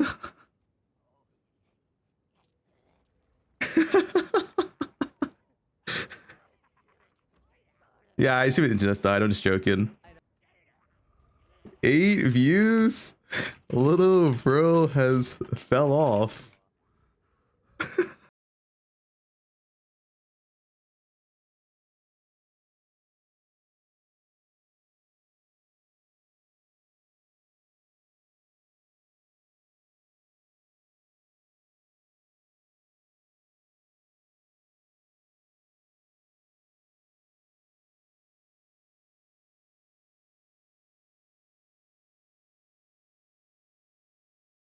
Streams right now.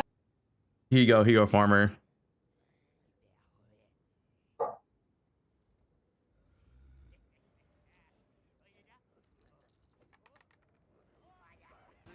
Like, what is wrong with this guy, man?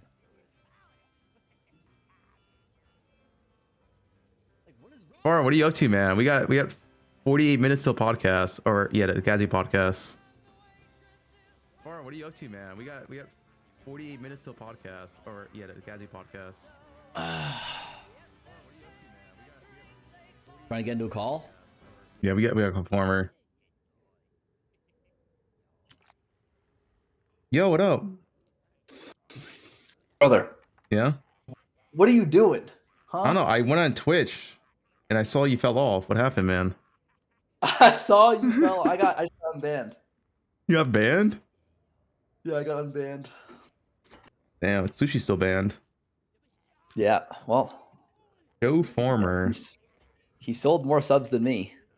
Just kidding. Wait, what? Just kidding. GG? Just by me, I mean Fub. What's your thoughts on this cosplay?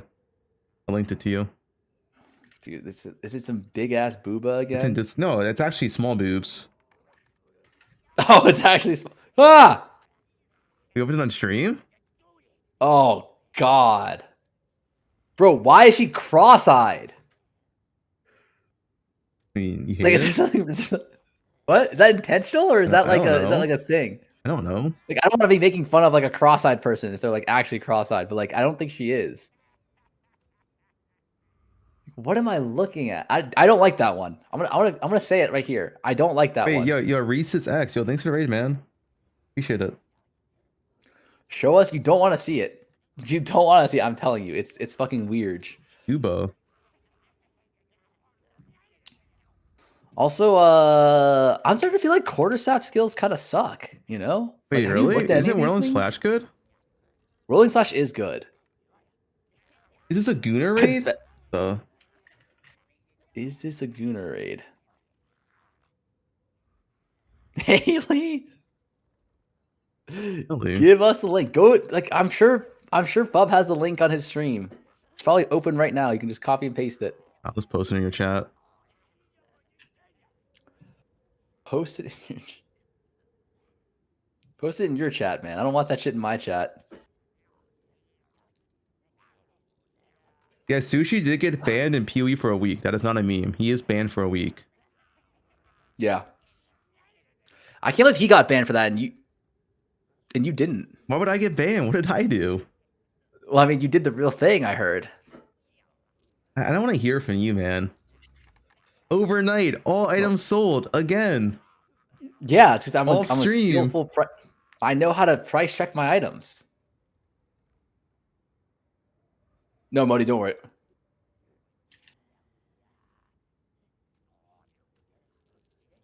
Me, Phobe. Like, okay, what about the offline headhunter? Explain that one. I got entered day 1 for the past 3 leagues. Okay, explain the offline headhunter. Don't worry about it. That's what I thought. I'm a changed man. You're a changed man. Yeah, now I just stream. What would you do before? Sometimes I didn't stream. Oh my god, unethical. It was a casual. 1 hour 15 minutes an act 1 lane hour. You cooked? That is kind of slow if you're practicing. Yeah. Don't look at my screen. Can you get off my screen for a second? Wait, why? Just don't look, okay? Okay, I'll get off. Okay, I'm off. Okay, good. Wait, hold on. Sorry. Where's your stash? Tell us Euler to add more songs to your playlist. Wait, is your playlist like no songs? Euler to add more songs to your playlist. I have like 200 songs in my playlist. How many do you have in yours? I think also like the same.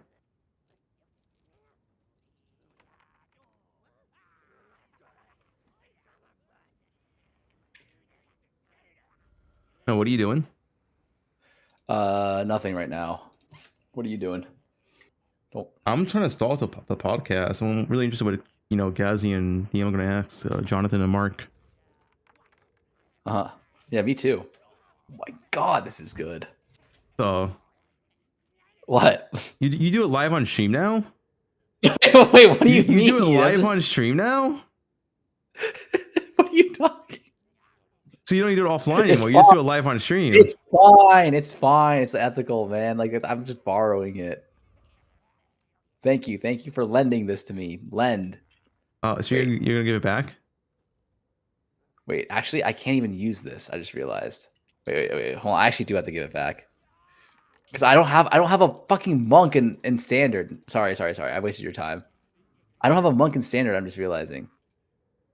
Ooh. I'm trying to like get the fucking whirling or like to see what the Tempest Flurry shit looks like. Oh, you're trying to do the Tempest Flurry? Yeah. You know, I'll just hold on to it for you if you don't need that, you know? Wait, so you just took it? No, I'll give it back to him later. I've been having internet problems, so we'll figure that out. Internet problems, huh? Yeah, we have you know how it is. Korean name that I can't read. Namanari, thank you for the gifted. Wait, I know that guy. Wait, hold on. Did you not take it? Oh, he's getting out of your channel. This is one of my chat. This is one of my chatters. Yeah, he's converted. You stole him. Yeah, good. Deserved. Yo, guys, is any primes in chat? If you have Amazon Prime, you can prime for free on Twitch. It's a free sub once a month. You make sure you use it. It's free. On your favorite streamer. You want them to prime to me? That's no, not it's your favorite streamer. All right, chat, you heard it. Just he wants you to send me your primes for some reason. I personally feel bad about taking your primes. Thanks for the prime, Baked Skates.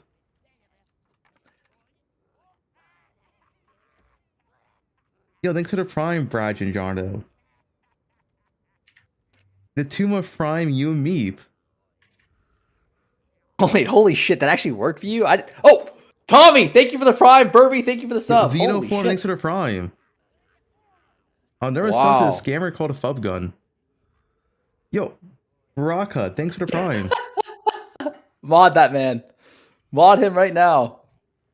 Yo, thanks for the 6-month prime, Valhalla. Rite of passage? Oh, shit. Sorry. Yo, thanks for the 6-month prime. The 5 gifted subs from Braj and Drone. Yo, thanks, man. An X-Droid for the prime. Yo, I appreciate it, guys. What the? What?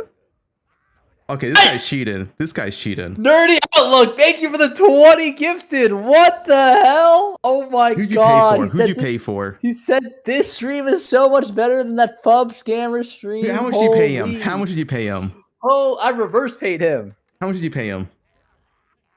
I reverse paid him. Guys, I can't get mogged by Farmer, man. Like, get mogged, kid. Like, I'm sorry, little gup. Like, yeah, This sure, guy you have doesn't. This guy 5.7K. doesn't even clean his own room, man. Tobias, thank you for the prime. Like, yeah, like, okay. You're right. Yeah, you have 5.7. Furtado 2623 just gave out 20 gift subs. Yo, I appreciate it, man. I really appreciate the support. And the prime from Harambe. Chat, I know we have 10x less viewership than him right now. We fell off after our ban, okay? But I know we like You I've seen begging you on guys stream? swipe. You begging on stream? I've seen you guys swipe, all right? Just send some swipe my way. Just give me one. Oh! Okay, how Levi, thank you for the 20 gifted. this guy's Oh, he says begging on get stream. Fubgun. Holy fuck. Yo, thanks for the tier 1 He said- sub. And the prime He said, see you Phantom. later, little gup. You're actually paying his heel to Thank you, give Levi. 20 subs. Malferon Prime. Like, here's the thing, bub, okay? Oh, I yo, have a tight Blue 3 Hex, they just get to 20 subs. Yo, I appreciate it, man, a lot. Means a lot. Thank you, man. Official PoE channel in your chat? Is there?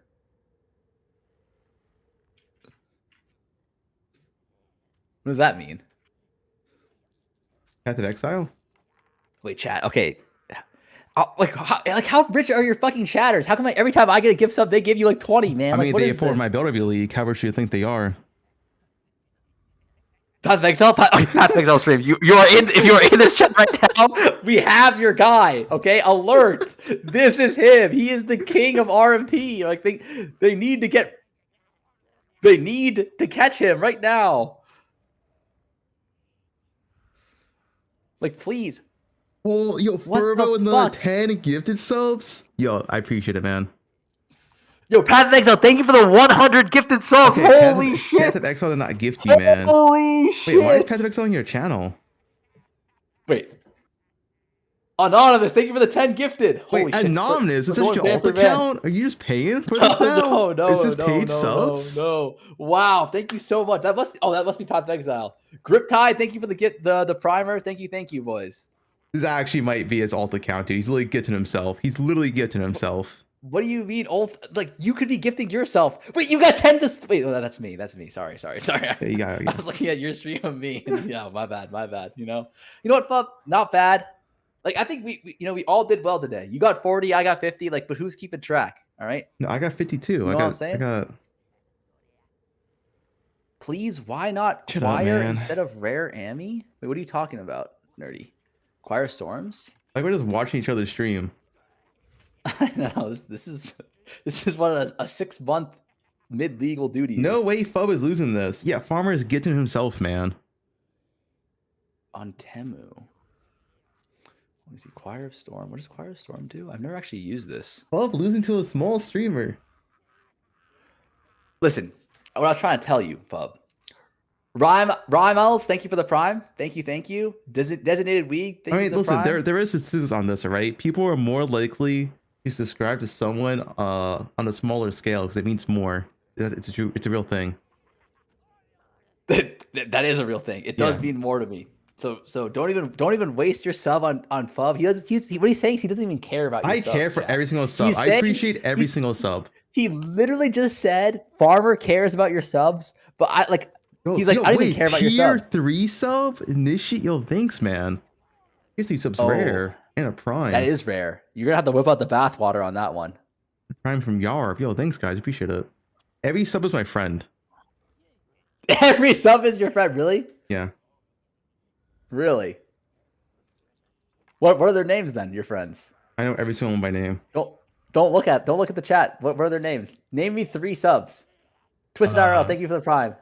Nick D, Yarv, Fervo, X the former X. That's 3. Are you not subbed to me? I am subbed to you actually. But you're not subbed to me. I got permabanned last time I was subbed. Well, you probably deserved it.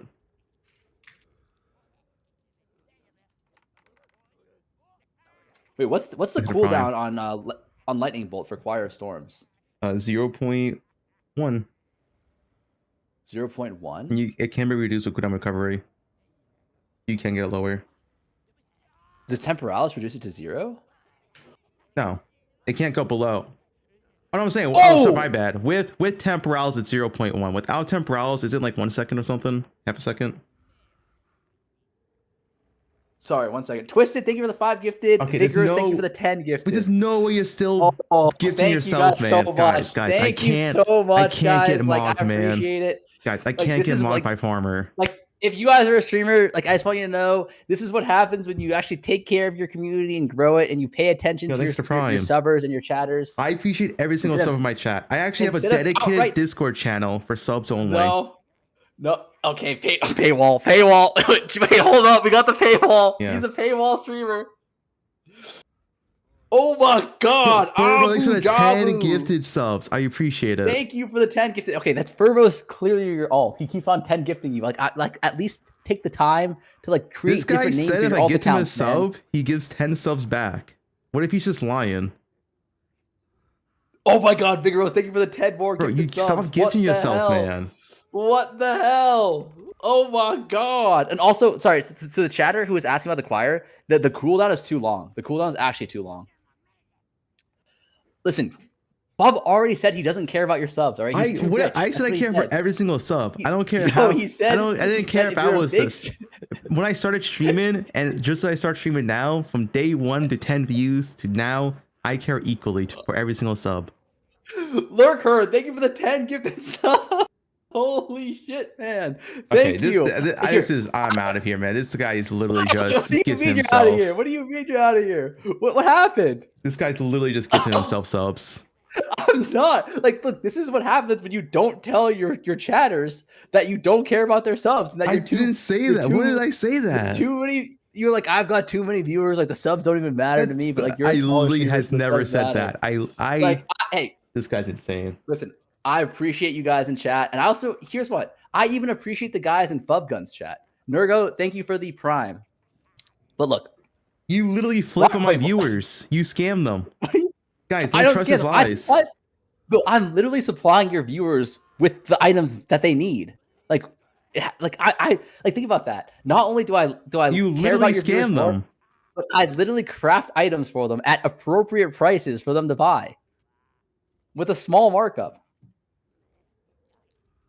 Yo, the 50 gifted subs by anonymous gifter. Man, that means a lot to me. I really appreciate it. That's a lot of money, actually. Like, I swear to God, this guy's honest. I appreciate it. He's on his ult. He's on his ult. I appreciate it, man. Dude, sus. Chat, can I get... For people in Fubgun's chat, can we get a scuba? Can we get a scuba if that 50 gifted from anonymous was sus?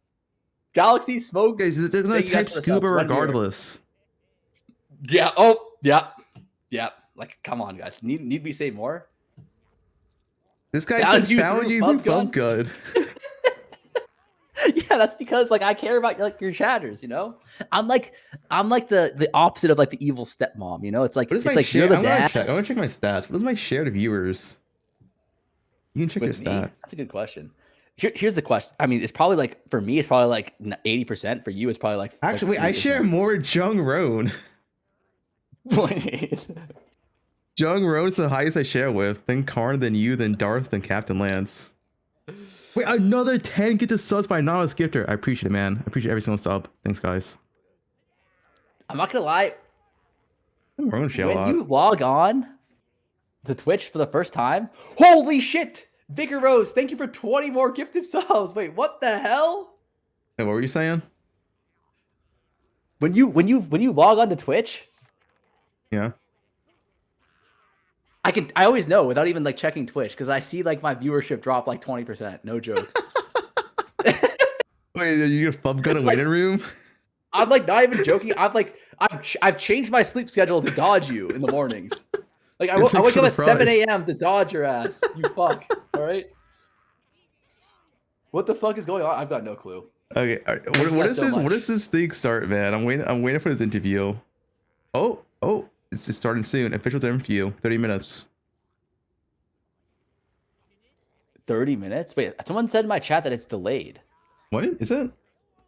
Interview delayed till. Yeah, wait, hold on. Click the link. Look, do you see this? Yeah, can you click it for me on stream? I'm watching a stream. Yeah, I'll click it for you on stream. Oh. Goth Freyrin. This is the kind of shit that Fub likes. That's for damn sure. I'm not into tattoos, to be honest. Where are the tattoos? You don't see, it's on our hand. I noticed that.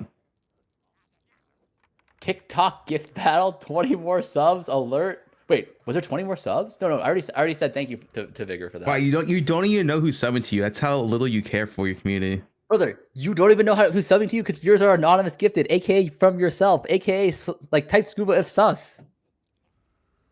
Love the content, but Gazzy is online. So wait, nerdy, wait, what happened? My whole chat type scuba, dude. I'm getting mocked by goddamn Gazzy now. You didn't give back the rite of passage? It is the Minion League. Oh, I didn't. Wait, so are you for sure playing staffs next match? I think so, but like, I'm not gonna lie, I've been testing out some staff stuff. Like, besides Whirling Assault, like all these staff things, like I don't know, they're like not great.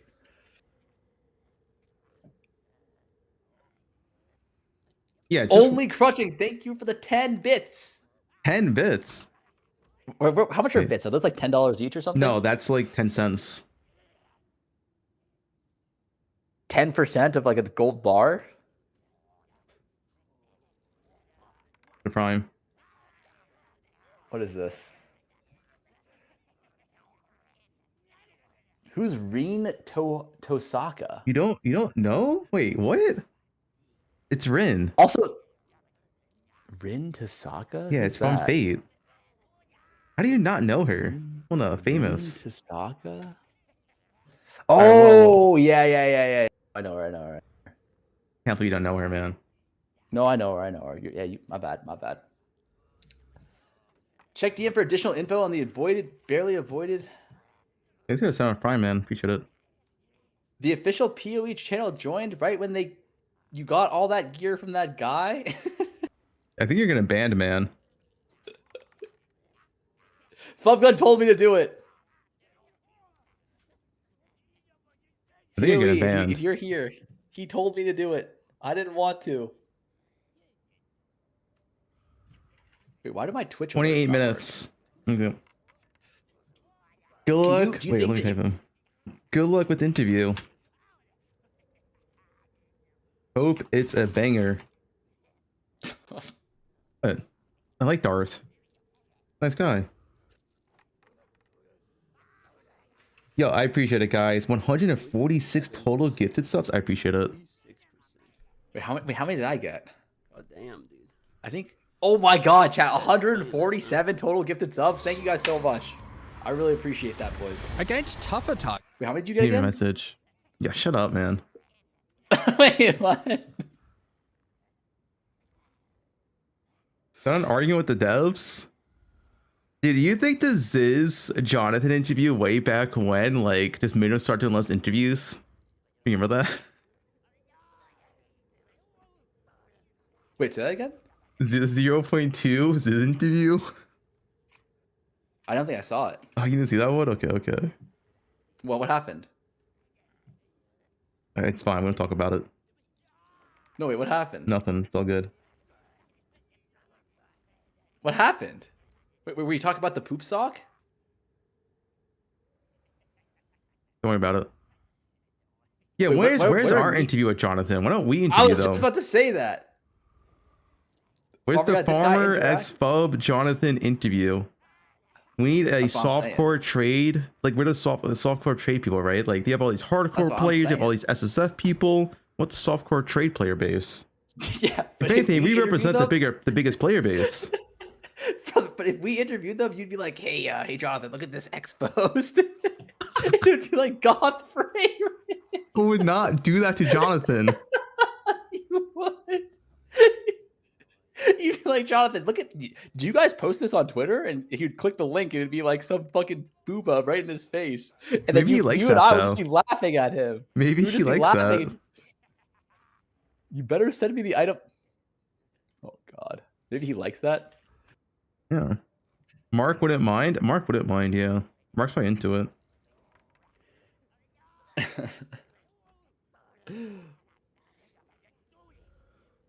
Do you think you'll be able to ask some questions? Like, do you think you could just jump in there and just do a celeb shot real quick? I don't think so.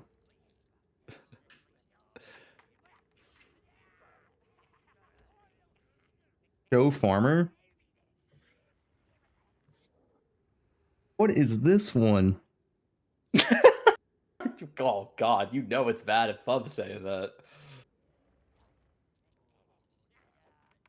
Didn't they give us 4 Booba Ziri? They defo Gooners, true. Actually true.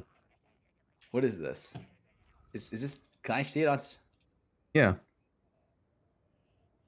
Who the, Megan Fox in 2026? He's back. Damn. I don't know, man. Wait, isn't she like 60? Wait, how did her boobs get bigger? What do you mean, how did they get bigger? She probably... She's probably only like 40% human being at this point. Wait, how old is she even? 40? Oh, she is 40. She was like... She is actually exactly 40. Her birthday just Dude, I passed feel like- recently. I remember I had the biggest crush on Megan Fox when I was a kid. So like 25 years ago? So like 30 years ago. Like, relax, buddy. Actually, hold on. Wait, 25 years ago, I was in fact a kid. Yeah. So I'm not wrong.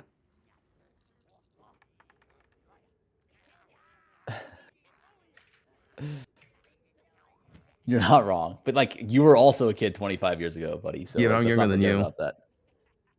You're like 1 year younger than me. Chat. I'm 30 years old. Type scuba if you think Fub is less than 1 year younger than me. Are you turning 31? Well, yeah. If I'm 30, I have to be turning 31. Well, this year I meant. Dude, they're gonna type scuba Yeah? no matter what, dude. They disagree with me. That they wouldn't type scuba if I said something else. Like, type scuba if you This think. guy's typing Ari. Type scuba if you think Fub's gonna get another offline headhunter this league. Okay, it's not. I literally am gonna online. Alright, type Hey. scuba if Summer's gonna sell his whole stash overnight. Again. What's wrong with that? Like, I'm a good price checker. A lot of scubas. When time starts to hurt you, what do you mean? Oh, when you're 30, yeah. My back. How's your back doing? Fub? Mine's fine. I'm young. But what about from the you know? Oh yeah, when I pick up your mom, it can hurt.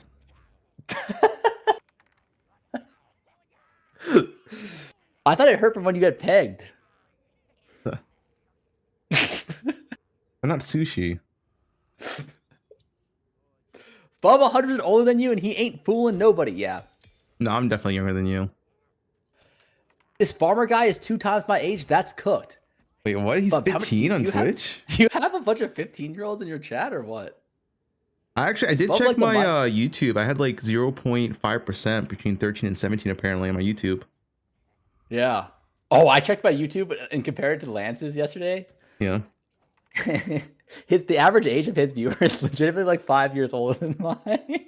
I was actually about to say, I think Lance would have an older viewer base. 'Cause he's like a chill, calm dad streamer, right? Dad streamer, 45 Yeah. years old. It just makes sense. Yeah. Yeah. This watch party? No, we're just stalling.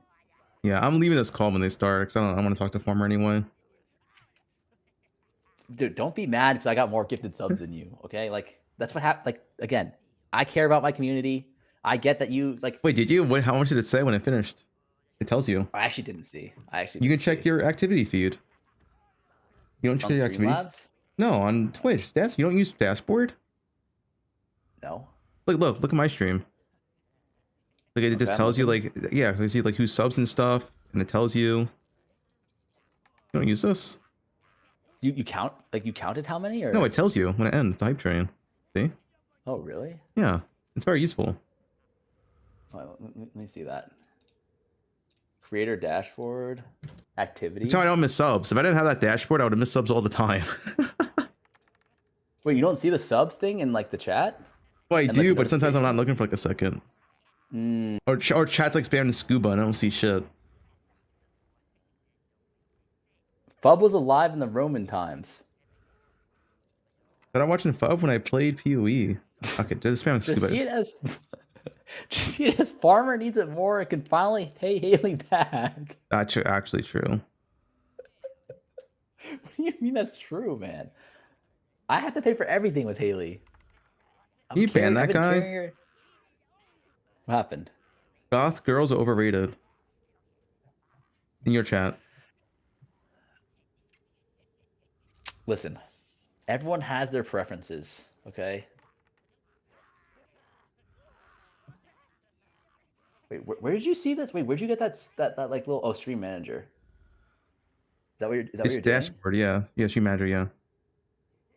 And then how the? Dude, this is what mine looks like. Is this cooked?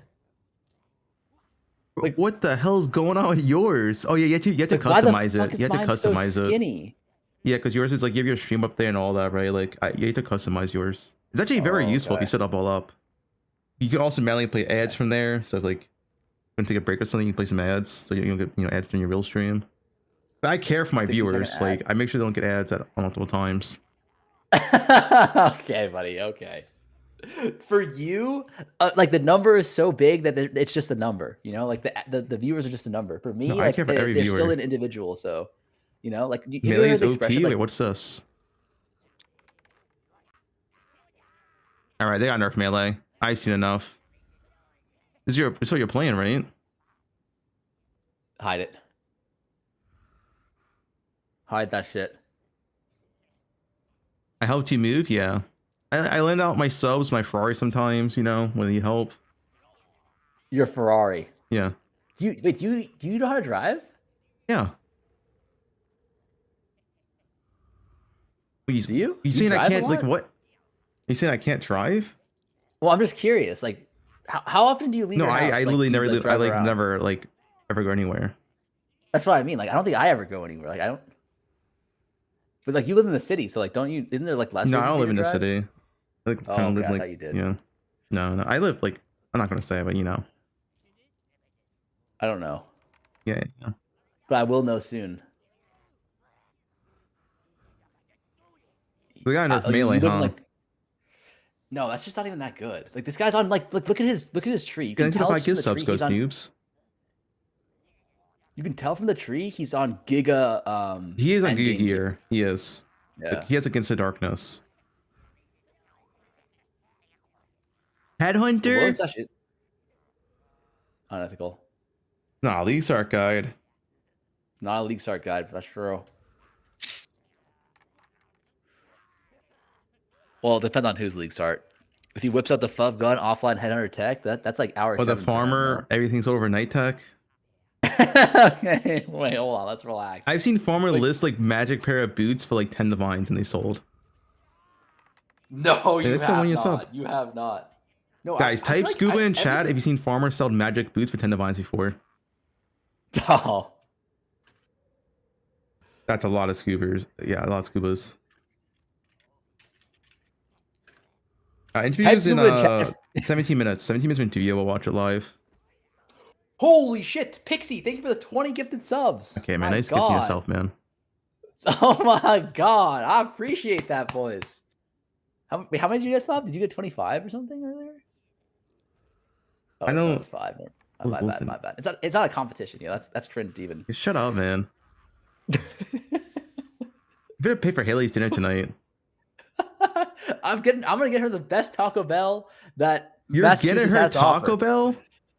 She What's wrong literally with that? cleans your room. She pays for that house rent, and the best you can do is Taco Bell. Brother, in this economy, like that's pretty good, no? Like a rice and bean burrito is $1.50. Like 5 years ago, they were $1 each. That's a 50% inflation. Like, do you see what I'm saying? I mean, I was saying, if I had a girlfriend, she'd eat it better than Taco Bell, all right? You'd be probably getting her like Burger King or some shit. Burger King did improve their menu recently, I heard. I don't know if that's true. I still Never have heard. Never thought I'd see a day where I sided with Fubgun. True. See? Yeah, apparently Burger King like redid their like their Whopper meal or something. Apparently they improved it or something. That's Whopper the slaps saddest now. I heard. Burger King better than Taco Bell? Wait, No. eating Burger King right now, it's fire. Wait, is Burger King actually like really good now? No, Burger King's terrible. They're all saying it's really good. Kazzy can pump 200 subs on a whim. True. But chat's saying Burger King's good. Whopper is good. Well, yeah, for fast food standards. Wait, do you cook a lot, or do you like? Get No, I fucking DoorDash, man. I don't have time. Okay. What's your like go-to? I don't have a go-to. I literally I go to DoorDash, I see what's on sale, and I pick between those restaurants. That's what I gotta save money, man. DoorDash, yeah. What's on sale is for sure the play. Yeah, what's on sale? What's the whoever's doing a deal? So I get like a next variety. hold Like, on. you know, maybe like one day I have like pasta, maybe one day I have like a burger or something, maybe one day I have like a chicken meal or, you know, chicken sandwich, I mean. Okay. You know, yeah. it's like it's just No, different you know every what? day. I take it back. There actually is a pretty high likelihood again that Pub might be Asian. Like you were kind of sussing me out yesterday with some of the things you were saying, like your dad being proud of you or some shit, which I was like probably not Asian, but the deal menu on DoorDash, like It goes hard. You're back. It goes Yeah, hard. You know you, and how excited you are talking about it. I've definitely sensed some, like maybe Vietnamese, maybe Chinese there. But guys, you who know? else does that? It's not just us, right? Like, it's a good tactic. Because honestly, if you do DoorDash and you only take the deals, it's actually not that bad of a price. Us. Wait, he just admitted to being Asian. No. No, I said us as in like we're not as like ethnic. Dude, I just said us as in us. Okay. My bad. He says axe instead of ass. No shot. Would you say axe? Like ask me a question? Ask. Ask. And how you say it? No, that's how you say it. Someone said you said axe instead of axe. Or fuck, axe instead of axe. Dude, you know stuff, man. I don't know what to say. Dude, this looks broken. Brother. First of all, it's the skin. Okay, like he has a skin here which has purple, which makes it look way better than it is. So it's pay to win. Also, he's on. It is pay to win. This is paywall. This is paywall. Fucking paywall builds, man. You cook for yourself? You're a chef? Wait, I thought chefs didn't like cooking for themselves because they cook all day. That's what I've heard sometimes. They don't like even like cooking like at home because they cook all day. I've heard that too. Like they'll just eat like a bag of chips for dinner or some shit because they're so tired.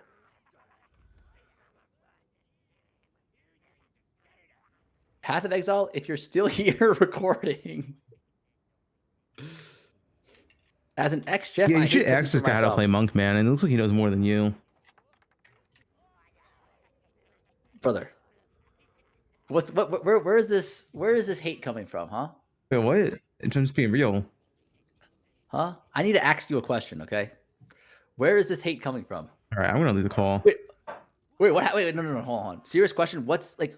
Oh, you don't have a spot. Never mind. Wait, what? No, I was gonna ask you about your favorite, like your DoorDash thing, but you just do the cheapskate deal thing. Yeah. Never mind. 10 minutes. All right, Fub. What's the name of our podcast gonna be?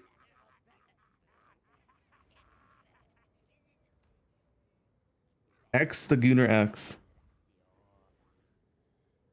What the fuck? We come up with a better Gooners name, man? United. Scuba Cast. That's a good one. Scuba Cast. The value meal. I like the Scuba Cast. Scuba cast. All right. It's your job to go and get Mark and Jonathan onto our scuba cast. There's no way they're gonna join with you on there. What do you mean with me on there? I feel like I'm a pillar of this community, you know? Like I'm like a good guy. Like I do good things for people. No, there's no brand risk at all for me. Like I help people learn how to craft, interact with the mechanics of the game. You teach you how to flip my build. I do teach people how to flip your build, that's true. But that's like a very valuable economic lesson. I help people in game and out of the game.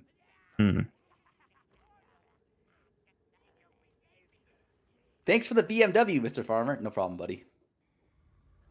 Just bring it back to me when you're done. Steal crafting ideas from your mod. Don't worry about that. Don't worry about that. He helps Chinese mirror farmers by giving them real. Is that true? I think he's talking about you.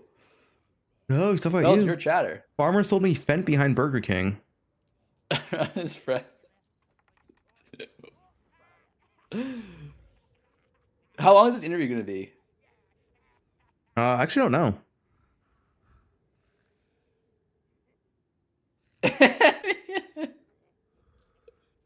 Do you think DM has ass 11?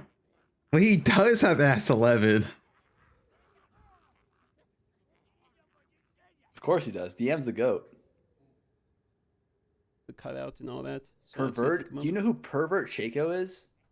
Yeah, I saw her cosplay. You actually know them by name. Holy shit. Yeah. To my viewers. I know my name. There's no way that's one of your viewers. Please bait someone to say 6'7". Man, this 6'7" brain rot, bro. Can I link you something that's giga busted? Yeah, go for it.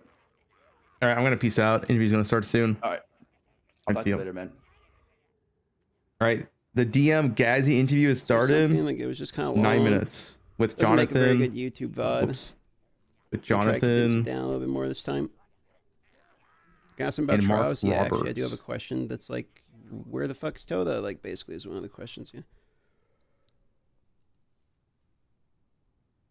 How many minion questions? Hopefully not a lot.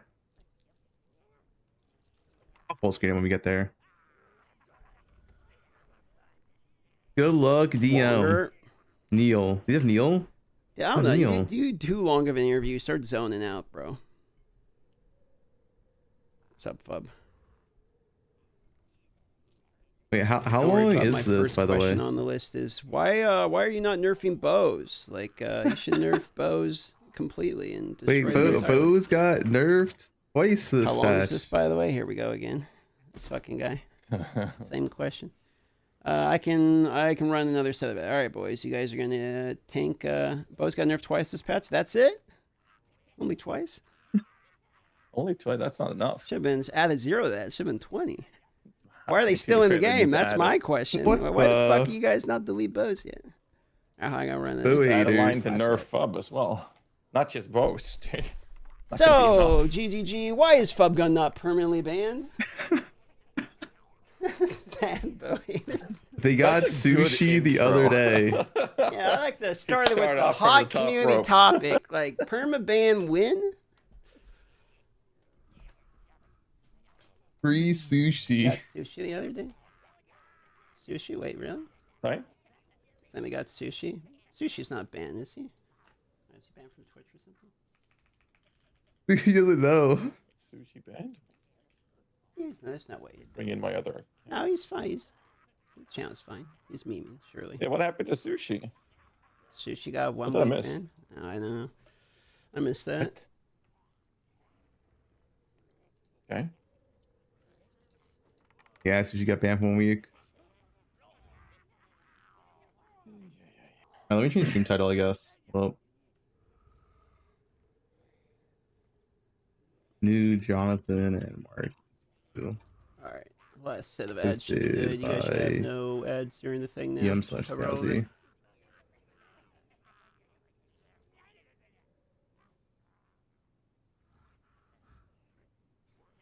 What is this?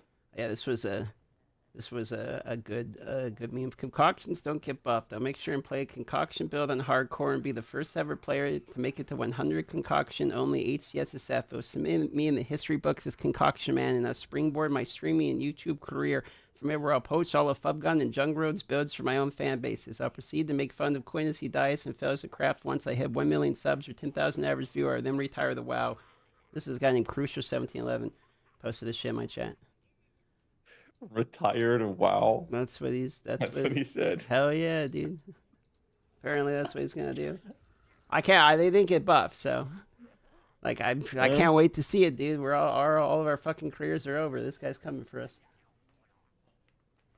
It's done for. We were getting too old, man. Did I tell you about my weird interaction with some kids in a grocery store the other day? Like a week ago, 2 weeks ago? I don't know. Are you gonna say like, is this the end game of this? You're gonna say like Skibbity Riz or some shit? Like that's where this is. That's going. what they said. Just I fucking knew it. randomly. Dude, no, randomly in one of the aisles, one of the kids screams at the top of his lungs, Skibbity Sigma. And then they start giggling and walking away. And I'm like, kids. so They're shocked. probably I've never trolling seen you it. because they're like, look at this old fucking dinosaur walking around. Let's confuse him. That's probably what it was. And you're still talking about this story like 17 weeks later. So like, I mean, you kind of took the L on that one. True. I mean, it was just such a surprise. I was like, what the hell? What is going on? Like, I've only heard of that. I've just never experienced it like that. Get shit on, I guess. Clearly. Is Gazzy pushing 40?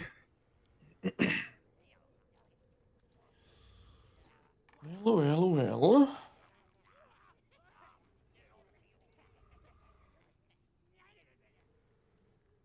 Is he pushing 40? Brother, he's pushing 70. Holy. Gazzy's 68. Brother, crazy. we're the same age. I don't know what you're talking about, brother. I'm 22. I look Yeah, young. Dion I looks feel young, 22. I'm great. Yeah. You're old You ass can over there pass with for a house and 22. kids. It's over, dude. It's fucking over. Speaking of- Yeah, I got speaking of motorcycles kids. in my garage and long hair and a rock star lifestyle. Well, last time we talked about your motorcycles, you said that you're scared of driving because of other drivers. Fuck and you told yeah, me I that am. It was bad for me to buy one. Fuck yeah, that's true. You got me. I stand by that, dude. 100%. Every year I add to my like piling of years here. Like the more I go, the longer I go. I look in this. I go to my garage and I'm like, this shit's a death trap. Like, how the fuck do I like? Why do I even own these things? I'm gonna start dumping them. Like, they're not a good idea, bro. YouTuber with no health care and a motorcycle is a bad combination. I'm gonna go pee. I'll be right back. Do so. Hey, it's Travic. What up, Travic? All right, boys, we got about 3 minutes. So when DM comes back, we're going to start setting 3 up minutes? the scene real quick, and then we have an interview. And like DM mentioned earlier, Ashes my did play. bio break, we're not aiming to do like a 50-hour interview. These tend to get pretty drawn out and long when they're done live. Last one we had, it was like 2.5, 3 hour long. It was crazy. So what we're trying to do, we've condensed it down to, I hope we're going to hit about 1.5 hour.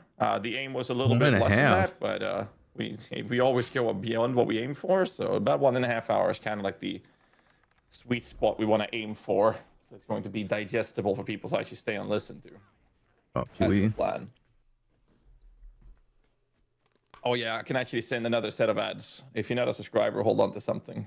There you go. Have fun. All right, I'll send ads too then, guys. All right.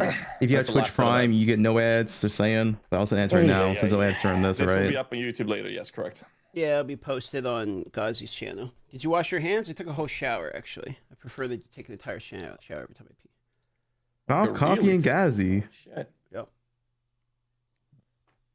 The DM's hair is long as fuck, dude. Jealous. Sounds good.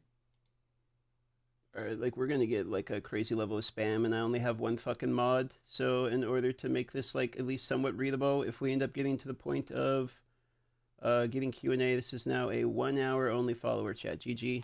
All the people that are only showing up to this to spam like, you know, what is it? The Among Us dudes with the dick ASCII or something like. GG. Okay. Let's see here. Slow mode it. It has 11. Yeah, slow mode's a good idea. stats. Slow mo would make it easier for the mod. King, feel free to like release the hammer. Like, don't do any perma bans, but you're welcome to give people like multiple hour bans if they do anything fucking weird. That's fine. I'm not gonna have the chat open. Just like heads up. Same. I'm just gonna put that on default slow mode here. The chat's not gonna be open because I'm gonna be focused on just like yapping about 0.5 and stuff. But I will pull up the chat if we have enough time for rapid fire Q&A. I already asked them like, you guys cool with rapid fire Q&A at the end, and they said sure. So we're gonna try to get, if you guys do have some questions, that would be your time. Okay. Yes, sir. Shall we get in a call with them? Set up Yeah. the scenes? Okay, I'm gonna have the standby thing go. You guys aren't gonna hear any audio or anything, which is like normal. We'll be back in a few minutes. Got to do all the technical setup shit. We'll be right back, boys. Yeah, they already asked about keyboard and mouse. I was like the ZGD Q&A. It's just, it'll be ready when it's ready. There's no time frame.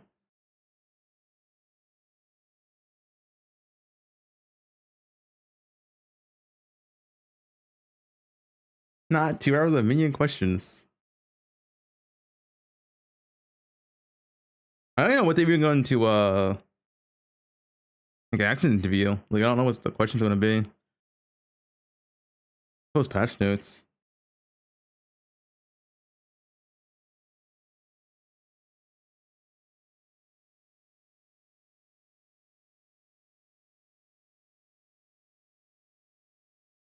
Who doesn't?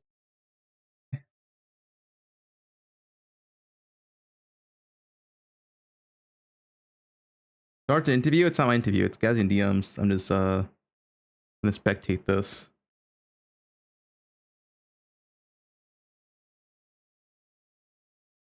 Hello, do you want to be banned?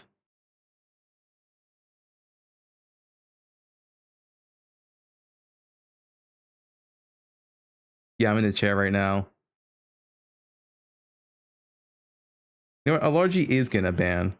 10 minutes.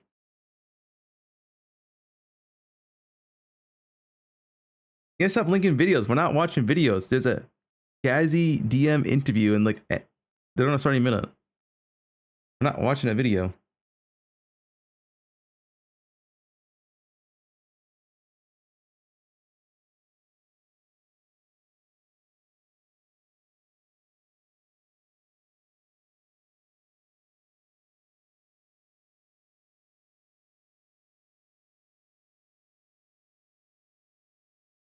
Pepega, that's too old a link, man. You need a new one.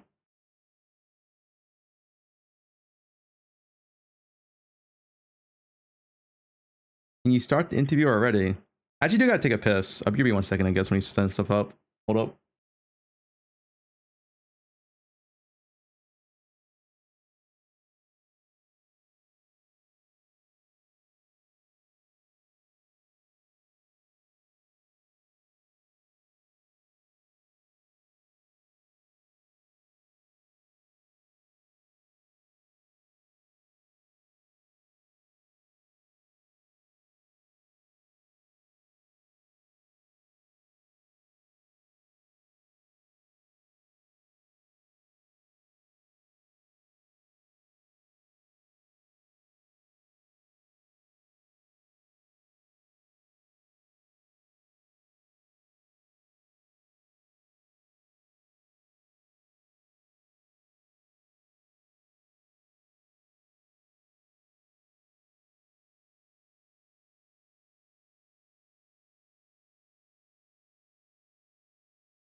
Alright, I'm back. Yo, guys, stop typing scuba. I'm gonna start any second now.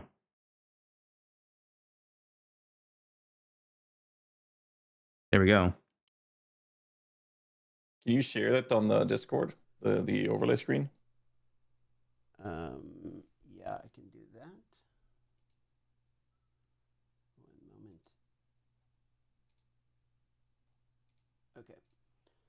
We're going to do just a quick audio test. So we're going to start with myself. I'm just going to be reading chat. This will be the one point in which we're reading chat, and chat will be minimized. I'm not going to be seeing you guys, but how's my audio, everybody? Everyone good? You can hear me? Chat looks fine. Yeah. We're all good. Okay, yep. Ghazi, audio test. Mic Ghazi. check, mic check. 1, 2, 3, 1, 2, 3, mic check. Cool. Is Jonathan. that good? Look at Mark. Checking 1, 2, 3. Sounds Hopefully it's all good. And Mark. Hi, I'm Mark Roberts from. Oh, Mark's so much House louder. right now. Zealand somewhere, testing volume. Check, check. Perfect. Okay. Sounds like we're all good. All right. Chat's going away. All right. And I think we're ready to get started, boys. You guys want full screen or Talk. this Thank you plus for chat? having this conversation with us, talking about 0.5, the reveal you guys have showed, and some other things.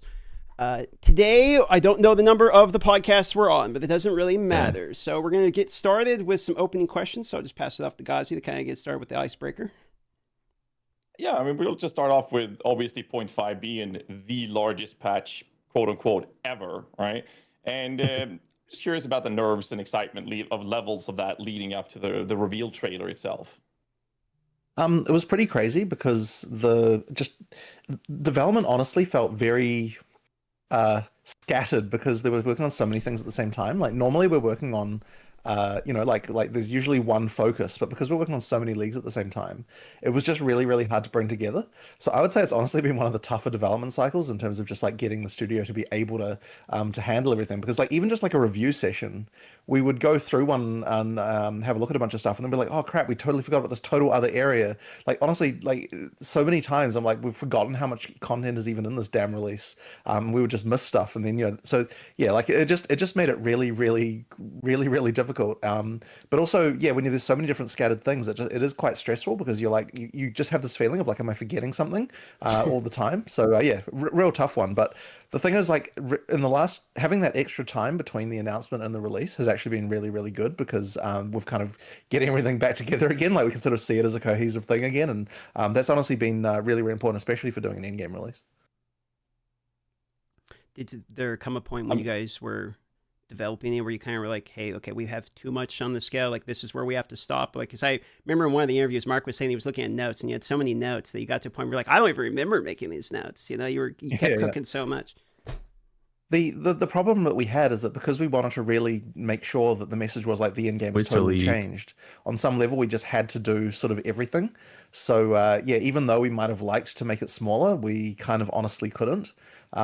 Which isn't to say there wasn't like a bunch of stuff that we didn't end up cutting anyway, but still, it's been we sort of had to do something. And then like it kind of led to this fact that then we're like a month later than we would hope would be, and that kind of thing as well. So like there's been stuff like that that's kind of definitely been downsides. But overall, I think it is really important because it's just a really important change. Like it really does very fundamentally change how the in-game feels. And I was even seeing recently like there are just a lot of people who they wouldn't play the end game of poe2 because it just doesn't have you need something to sort of like give them some direction, and we just didn't have that. And so now I've got people who are like friends, so they've like played through the poe2 campaign, but they've never really been an end game player. And all of a sudden they're like, oh, okay, I actually am going to play this, like that's been a thing that I've seen. So it's something that I'm like, that I think was really important to do. Do you think that that's primarily like the reason they didn't play the in-game was because of a level of confusion of like, what do I do next? Or do you feel like you didn't have enough like things in it to make it interesting? Because I remember something you come back to like pretty continually when this point gets brought up is like if an area feels like too big or like uncomfortable, that a lot of times it's an indicator of not having enough things in it. I think that can be the case, but I do think in this situation, it really was more the direction. Like you got to the end game before it opens up and it's like, okay, well now I can just kind of go wherever, right? Like there wasn't really you do need a quest line, like you do need something there. That's good. Just to give you some form of understanding what to do. And I find even myself, I'm like way more interested in doing end game stuff right now than I was before. Yeah, like it helps a lot. Would you say that this is a focus more of the idea of creating a getting off point, or is it more towards just creating a sense of direction? Like which one matters the most, or is it like a mix of the two? It really is a mix of the two. Like both of those things are important. And we did, I think before we got to developing 050, we were mostly talking in terms of giving people direction. But during 050 timeline, when was it? There was a moment, I can't remember when it was, Mark, but there was some moment where we were kind of like, where we realized like the problem with PoE2 right now is that you don't know when to stop playing, and therefore you have the situation and people just get like more and more bitter about like the fact that, you know, they're just doing the same thing again. Like there just wasn't, yeah, that getting off point thing was just super important. So yeah, that was definitely an 050 time horizon when we realized that.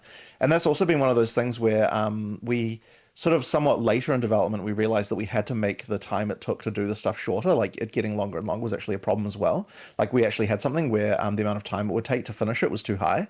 And that's even been something we've changed in the last like few weeks. Even stop more. playing. So previously we kind of assumed that it would be fine to have like, I can't remember the number there was. There was probably like 25, 30 maps, something like that in each of the areas for the individual leagues. And you had to do all of those in order to get all the points for a league tree. And we were kind of like, that seemed fine at first. Like we sort of thought that would be okay. But actually the amount of time that an average user takes to do 30 maps is actually quite long. And in practice, when you're playing it, it just kind of felt like there was too much there. So then what we decided to do is make it so that when you kill the pinnacle boss, you get an extra 6 points. So basically, and you can effectively not do 6 of the maps. And then if you go into the infinite and you know, get more keys and kill it again, you basically get 6 points. So you can effectively complete it 2 ways. You either do all the maps one by one, or you kill the pinnacle boss more times to get more points that way. And effectively, that means that you know, the time taken to actually do one of those league trees has been reduced. And so we're really focusing on basically just making sure that it doesn't feel like it takes too long to do an individual league. So you can make sure that you yeah, that the cleanup phase part does not feel annoying. Sure. We I think we're now at the where I see it discussing with others, but I think I'm the same, where I'm gonna get to the pinnacle boss, kill the pinnacle boss. He's cutting out. Fast.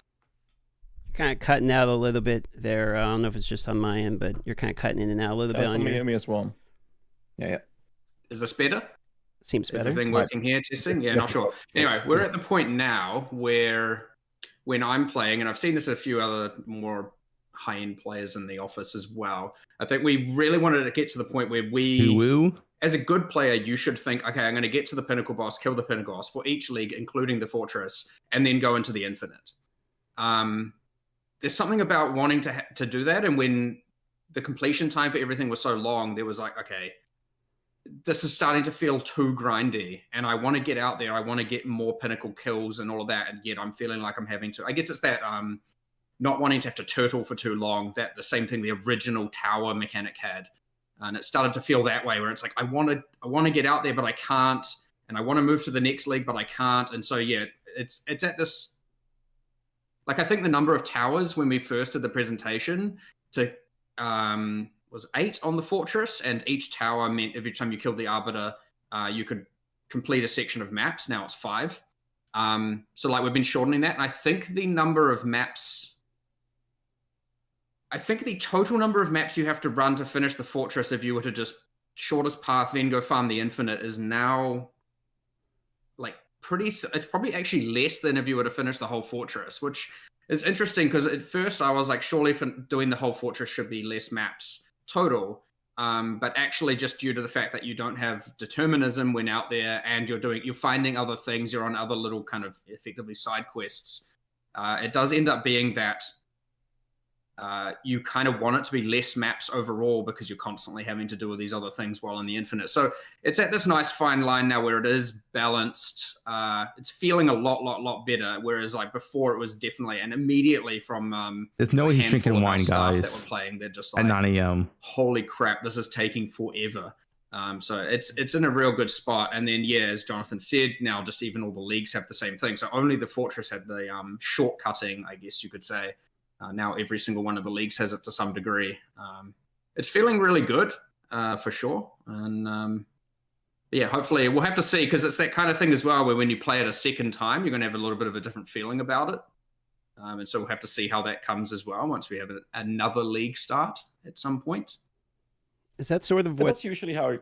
Go on, bud. Go on. I was just going to say, like, yeah, that's kind of like the whole cadence of playing something for the first time, because I think that point 1 was the early access launch was like one of the most exciting things ever. Everything was new. We got to experience everything. The second time we play through it, that's when we go nitpicking. Like, you know what? That area is a little too large, or that issue there. You start being, seeing the downsides of things you got annoyed with on the first playthrough, which was overshadowed by the positive things. I'm just curious if this is the reason you guys kind of want to have both of the last acts coming for 1.0 instead of sooner. Is that the same kind of reasoning there?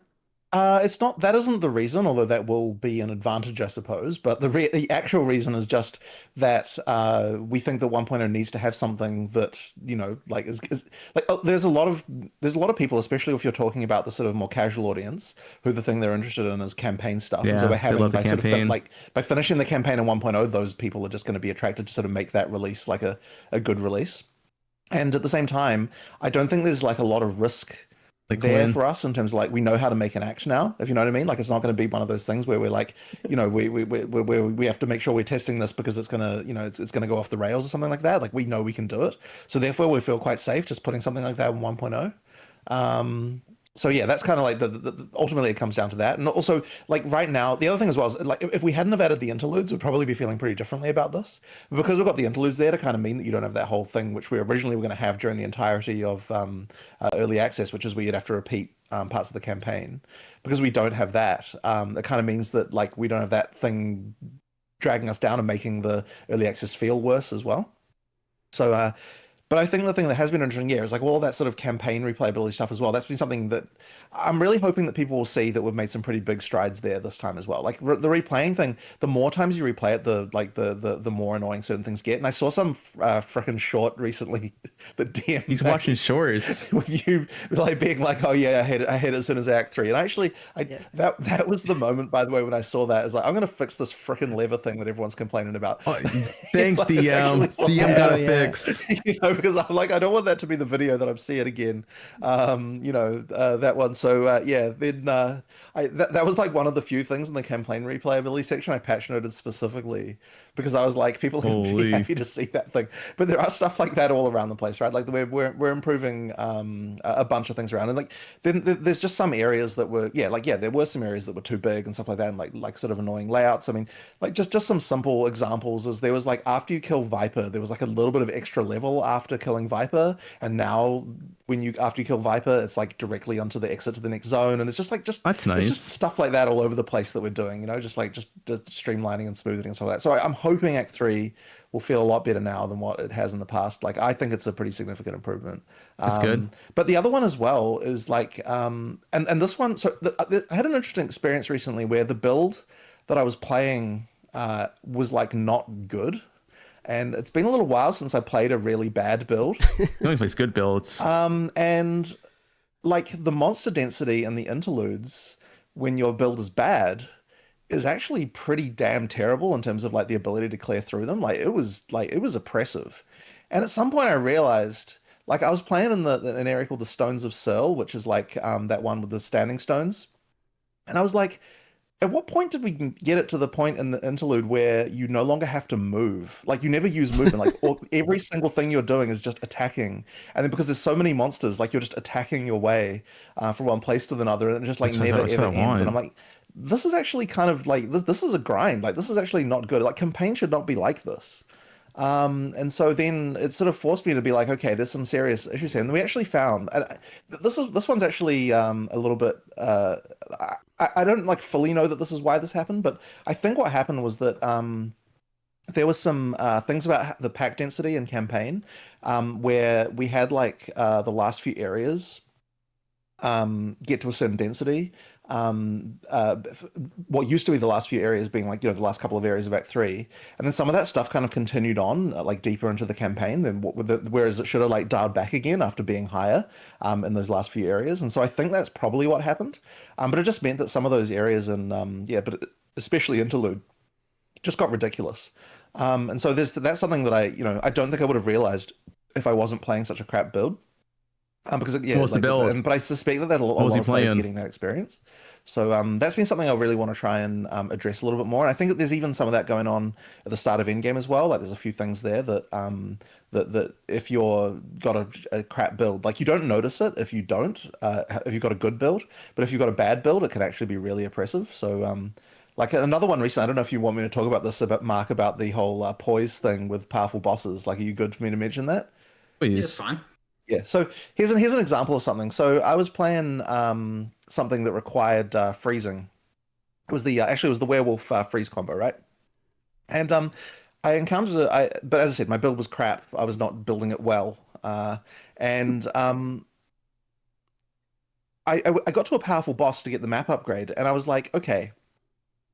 Normally, plus 100% life would kind of like, sure, it makes the boss fight twice as longer, but for some reason I was hitting this powerful boss and it made the fight feel like 3 times or worse. Like it was like really, really hard, like way harder than I expected.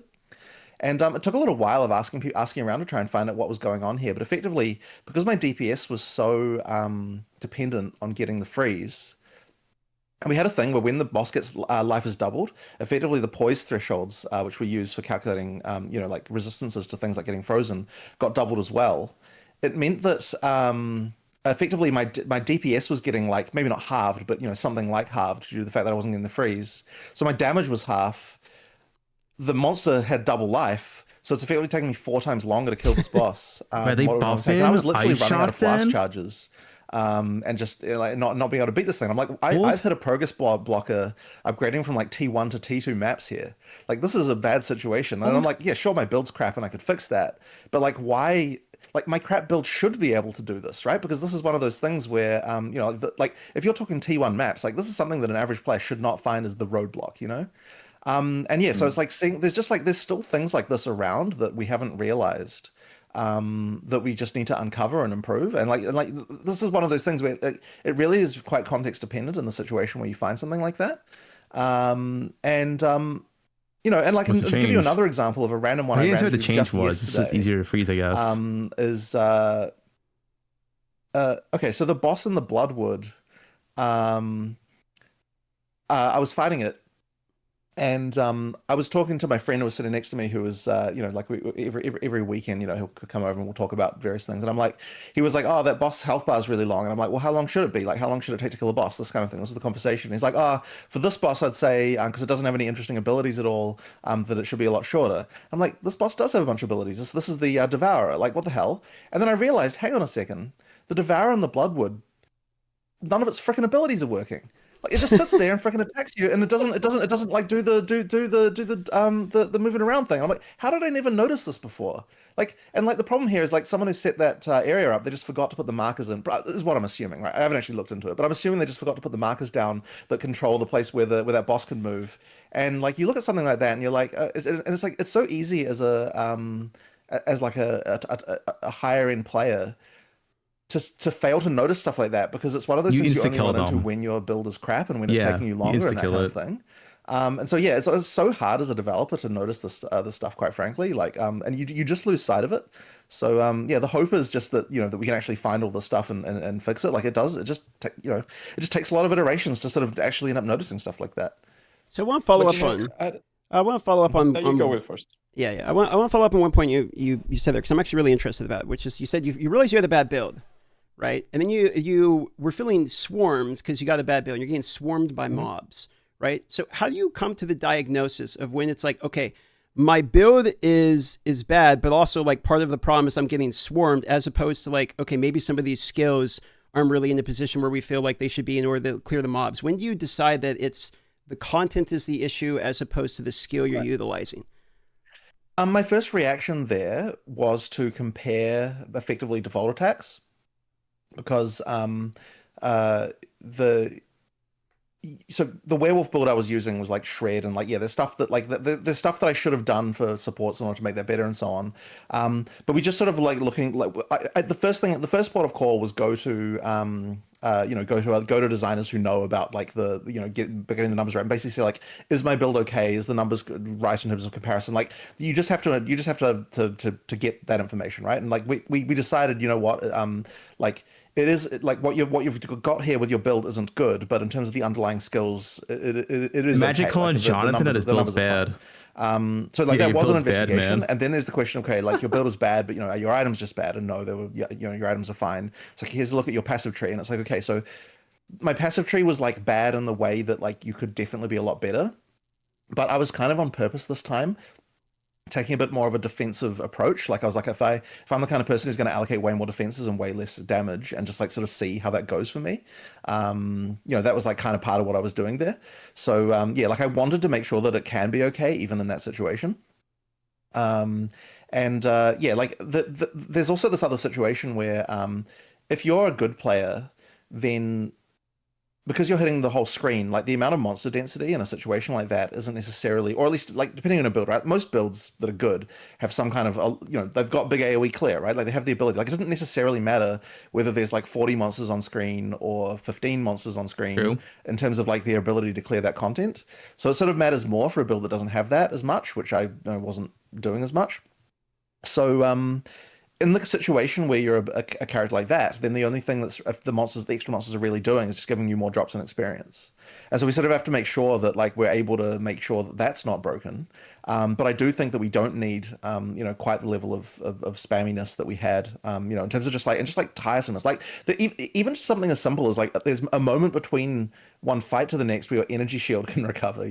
Just literally something as simple as that can be like something that can matter a little bit there. Like if it's just absolutely continuous, then there is a problem there, especially during campaign. One other follow up about this point, then I'll pass it off to Ghazi. As you said, you were kind of purposefully taking a more defensive approach. And I'm kind of curious at what realizations you came to. Like, what was your conclusion about making the building? Like, I'm going to heavily, more focus on defenses this time as opposed to, damage on the tree. Like, what was your experience like with that?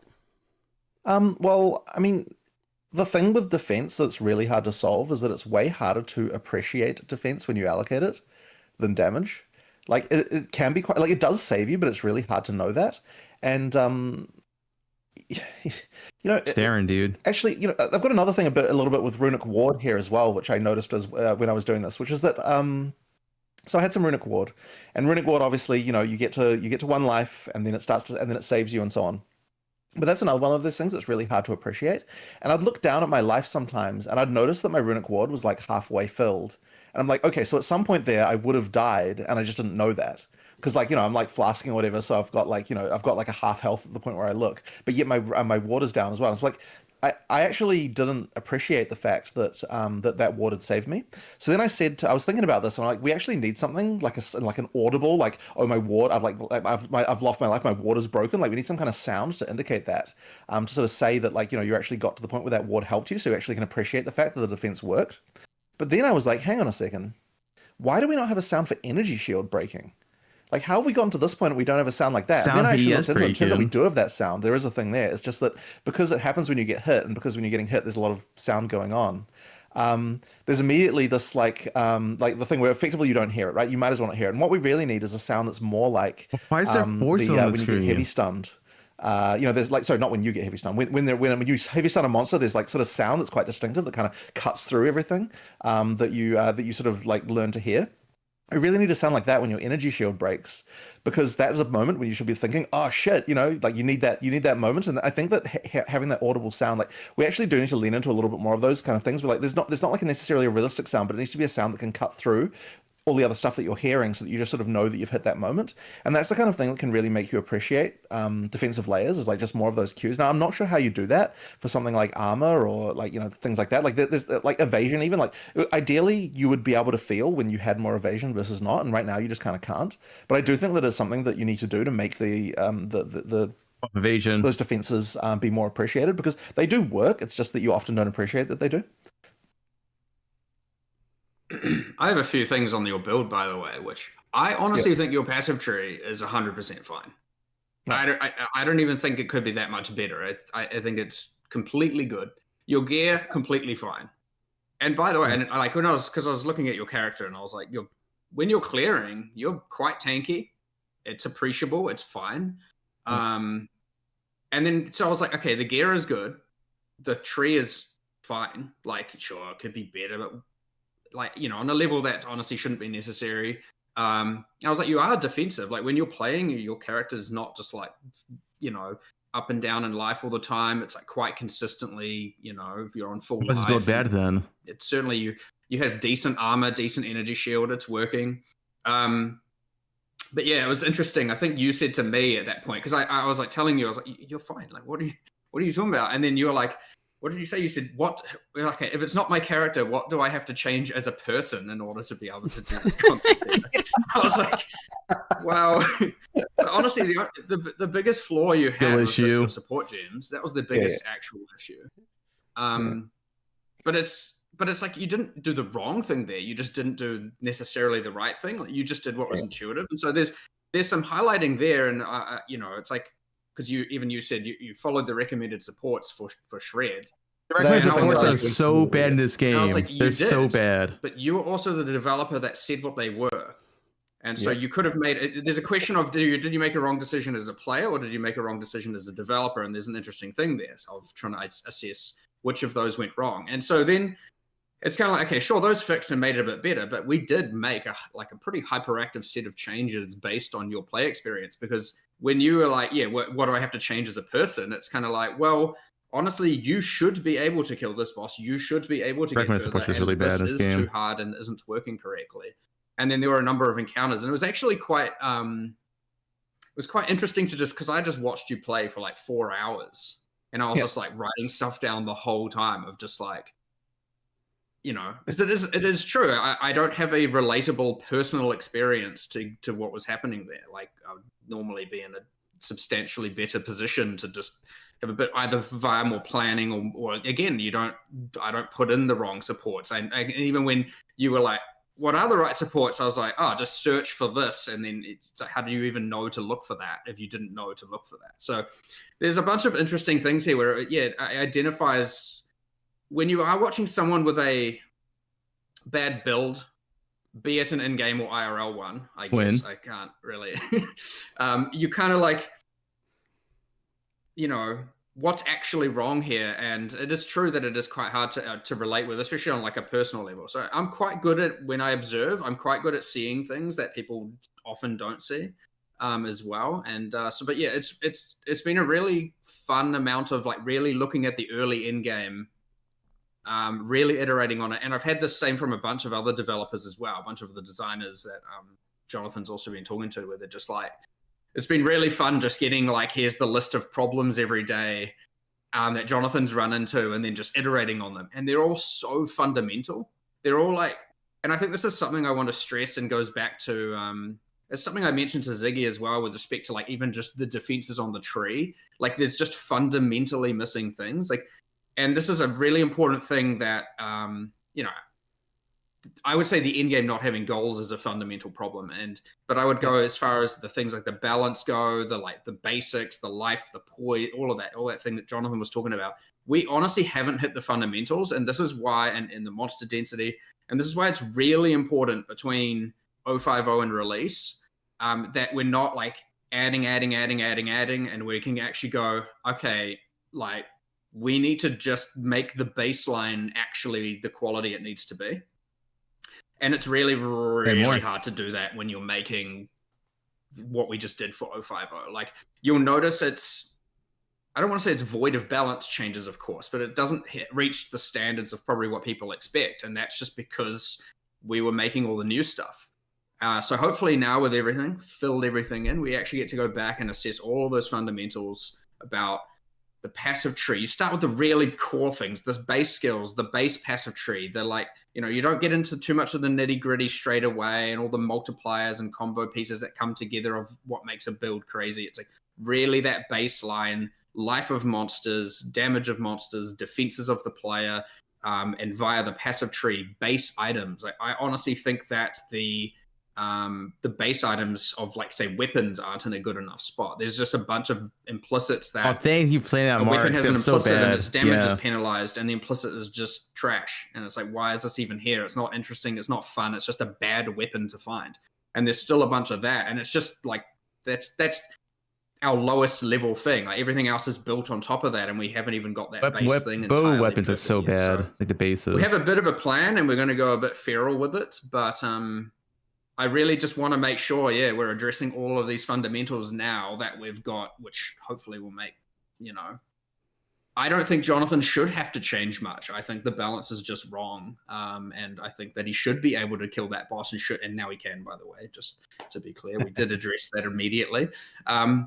But it's like, it seems like such an obvious thing, and it's like, how the hell have you not done this? But just because we've been producing so much content, like, and I don't even just mean for this patch, it's just been like crazy developing this game, the amount of stuff we're making. It's really hard to actually go, okay, now let's get it to the right spot. And a lot of people compare it to a lot of people compare it to PoE1 and they're like, yeah, but the PoE1 tree has this and this and this and, you know, stuff like that. And it's like, yeah, but, you know, I remember iterating on that for like 8 years personally. So it's like, you know, there's a bit of a time disparity here, like with our new philosophy. So we will be able to do it. We'll be able to do it pretty quickly. I'm not saying it's going to take 8 years, and we'll be able to get a hell of a way towards perfection, I would say. That balance is ever perfect, as I like to say. But yeah, it's going to be bloody nice now that we've got this absolute behemoth of a patch, you know, coming to a conclusion. Not to say there won't still be stuff to fix around that, but that's part of that as well, to be able to actually go and look at, okay, let's figure out what kind of person, what kind of build, what kind of character actually should be able to get to what point of the end game, the campaign, etc. Like, what are the mistakes people are making? What is the flaws in their builds that shouldn't be flaws? Be it the recommended gems, be it the base skill damage, be it itemization, passive tree, everything, and just getting all of that as refined as possible. Which is exciting, by the way, because I find that stuff to be some of the more fun work. So it's kind of... What's the... Go on, Gazi. Yeah, I was gonna say, like, listening to the both of you talking about this, it's obviously we're expecting this, but it really sounds like there's a ton of minor adjustments from the veterans players' perspective, but might be large changes for newer players' perspective that is coming to the 0.5 update that is not necessarily in the patch notes. Something I was really curious about to hear from the both of you was what portion of this update do you guys predict to like make the largest beneficial impact for the player's experience? Because we heard from Jonathan talking about his situation there. Are we talking about changes in that sense, in the campaign playthrough, or are we talking about Infinite Atlas? I just want to hear your thoughts on your prediction on the most beneficial impact for new player experience. If you're talking about just for new players, I definitely think that it's going to be the sort of early in-game, yeah, like monster density, like things around there, like, and yeah, like late campaign, early in-game monster density, things like, you know, just, I mean, we were just talking today. Okay, so here's another random example of a thing that we want to try and do. I hope it'll get an 050, but I think it's going to be a big deal, which is that, like, there's another one of those realizations of, like, you know, I'm fighting a rare, it's got, like, a shit ton of mods on it.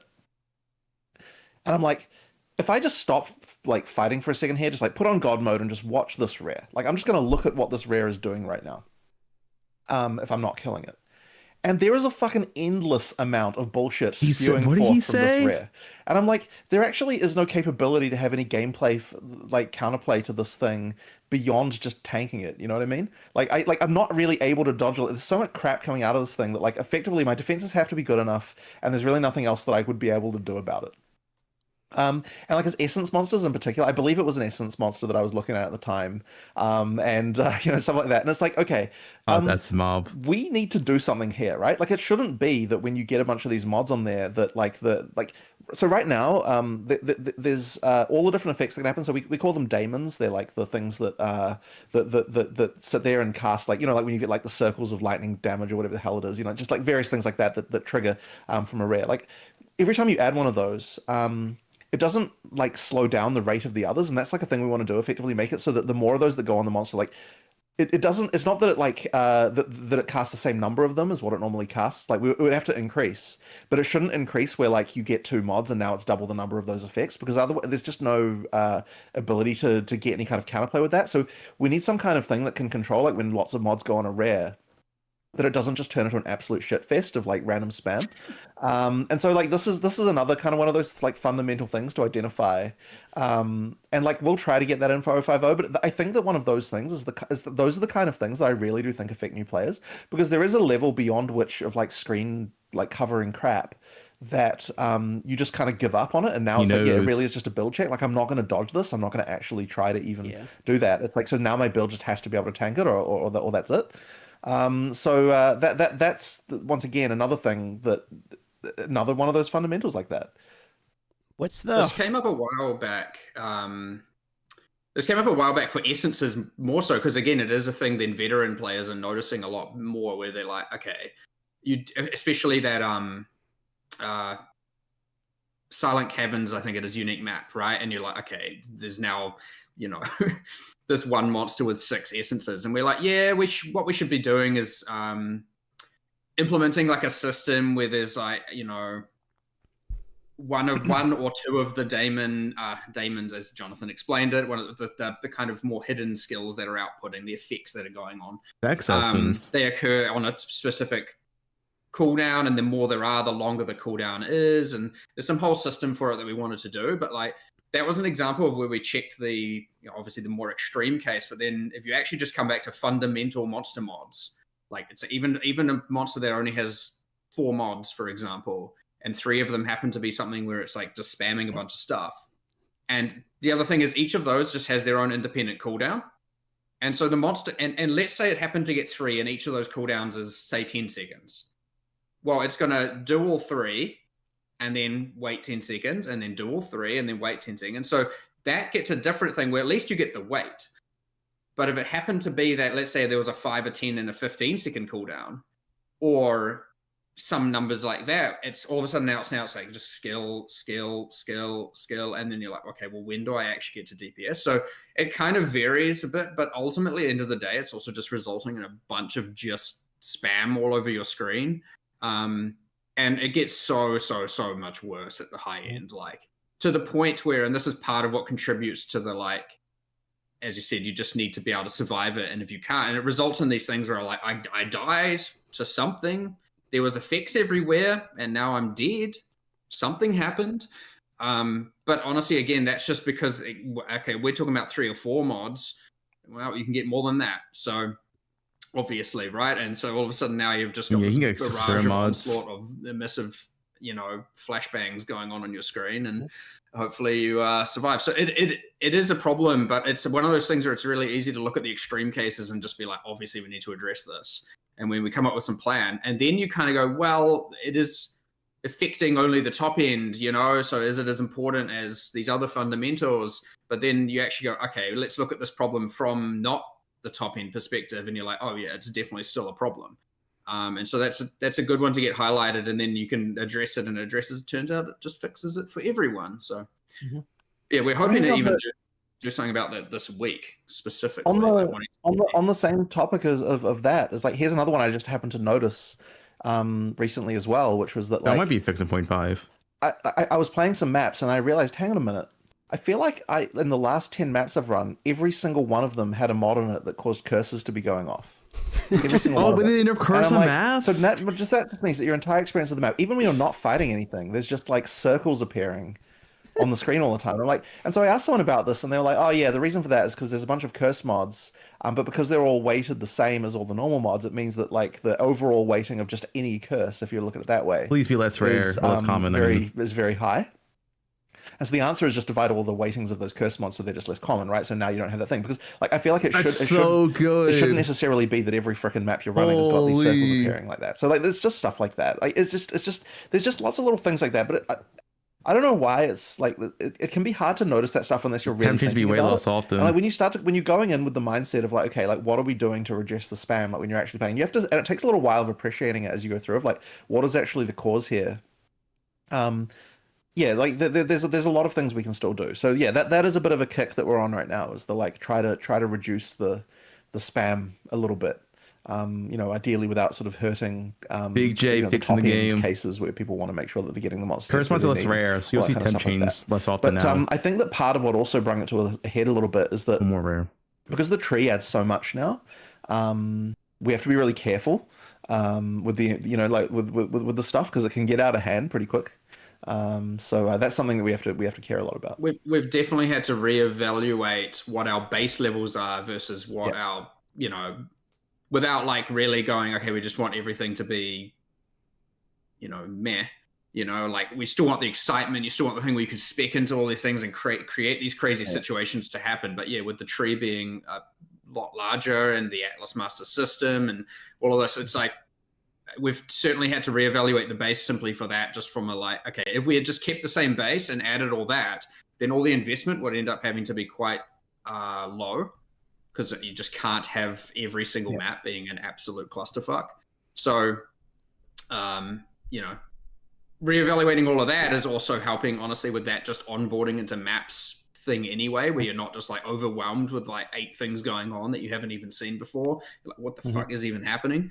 like, what's this purple thing here, and this blue thing here, and this green thing here, and this yellow thing here, and you're like, you know, you don't even know what they are because nothing's told you what they are necessarily. So, yeah, I think going back to your actual question you had, which was the onboarding for new players, even though it's weird to think about new players in the case of Endgame, but our hope is that they can get there. What I did see, and I've seen this with personal friends, even my brother and stuff, they got to Endgame. He's like, I don't know, I just ran a couple maps and now I'm done. I guess I'm finished. So I'm hoping that they get there and stick it out and actually have that goal. Don't get overwhelmed. Don't immediately run into brick walls, and can actually play through and finish the campaign, finish the end game as if it was just a continuance of the campaign, honestly.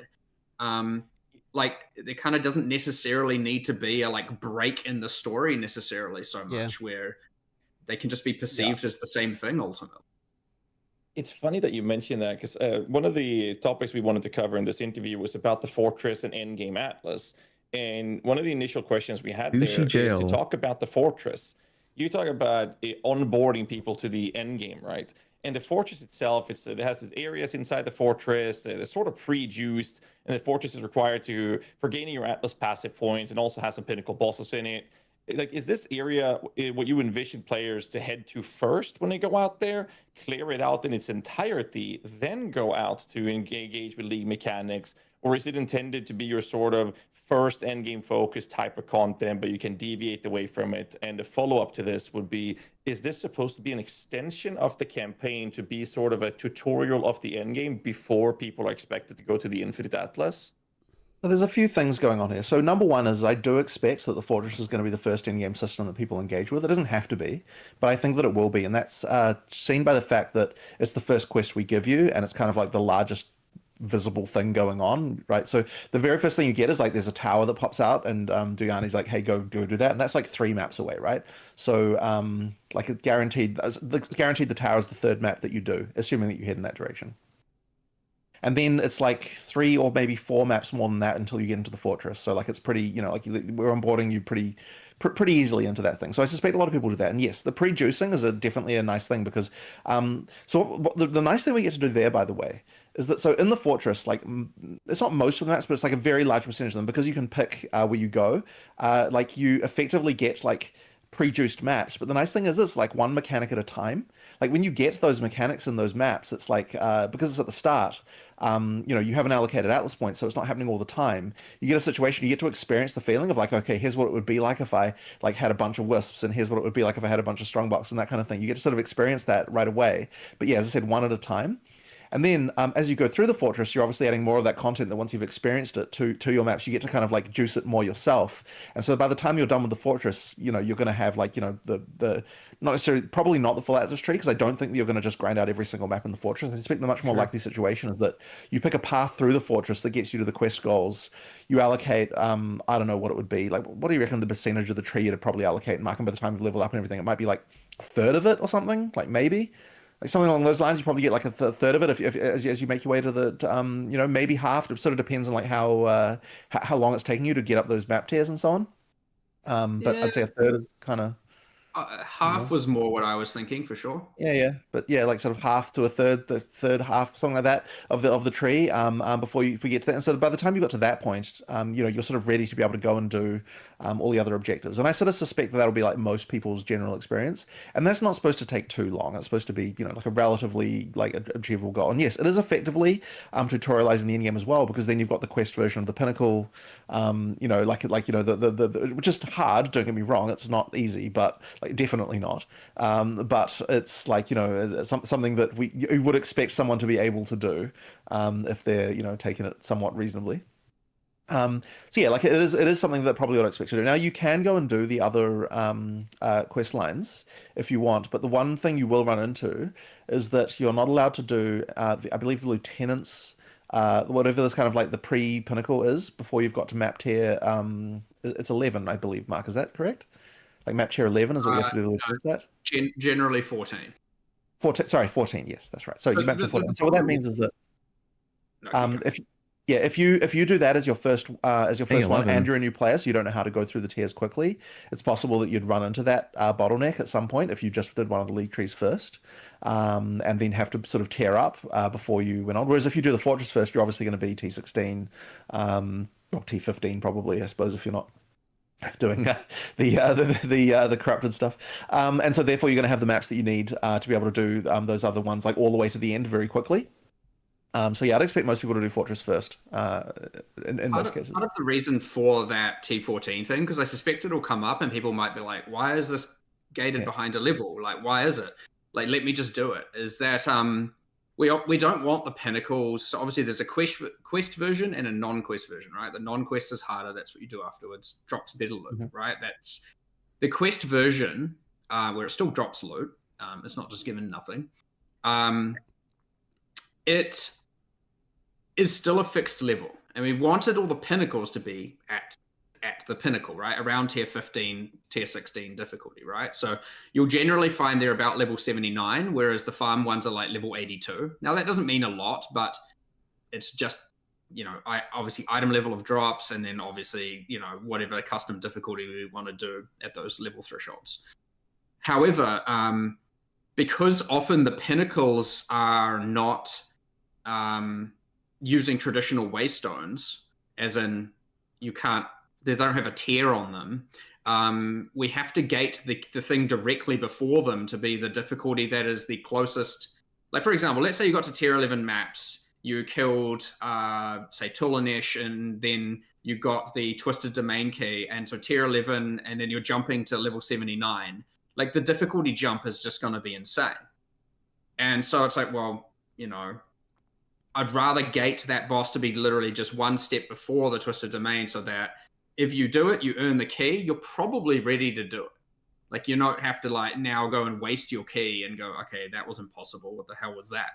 So people will often probably run into this block, but it is important that when they kill those penultimate bosses, that they are probably ready then. That is their proving grounds to say, okay, you can try the pinnacle now.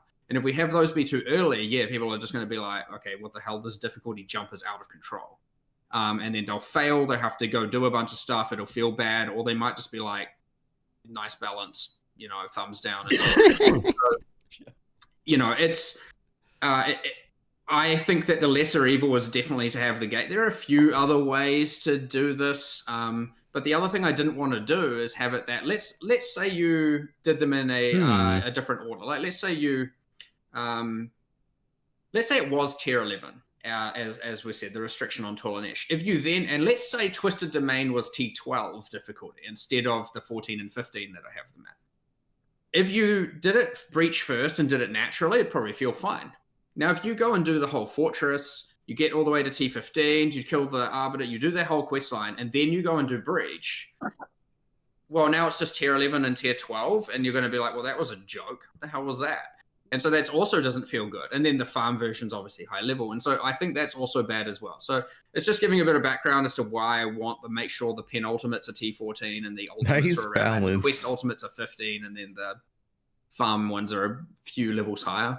And there are, I understand there's a few different things you could do here. You could be like, oh, as you complete each, the other ones level up. And as there's all this kind of stuff, but I don't really love doing that.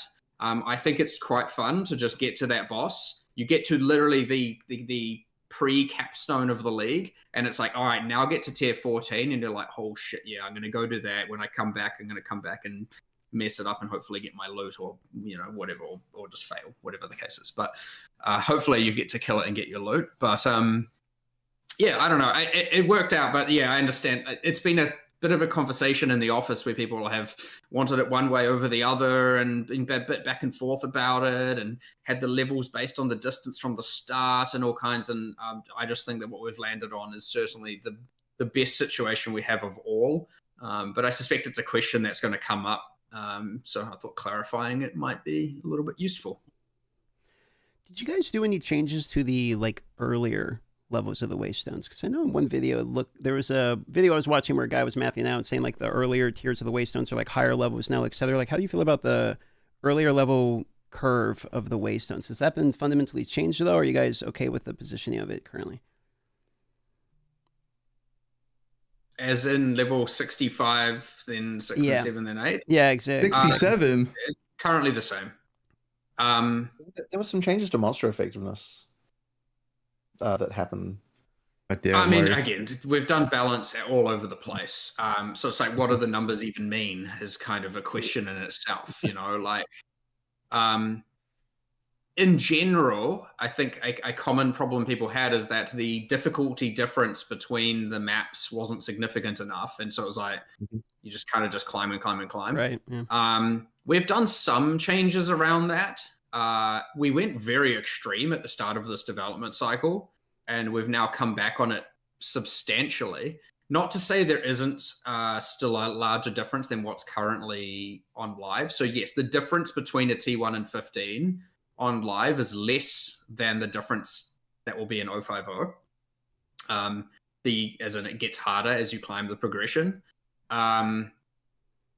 That being said, a lot of that was also done through, because we've changed what the map mods give as well. So they have, I can't remember what the exact bonuses are now, but for example, a subset of the mods do grant effectiveness. So yeah, they changed the patch notes life and XP. And then, but what we tried to do is that every single mod on a map was something you actually were like, oh yeah, okay, this is rewarding. I want this. Whereas there were some that were a bit hit and miss before, for sure. So we've tried to do that, and so we've changed some of the outcomes given. But just now, by rolling mods on maps, you'll notice that things, because of the effectiveness, for example, that monsters can get harder, but at least then you can kind of control it, which is better than just, okay, we've moved the brick wall from here to here or whatever. You know, it's like not a great change that we made, but yeah, I would say it's not too far off what it was at a baseline level. But again, that's where also then ideally, when we do have things like difficulty curves like that, it's something that's in the player's control, not like, you know, otherwise, again, like let's say Jonathan's build here, he's like, okay, I'm struggling in very early waystones, but like, and I raised the question to him, I was like, okay, but let's say we did this change here. It sounds good. You'll get to your tier 3 or 4, maybe 5 maps, but then you're going to hit a wall there as well, right? So it's about making sure that we do changes that aren't just like, okay, you're going to quit 30 minutes later instead. Or, you know, you'll quit the next day instead of the day before. Technically that's better, I guess, but it's still bad. So, you know, but it's, I know that there's a lot of people who really wanted it to be that the difference in difficulty in tiers is quite significant. There's a bunch of people who don't necessarily. We tried it. It wasn't good. So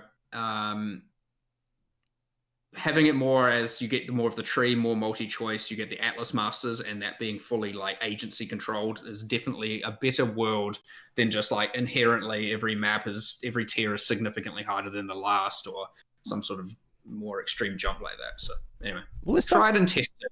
Let's talk about the Atlas Masters then, because I'm very curious. There's 2 fundamental changes with the Atlas tree currently coming up in 0.5, one of which is you can basically max out the entirety of the tree. I know there's notables you can change, and that's kind of how you're doing the player agency on the Atlas tree, but also the Atlas Masters are the other like fundamentally new, and you call them like Ascendancy classes for the Atlas tree, which is kind of an interesting way to put it. So what are the Masters enabling you to be able to do that was something you couldn't like be able to put on the tree? Like, why Atlas Masters, and what is that going to help you with? So there's a couple of things going on here. So I think one of the things that's really important to talk about with that is that why the old tree was a concern. So effectively, the old tree wasn't allowed to have anything on it that could affect content that you could see that you were going to get in advance. And the reason for that is because you'd just respec before you do it, and then be having to respec all the time. And we wanted to get to a situation where, you know, like you didn't feel like you needed to make those changes all the time. And yeah, the only way we'd had to do it before was to effectively water down the bonuses we could give. And then originally what we were saying is that we want to have it so that the customization that there is doesn't require like so much cognitive overload in terms of doing it. Like, and what I mean by that is like, okay, so the important thing to respec was like, you know, like various more sort of keystone-y type things. Like there's a bunch of other bonuses, but like the stuff that kind of defines like what is interesting about what you're doing is really more about those keystone things. So like if we can bring all those key choices together in one place, it's going to feel a lot less threatening when you want to change them. And so now you've got like effectively like a nice little menu on the side of the thing of like what one of these do you want to be playing under. And then after that, we were like, okay, we want to do some kind of thing where like in PoE1, you've got like the 3 specs that you can do for your Atlas tree. And I've never kind of liked that because like, I don't know, like how would I just describe like why I don't sort of like that kind of stuff? It's like, it feels like it's adding even more complexity. So then I was like, okay, is there a way that we can get the idea of having 3 specs, but like not have it feel like something that feels like it adds complexity, but instead make it feel thematic and cool? And so then the idea of like, well, what if each spec was like a character, and they're like, you know, like this is the stuff that they're, you know, that they're doing, and then it feels like when you're changing between them that you've got it's just a more interesting and sort of more thematic way of achieving something like that. And I think that's actually worked pretty well. And then, funnily enough, it kind of ended up feeling a little bit like what we have in PoE1. I can't remember what the name of it's called, but you know, the way that you can select a thing when you run a map. I think, yeah. Anyway, so yeah, like it just has a sort of a cool feel to it like that. And because you're allowed to select between these things like that, then we can have bonuses that you would want to change between before you run a map, because you can effectively just have like, okay, this is when I'm running this content, this is the master that I'm using. When I'm running that content, this is the master that I'm using, and you kind of like decide those kind of choices up front, and then it's just like one click to change between them. So now then, yeah, we put all those bonuses of like, and even in this case, we're even experimenting with having bonuses that are going to apply to the league that we're actually running right now. So there are bonuses that apply to the Runes of Alder on there. And like we feel like it's okay to do that when it's like the sort of separate thing that's on the these masters, where we didn't feel like we were comfortable doing that on the Atlas tree before. So yeah, I don't know. Like it's a different context of delivery that allows us to do a certain thing. And in this case, the particular thing that it is yeah, like content that responds to like things that respond to things that you can see that are going to happen. So like I see that I'm going to run this type of map, it's going to have this type of content, and I select this master, which is going to synergize with that. The league mechanic trees, when I was watching the review, one bit of confusion, like I know I at least myself was confused about this, so I was hoping some clarity. Are you actually able to max out the entirety of each one of the league trees? Okay, so what was the decision behind we wanted to make where you max out the can max out the entire league entirely also in the league mechanic portion of it? Okay. So I mean, it's the same exact argument for the regular tree, right? Like it's, we just think that it's important that for the types of bonuses that we can do, it means that we can do a bonus like, you know, now when you kill this boss, it's going to have these additional, you know, these additional features or drops, something like that. There's like stuff like that you just wouldn't be able to do normally, because yeah, you'd be like, okay, well, I'm not going to have that allocated when I'm doing this content because I instead have this other thing. If you allocate all of them, we could just do those types of bonuses, and I think it just makes them more interesting. But yeah, so then once again, you've got the multi-choice nodes that are there to control the like, do I want to have this league be like this or like that? The multi-choice nodes effectively serve as the those decision points. For example, there, by the way, like you can have a node that specifically enhances the difficulty and or drops of the pinnacle boss for that league. You can have one that applies to the lieutenant. You can have, and so yes, before obviously you'd have to then go, I'm about to do the pinnacle boss, or you save up a bunch of keys and then you allocate those nodes and then run them all, and then you unallocate those nodes when you go back to farming. So even with that, but the different variety of bonuses we're allowed to have invested into, you know, it feels pretty good. It feels pretty awesome where you can be like, okay, I mean, there is the sense of ordering as you're like filling in the tree where you're like, okay, am I going to invest in this now or this later? Obviously, you're generally not going to invest in the pinnacle boss when you're like, you know, first starting out. Not that it's at the start of the tree anyway. And so, yeah, you're generally going to want to spec into that stuff later regardless. And often in those cases, it's even blocked behind killing the pinnacle boss to start with, where it's like, okay, I can't allocate these until I kill the pinnacle for the first time. And then you can go and fill them in. And then when you do the farm, you can get the full loot. But it does create this just like really cool sense of progression of like, you're just like really evolving the loot, and there kind of isn't really a wrong choice. You're not like so scared about whether or not you're allocating A or B and whether or not it's going to be the right thing. And so you can just do it with a lot more freedom, a lot less like, you know, fear of missing out of something. You can But there's still a little bit of that, like thinking about the choice and the ordering and which way you're getting it. But it just feels so much less complicated and something you can just fuck up. Of course, you know, that raised the concern, and Jonathan mentioned it, where you then lose your build per se. And this is something we've talked about a little bit, but like this is where the Atlas Master circles in. It's like, we need a system that is your build, but we need that to not be like 150 passives, you know. It needs to be something quite clean like an Ascendancy class, hence kind of Atlas class. It's like, here's your end points you get on a quite small tree, and it's effectively like, okay, as he said, is boiling down the actual key decisions of how things behave, like meta level decisions, as opposed to just like X% increased something. It's just like a little bit of thing. It's like very game changing, like, you know, enables a mechanic or disables another, gives you, you know, as I said, things that reduce the number of revives Yeah, I you like how have, you but can get all increase the loot. passes. It's kind of cool. I want to risk that. And some You know, it's choices like as well. much more meaningful decisions all over the Atlas Masters. And because we can have multiple, because you can turn them off and enable them at will, and because it's not like just giant tree of overwhelmingness, it's quite easy to go, okay, I understand what this is going to do. I understand I can try it. I can just turn it off. I don't need to have like multiple respec systems in order to do it, be it gold or some orb. And then I can just go and change it. And then maybe when I'm ready later, I'll turn it on again. But the other thing it allows, and I like this, which is, of course, it allows us to make new ones in the future. If we have new characters and new Atlas Masters, maybe we sub one out, add another, you know, you never know how these things go. Maybe we do a thing where we, you know, move what's on class A onto class B and some of B onto C, and, you know, you create different combinations of the classes and what they specialize in. Obviously still remaining thematic, because that's a thing that we want to stay bound to. And so there's a lot more like flexibility here in terms of changing, removing, adding, doing a bunch of like cool stuff with just like creating new builds where you can create an entire new in-game meta just by mixing up those classes. And you haven't had to change this entire 600 point Atlas passive tree kind of level grade thing where you're like, okay, like we can create so many new metas with like five changes, and that's it. You just move this here, this here, this here, this here, this here, and it's like, oh, entire in-game meta changed. Now, that's if we want to do that. We don't have to, but that can be a cool level of shake-up that keeps in-game feeling way fresher and whatnot, and we haven't had to add an entire new system to do it. So, yeah.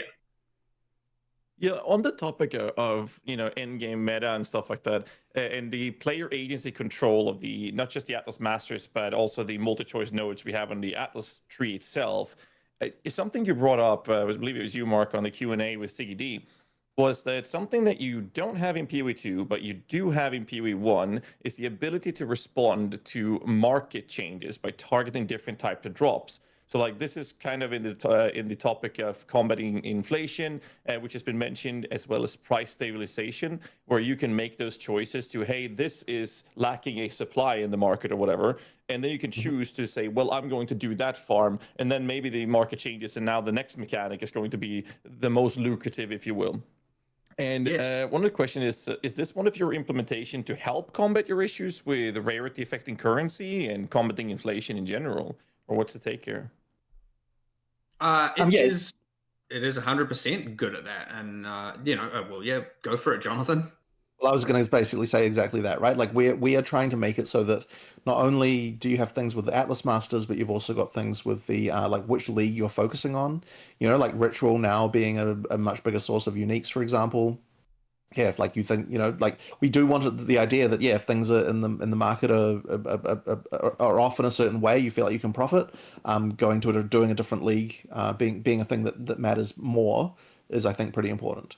So that was an explicit goal. Like let's try and make it so that we can get that. Now I don't know whether that's going to have a huge effect or not, but it was one of the things we noticed that was different about PoE 1 versus 2 when we were talking about this kind of stuff. So we thought like, hey, let's add that ability a little bit more.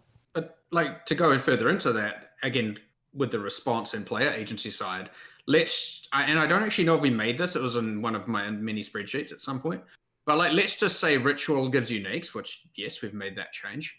And let's just say that there was a master who had somehow an occult, or let's say a multi-choice, and it just said all the uniques offered by Ritual are now currency. And you could, with a click of a button, go click, all right, now I run rituals and I'm just getting currency instead of uniques. Not to say that's necessarily a thing, I can't remember. But that's the level of thing where it's like, well, why not allow someone to change that?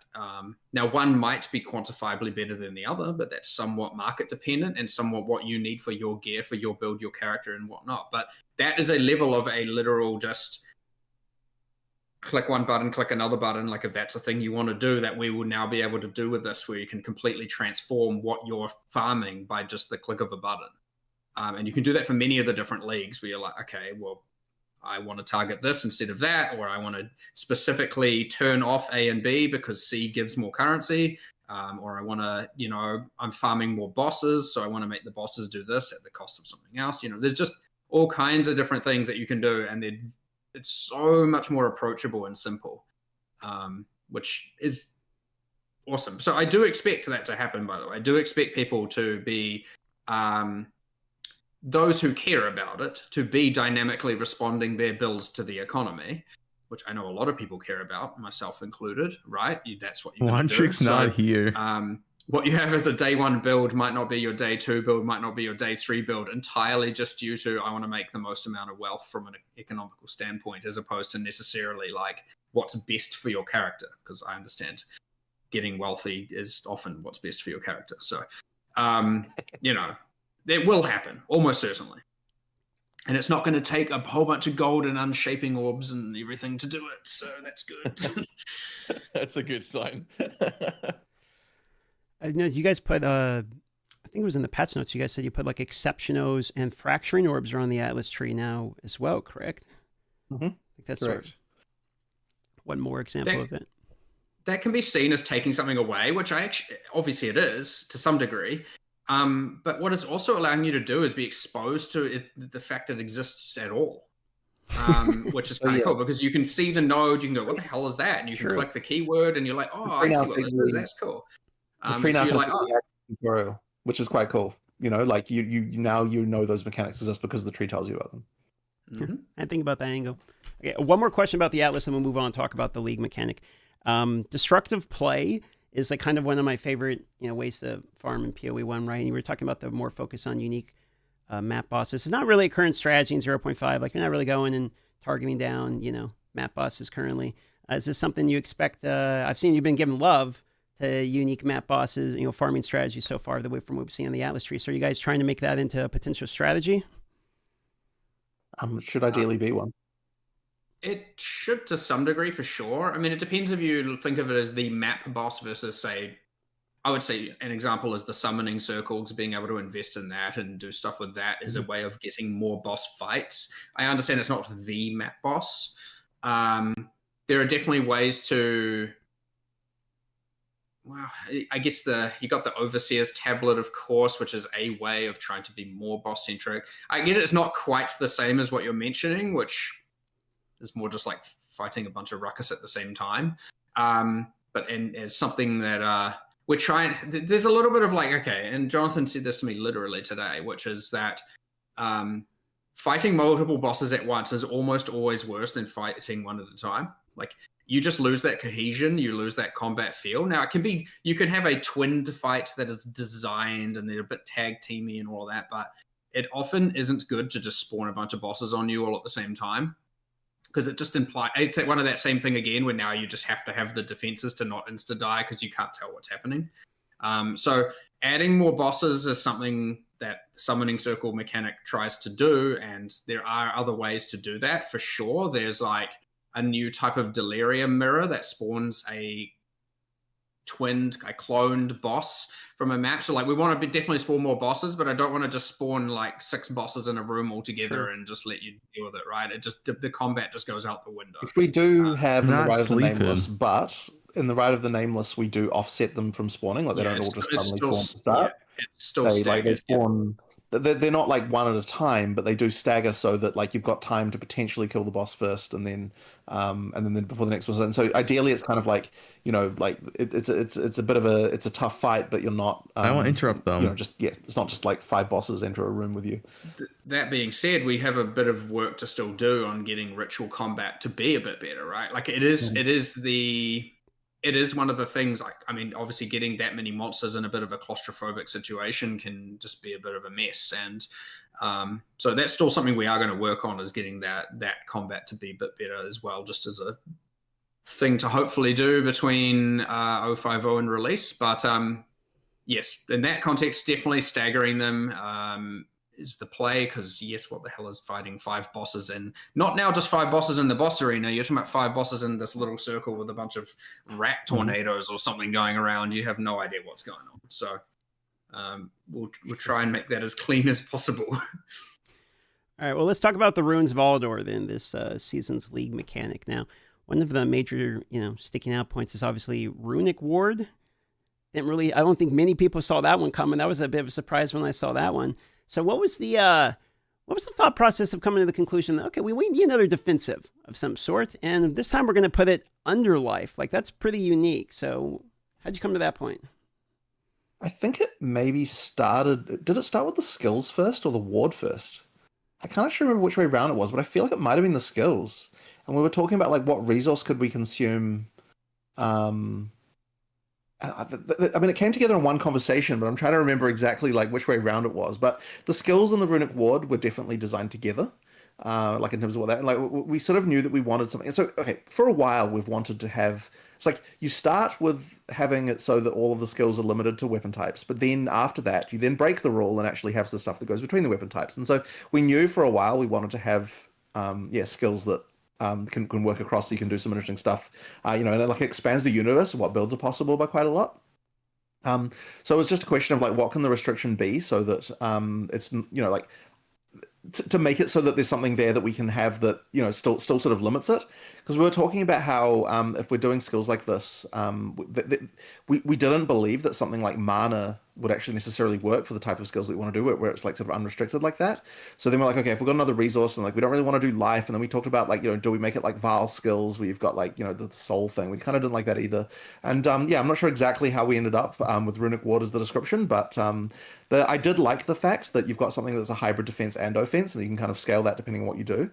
So yeah, that it ended up pretty well, and I'm enjoying playing with it as well. Like I do now, especially that there's a proper sound when you run into it. Like you do know that it's saving you. So that's been pretty nice. So I'm a big fan of that. But ultimately, yeah, it came from the skills first, I believe, of like wanting to have a new resource that can power something like that. You mentioned. I honestly can't remember the conversation, but yeah, we started with like, well, Peri 1 has Ward, and we're like talking about things that we could do that are of Kalgurin theming, and we ended up going, it was just like, we're not really satisfied with how it works. Like fundamentally, it's like very niche, it's very endgame, it relies on all these unique mechanics to actually be good, and we need something that's fundamental to the campaign here, something that can help everyone.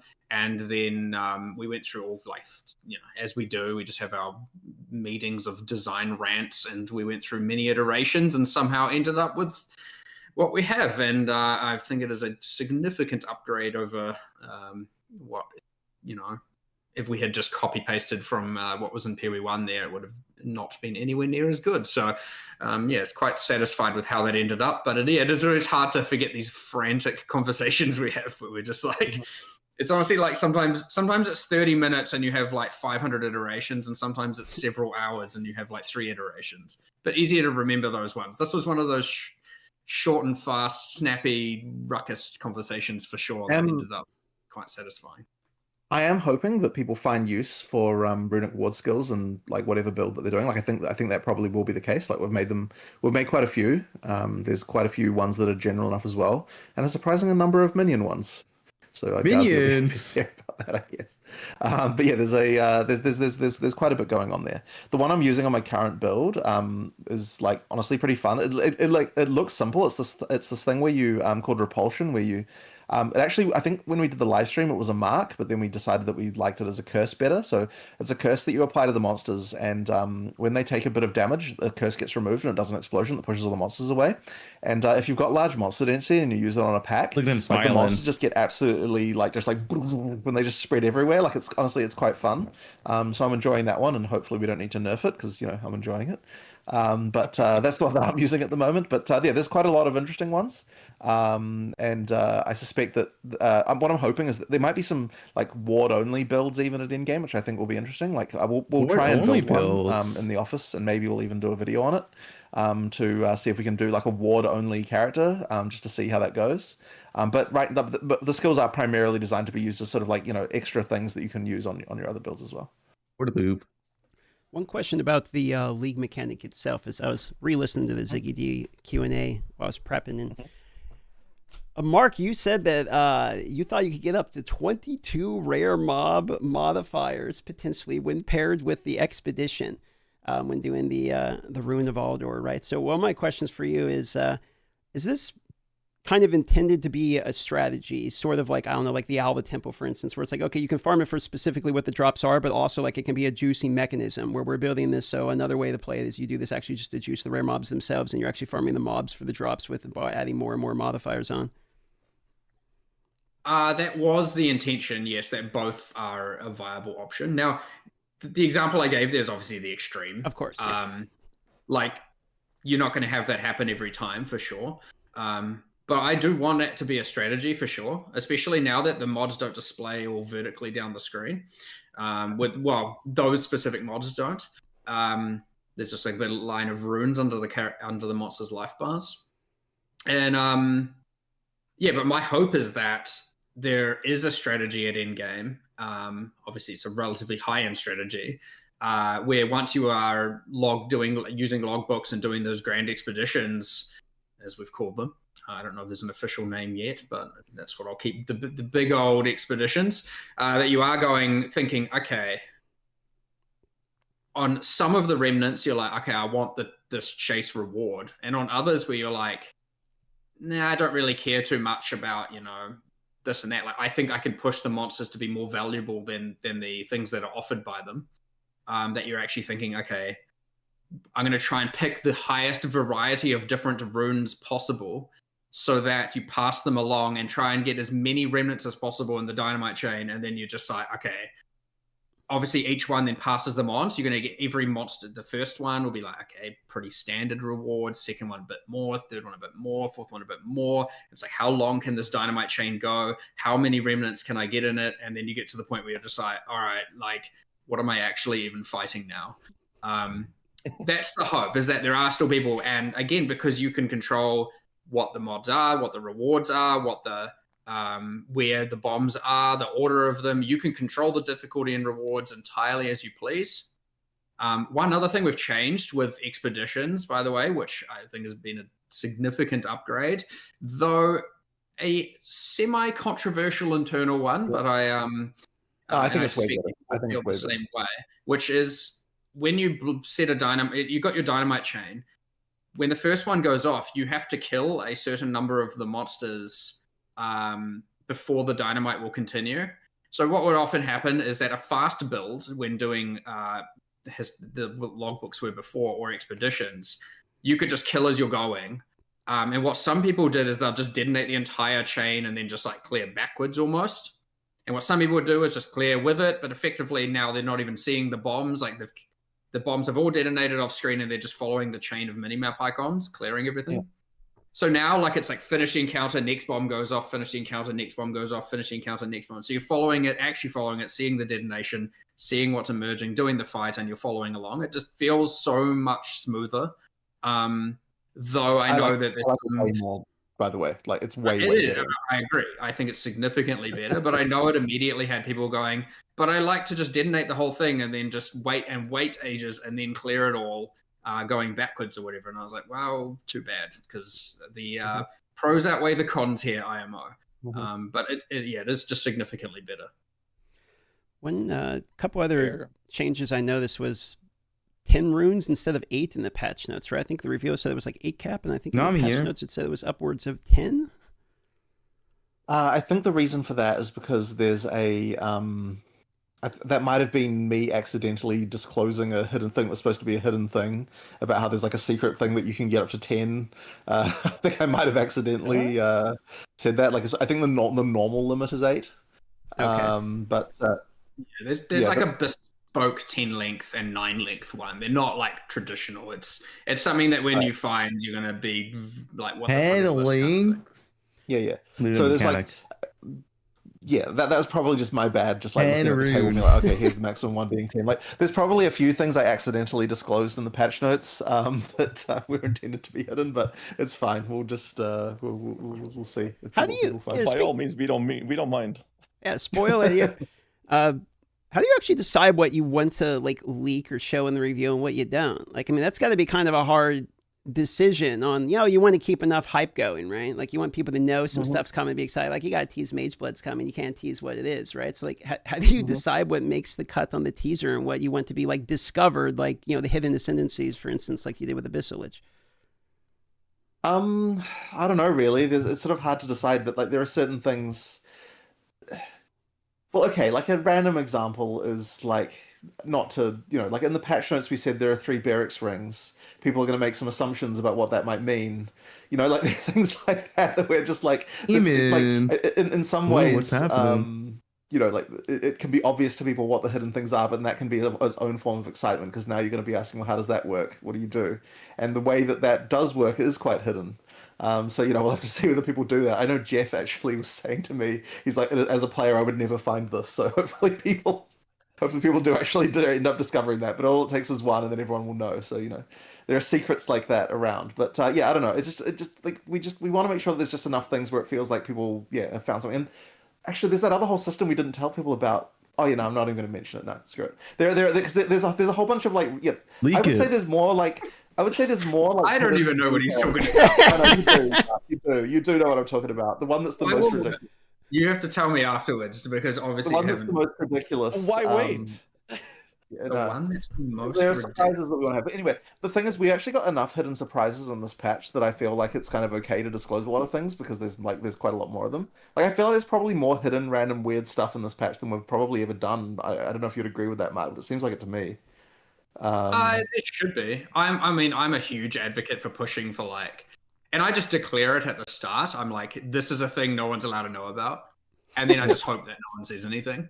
It's easy to make mistakes. People don't know what stuff's going to be hidden, and so I might just randomly, blunder into things and there are other things where we're like, okay, but is it just going to get data mined in minute 0 anyway? And thus people, but then it's like, oh, maybe even that in itself is exciting, because people don't know if what's data mined is actually enabled or not. You start adding bait, and you put in little things that are just like, to intentionally make people feel the sense of mystery. So even if it is a thing that will get data mined, it doesn't necessarily mean it's there.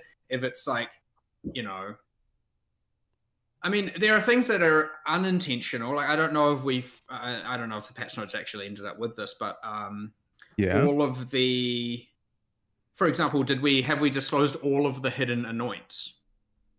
Like we expressed some. We're like, here's some that you get from the. We didn't list them. We didn't list them. We went over some in the live stream and the presentation, and we went over, here's a few examples, but then there's a whole bunch undiscovered.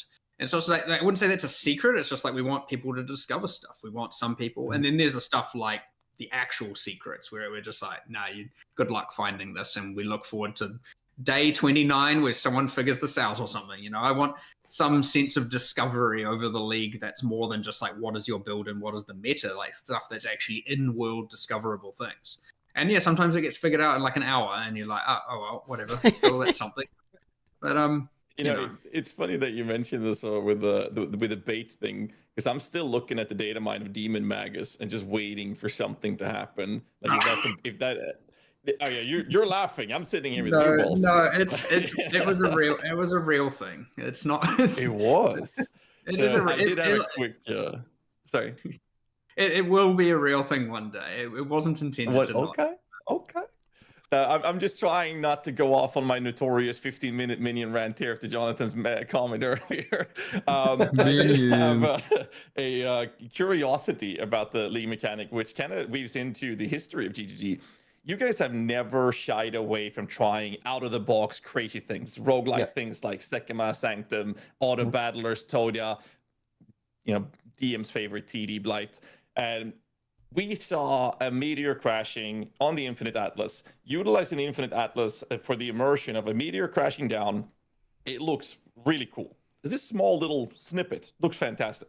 And then the question I have for this is the idea of changing /and/or terraforming the Atlas something that you'll want to explore further in future updates or even leagues moving forward?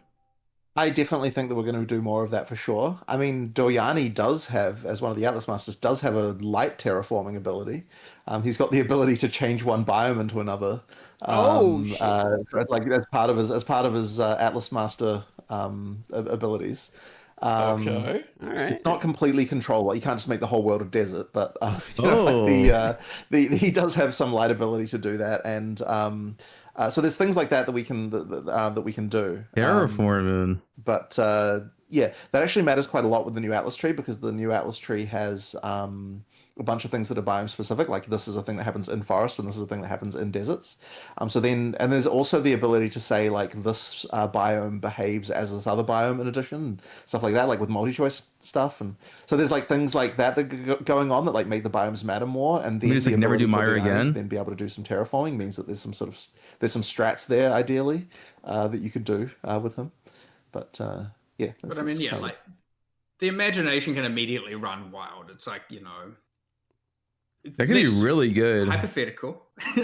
You know, this has not been discussed before. I want to see how that works. What does it look like for Blight using for, you know, whatever Blight ends up being in whatever world at some point in time? But like, okay, why not have actual blighted growths that appear on the Atlas and start growing and start like overrunning things? And why not have, I don't know, things invading from here, and you know, you can do anything, right? I mean, the imagination run wild. We've got the breach domains appearing on the Atlas now. That's not like something that happens in front of you, but I mean, the fog bank thing and Delirium, the Delirious like area, this sort of feels a little bit like it as well, where like the Atlas gets transformed, you know, this event happens and that kind of stuff. Like, I mean, yeah, we're absolutely going to do. Like, we want every league to have more mechanics that happen on the Atlas. Like, that is an explicit thing of like every league should at least have something that interacts with the Atlas in a more interesting way. Because like my mind went completely off when I saw that. I was like, they're probably going to do something like Catan League or Risk Play, where we're like pushing out settlements. Now we're playing RTS on the Infinite Atlas. That's where my mind went. And I was like, I can't wait for that. Well, I do have a discussion I need to have with Mark actually about some 1.0 league ideas. Oh shit, so we'll 1.0. Go with that. And you guys are adding so much, like, such scale of content here. Like you're adding tons of crafting, for instance. You're just all of the different changes to the Atlas Masters, like you're talking about the terraforming Atlas.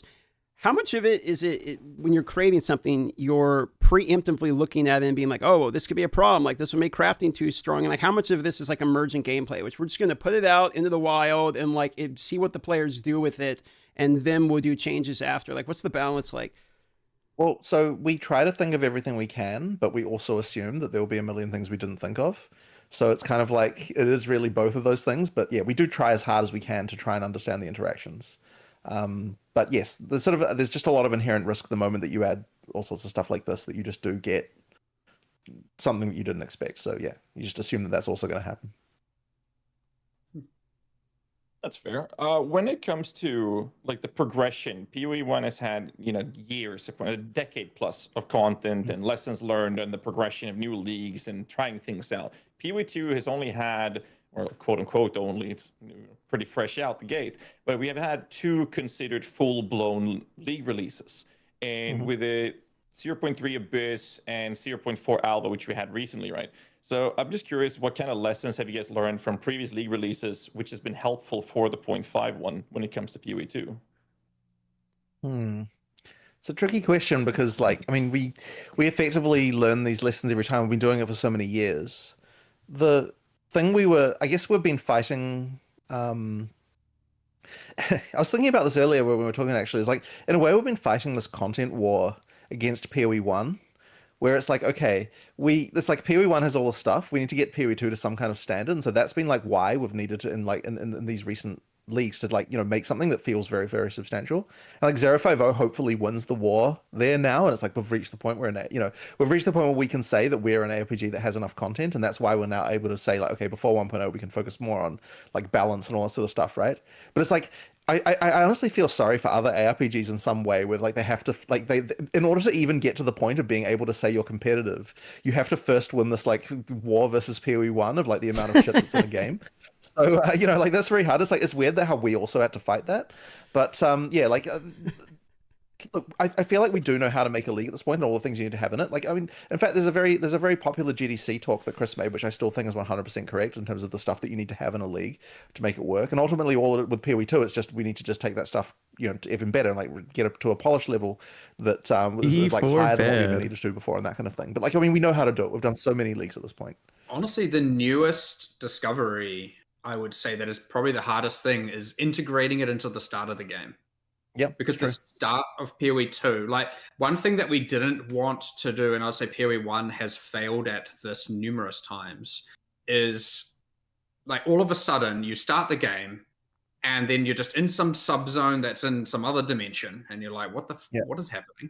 And it's like, okay, can you really say your game is like gothic horror if you're, you know, going into some person's memory or whatever, you know what I mean? Like, you just where am I? Like, what's even going on? It's like can get a bit techie, can get a bit sci-fi, can get a little bit like just out of there. So honestly, when we're thinking like, it's a big thing that comes up now. Where we were even thinking like, what the hell? Like, can we really just have a bunch of Val stuff in the forest at the start of that one was interesting. That one was interesting because we weren't going to do like when we designed that league originally, going into the past was the only thing. Like we didn't have the past versus present temple, and the present day temple was a response to the fact that it felt immediately strange to walk out and be in Act 1 and then you're randomly traveling into the past in this Val thing.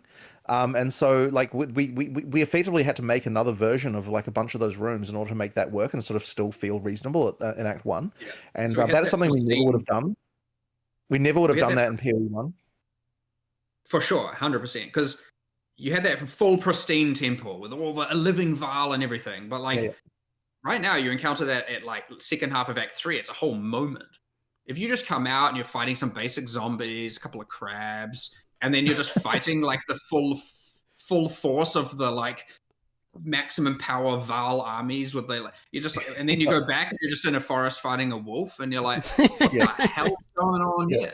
You know, and so it was a stupid amount of work because now we had to make undead versions of all the monsters. We had to make and that, you know, some of them needed, and as soon as the thing's undead, it can't use the same animation set. It has to look more death, you know. It's just a ton of work, and then all of a sudden, all the environment art, you have to have a destroyed version, a rundown version of every single room.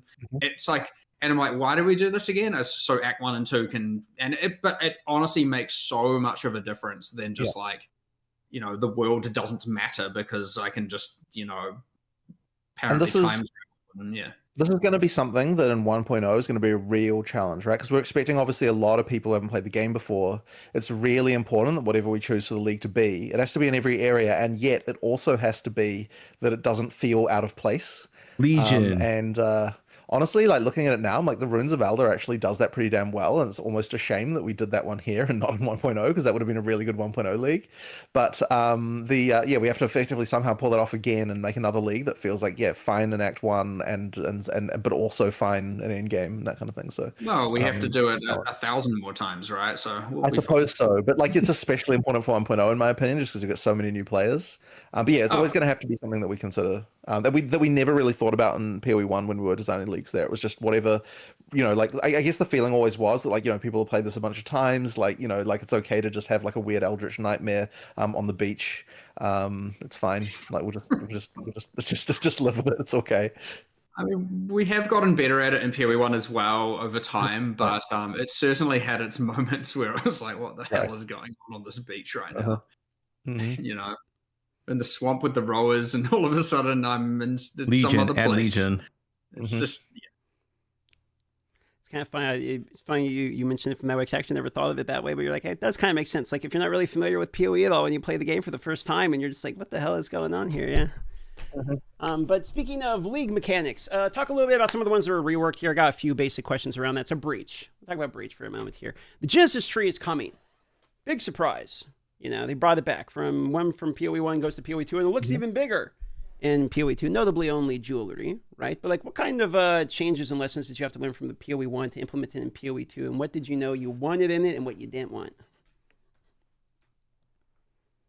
A big decision we made, and this is like a big, honestly, philosophical thing that could have future ramifications that we end up having to go back on, because it wasn't too long ago where we had, you know, tile loot versus ground loot versus all that kind of stuff, you know, being a thing in PoE1, and I'm sure it will come up again another 100 times. Tile loot. But you obviously, you have this thing where, you know, should a league just give the same drops, aside from ignore the bosses and their unique drops, should a league's rewards just be the same as world drops? Should it be at its ceiling worse than world drops? Should it be, you know, there's all these different questions here. And the thing is that what we have decided here, and this is an actual conscious decision we made, is that we wanted the rewards from leagues to be able to be better than world drops.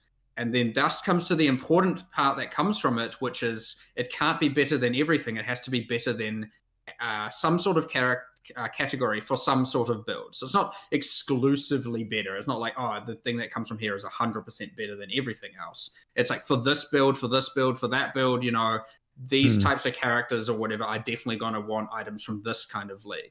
Now, I'm not saying it's easy to get. It's not like it's just trivial. It's not like it completely demeans the world drops. But we have made the decision here for sure that we wanted to say, and the Genesis tree was the big thing that we discussed when we were doing this, is like, well, do we want to be able to get things that can be better than what you can find in the world?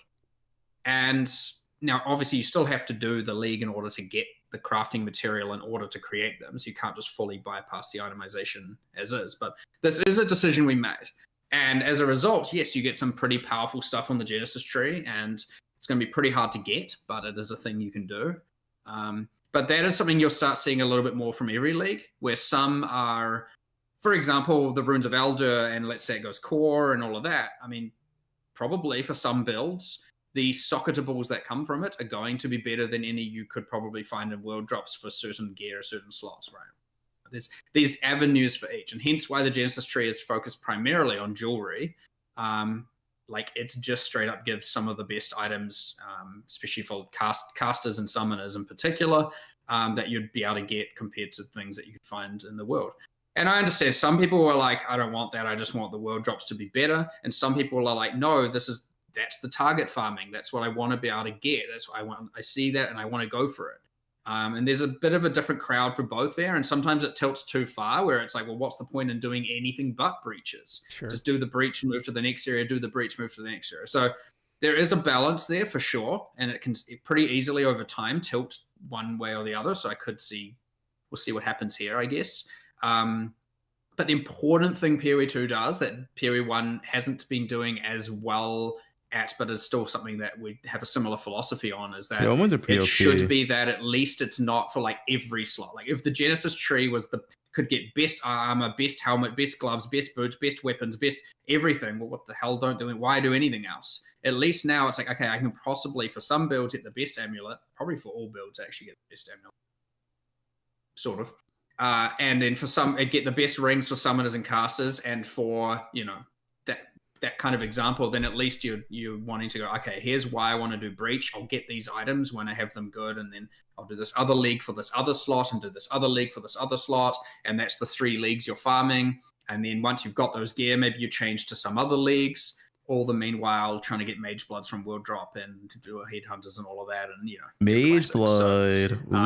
Yeah, that is a decision we've actually made here. That is, I suspect, something we've never really necessarily talked about, at least not for years, about whether or not we want rewards from leagues to ultimately be better than world drops or more exclusive, or you know, things that are ultimately exclusive to it. So it's a decision. It's where we're at, and we're going to try it, and hopefully we'll see how it goes. That brings up 2 interesting challenges for me. One is how do you educate the players on knowing if there's the best of each of these? How do you overcome the challenge of making sure that the education portion of the players, so they know that you can get the best of each one of these leagues from each? And the other portion is then, how do you handle the situation of things like Alkengo, like the most standard, I'm going to run a map? Like if every other league mechanic has the best of something, does that mean Alkengo has like the worst of everything? Like how do you handle both of these challenges? From the educational standpoint, well, that's kind of in each's league's responsibility. I mean, you'll learn that over time, generally speaking. But that's where the things like, okay, the Genesis tree, you can read the nodes, you can see the helper text, you can see what kind of stuff you can get out of it. You might not know exactly what mods, what tiers, and what values, but honestly, I prefer that to be within the discovery axis anyway. What it does say is your rings can now be X, and you're like, okay, well, that, like, you know, summon a bunch of one way people might find that out now is because when they mouse over their item, there'll be a little build guide note there being like, you need to go to the Genesis tree and do this. So that can be one way that people will be finding that out. Oh, there you go. True, for sure. And so, okay, so what the other thing is let's say there's enough leagues and every league covers every slot. So like, let's say with there's 10 leagues and each league is best at one slot. Well, why do I need to do anything but you can't do all 10 leagues at once, which is good. But it is obviously still important that a paywall guide. For example, you still have to craft these items. You can't, like, even if you could print the base type, you can't just like infinitely now craft that item, right? So that's an important thing of needing to make sure that you're still acquiring all the core currency. You still have to do the content with the leagues in it to do it, obviously. But yeah, this is a risk. Like, for sure, I can see a world where this is just like, okay, well, any ring or amulet that ever drops in the wild, like, sure, it can be okay, it can be good, but it can't be the best. That is the consequence of this. It is a 100% the actual consequence. And I do believe they can generally be good enough, and as long as that we're niche enough with what the leagues Did you talk about ritual omens and abyss crafting? That's pretty slow. Shit, it's easy to cross that line. And now, rest in peace, all rings on the floor. Just may as well filter them off and you'll never see them again. It is a fuck up that can occur. It is the actual risk. And as we add more and more content and it fills more and more of these voids, yes, you will reach that tipping point where now world drops suck. You will, almost certainly. It is something we will try to not have happen. But, you know, in leagues down the line, yep, probably will. And there's always a way to address it. It's often just some like one of those, then, okay, we've done this massive rebalance of this, retargeted this, and this, but like, it's obviously hard to know when we're not there yet because we don't have enough leagues covering enough slots to actually result in this problem yet. So still quite hypothetical, but like, I can see how it will occur, you know, a year, two, whatever, after release. It will just be like, okay, whoops, we did it. And now there's, you know, you filter out more and more items eventually. You run certain leagues.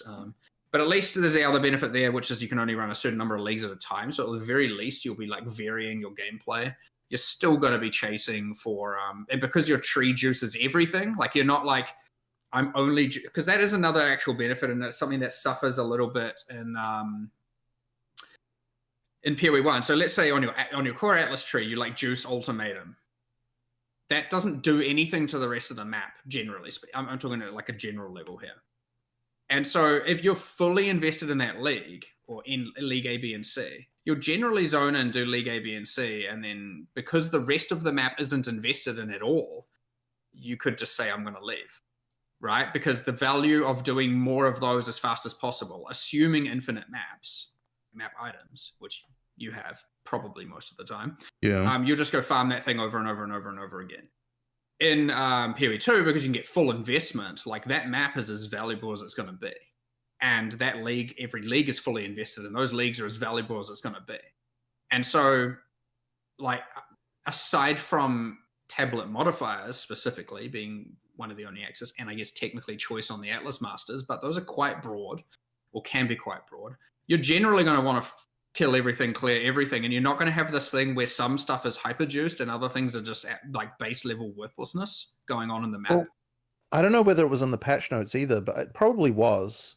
But do people know about the whole thing that we've done with tablets and like the random content? I'm not sure if you, I don't know if you guys are aware about this. Yeah, they mentioned like that. That's on the same vein, by the way. Which is that it was really important to us to make it so that you don't feel the need to juice everything. because this is coming back to that idea about like reducing the amount of time that it takes to kind of get to the point where you can do infinite farm. There was this thing we wanted to say is that once you've filled all your tablet slots, you actually don't get random things appearing anymore, and that means that you don't feel the need to juice everything. Like you can juice the several mechanics that you want to do, or like maybe it's just even one mechanic if you want to. You put all the tablets as being that thing, and then now no other random content doesn't appear, so you kind of don't have that. It's that same problem again of like needing to of like making like so. Once again, you'd have the situation where if we had it so that to what Mark was saying, where a random breach could appear even though what you're doing is delirium, then it would mean that you've got content in the map you don't actually want to complete, and that's kind of the thing we're trying to avoid there. So you still can go the random route if you want by using like a radiator tablets and stuff like that. But if you want to, but if you're just focusing on moving a mode for this one, you just do it that way. I had a quick follow-up to what you were saying, Mark, about you have to do the league mechanic to engage with the crafting part of that league mechanic. And as someone who very much enjoys being a hideout warrior, crafting items in PoE1, just sitting in your hideout and just doing my crafting, it sounds to me like the idea is to kind of like funnel the people into, for you to engage with this quote unquote best in slot items for XYZ builds, you have to engage with league mechanic. You have to quote unquote play the game. You can't just sit in your hideout. Is that an intentional design, or is that just a byproduct of the current design that you have right now? I mean, you can still buy the items. So, I mean, at the end of the day, you can still. But is it intentional? I'd say most of the time it is intentional. I'm just trying to think of all the examples. Is Hiveblood the only one like that, though, really? Yeah, I mean, but here's the thing, like, you can either always shortcut you can either buy the thing to do the crafting, or you can buy the thing at the end, right? Like, generally speaking, some element of, because we try and keep almost everything tradable, but Hiveblood in particular, yes, but then, okay, you can't trade, excess tribute offered, for wanting to do Rite of the Nameless spams. You can't trade, what else can't you? Obviously, you can't trade breach biomes, right? Right. So there's like different things of stuff that can be traded and can't be traded. But generally speaking, we've tried to make sure, all the rewards can be. We've tried to make sure that pinnacle keys can be traded and stuff like that. But yeah, there's going to be some leagues where you won't just be able to entirely sit in your hideout to do the crafting. You'll have to just buy the product if that's what you're wanting to do. Like if you don't want to breach, you're just going to have to buy the breach items. And if you do breach, well, then you get to sell it to those people, I guess. So win-win for everyone, ultimately, at the end of the day. Which is a cool thing, by the way, because it still comes down to that meta market shifting. And I actually think this isn't... I don't know how I ultimately feel about this when I actually will play it in an actual economy. But let's say minion meta. Let's say everyone's playing summoners. Let's say everyone's some sort of minion across the board. Let's just say, well, now am I going, well, I have to run breach. I have to, because the economy is such that it would be bad not to. And when I hear that, it's kind of like, well, now I'm not playing the content I want to be playing. But on the other hand, I'm getting rich. So like, and maybe I am playing the contents I want to be playing. So there's a little bit of like, I don't know. But then like all of a sudden, let's say a new build gets discovered and everyone's like, oh, this build uses this item comes from this. Everyone quickly change leagues what they're doing, which you can just do. Like that's a thing you can do aside from, again, there's some tablet farming you'd have to do and whatnot. But it's quite interesting. And generally speaking, this isn't, even though no one necessarily puts a label on it, that probably is how it naturally works. Like even in PoE1, that's somewhat true to some degree, where there's certain things you want to get, but it's just probably on less of an extreme and less of a less intentional level for sure, whereas we're being a bit more intentional about it here. So I think it will have that impact, and I don't know, like there's something I'm happy about that in theory, but I don't know if I'll be happy about that in practice. And so that's an interest. And again, I can't test that internally because there is no economy, right? So none of us can. I mean, the 5 of us trading to one another is whatever. That doesn't matter, right? There's more than 5, but you get my point.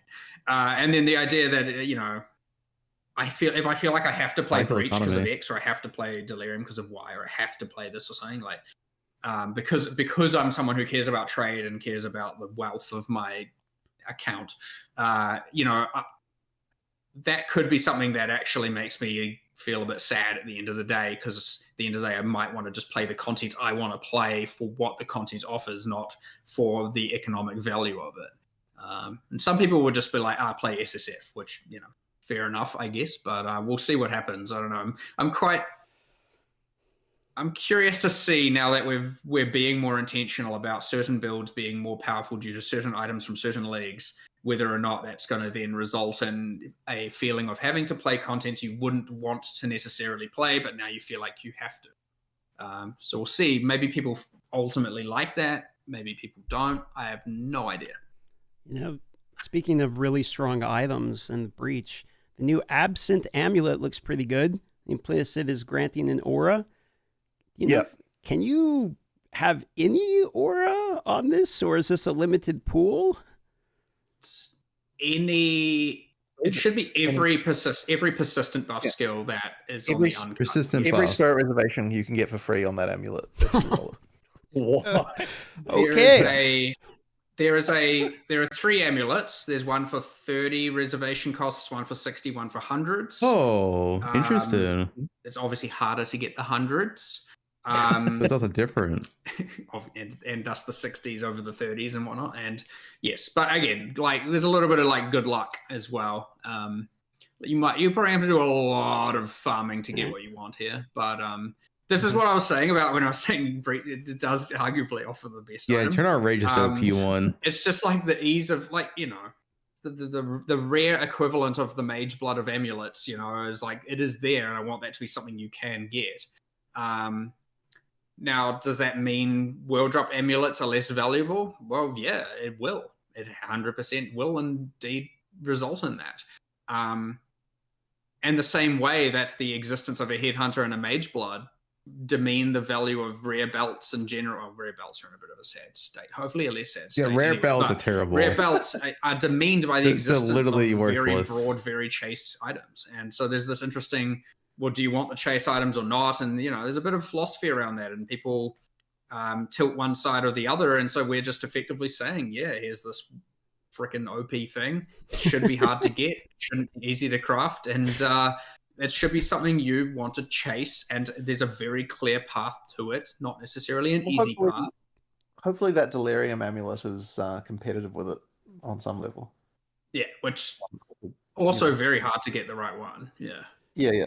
Yeah, you can't reinstill those at all, right? Like the Delirium Amulet, you get the 2 instills and you can't reinstall one of them or something, right? You get the 2 and you're locked.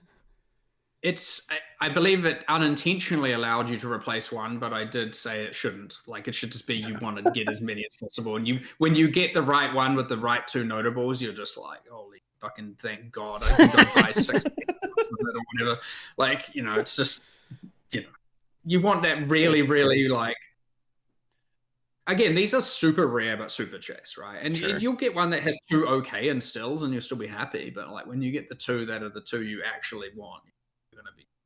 I want you to really be stoked. So the point where every single time you find this, you're like, holy shit, this could be it. This is That's a good feeling. The 5 mirror drop here. This could be it. This could be the one. On the topic of Delirium and jewelries, for that matter, in Delirium, we're now getting some additional crafting options when it comes to jewels, not jewelries, but jewels. And I mean, they're already let's call it a fairly strong place, is where we will put jewels, at least from most of our perspectives. So how do you guys feel about the balance of standard rare jewels versus something like adorned, as well as time lost jewels in the current state of the game, or 0.5 rather?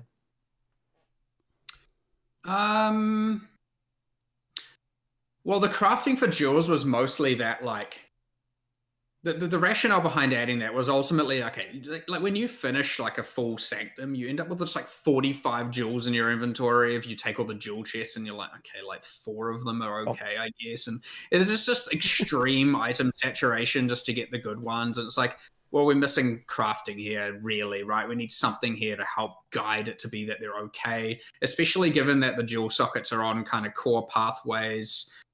You get them and then you're like, I don't even have anything to put in this for a while.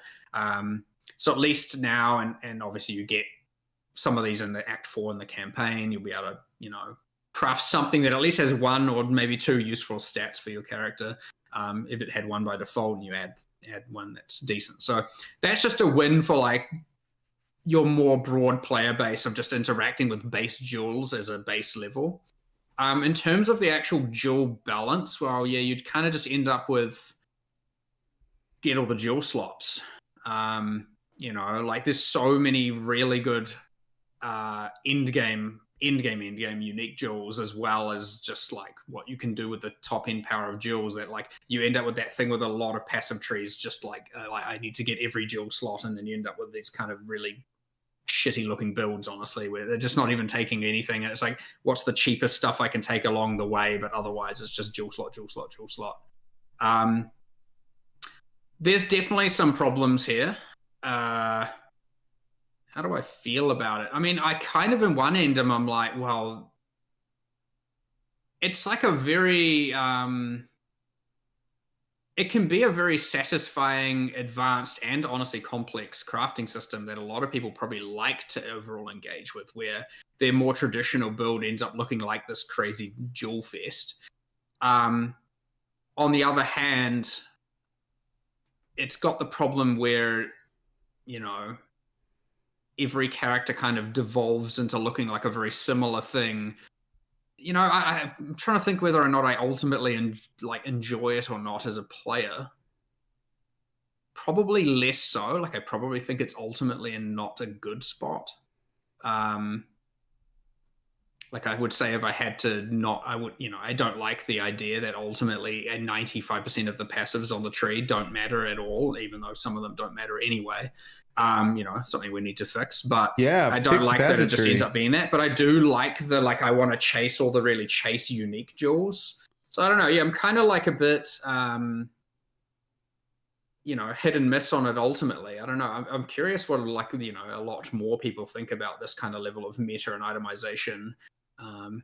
Because, like, you know, I see a lot of stuff that's quite, you know, I hate jewels, or like, you know, keep these unique jewels but not the rest, and then obviously timeless jewels are a whole different level of complexity. But yeah, I mean, ultimately going back to the original point here is we wanted to create a thing that's just improves the experience from the average player who's just engaging with a few jewel sockets, more than, you know, thinking about what it does for the end game, you know, the end of the end game. Yeah, Jonathan he's passing out, man. He's drinking too much wine. Itemization. So, because it buffs that as well. It's obviously just an upgrade for them regardless.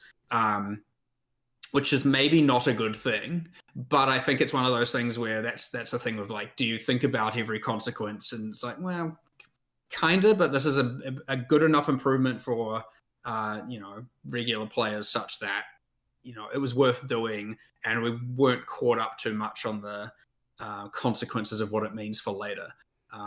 But I would expect more changes later, much later, of course, like some point later, to around this kind of dual meta. But I am also very curious to see what, you know, what everyone actually thinks about this. Like, do you like it? Do you hate it? Do you? I think all the pathology feels bad. Like, I don't mind powerful jewels. I guess the bigger question is, do you like that a lot of characters just end up wanting to as many jewel slots as possible, and wanting to just have jewels everywhere? Because once you can craft, it's effectively a way of saying your passive tree goes from what we've said it is to what you want it to be, based on the fact that you can craft and put in there exactly what you want. And that sounds like a good pitch in isolation. But then when you play it, you kind of have this problem of, like, I can't play my build until I've earned some large amount of money and done all this, which again could be good as well, where it's like the builds at the start of the league, the builds in the middle of the league, and the builds at the end of the league aren't the same thing, because we had to let the, you know, because enough jewels had to be found and or created in order to create that many characters. So I don't know. There's wins and losses to this, and I'm on the fence, honestly. Okay. Well, we can move on to the miscellaneous portion here. We're at over just about 2 hours. I know we were trying to keep it shorter, so we'll do the miscellaneous portion. Try to keep it shorter, questions 2 here. hours. And we have like just a handful of patch notes related questions, and then we can kind of wrap up. So to start for the miscellaneous portion, what's going on with Toda? Like where's Toda currently at? Not here. Oh, we don't have it. But yeah, like I was really hoping that we would be able to get that the final Ascendancy trial when we did Act 4. We couldn't quite make it. We didn't have the time. We obviously couldn't fit it into this cycle in 050. So the question is whether or not, I suppose, whether it comes in 1.0. I think that's looking unlikely, to be honest. Like, I don't think it's as important as some other things. But we'll see what we can do. It's kind of come down to whether or not we can somehow make what that does sort of merge with something else, I suspect. If there's quite a lot of work.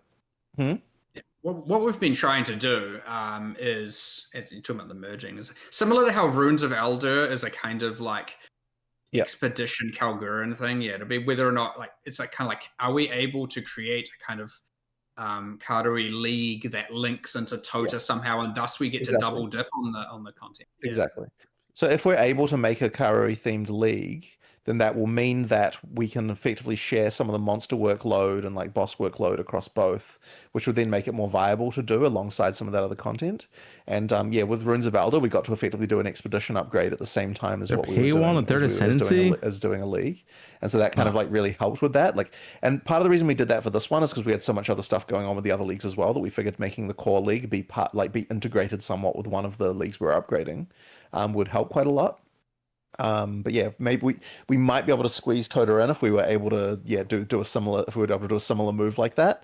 But otherwise it'll probably have to, if we can't do that, then it would have to wait for like a 1.1 or 1.2 kind of situation. Yeah. It's never it's common. It's quite interesting when we look at Tota, because when we made it for PoE 1, we were obviously still developing PoE 2, and we were like, oh, this will be cool to kind of be able to then use there later, and like, you know. And then now the quality bar has risen so much that when we then look at Tota in the context of PoE 2, like we thought all of the animations, the models, the art, the combat and everything would be able to just like, we can just copy paste it, it'll be fine. And now when you go look at all those monsters and like just how long it's been and how much we've stepped up our game with stuff, it's like, these don't hold up at all. Like we have to, and so we had intended for it to be a way easier thing to just, you know, transplant from one to the other and like do some, you know, some polish, some touch ups. So now it's like, okay, we have to like effectively reanimate all of these. We have to, and so it's a ton, you know, you've got the multiple monsters of each tribe. You have the 10 chieftains, and let alone all the story moments and advancements we've done there. It's like, this is a shit ton of work where it's like, you know, I mean, it's the monster work of, it's probably like 75% of an act levels of equivalency of actual monster work. Like it's quite a lot. Obviously an act, a lot of it is the unification of the environment, the monsters, the narrative, etc.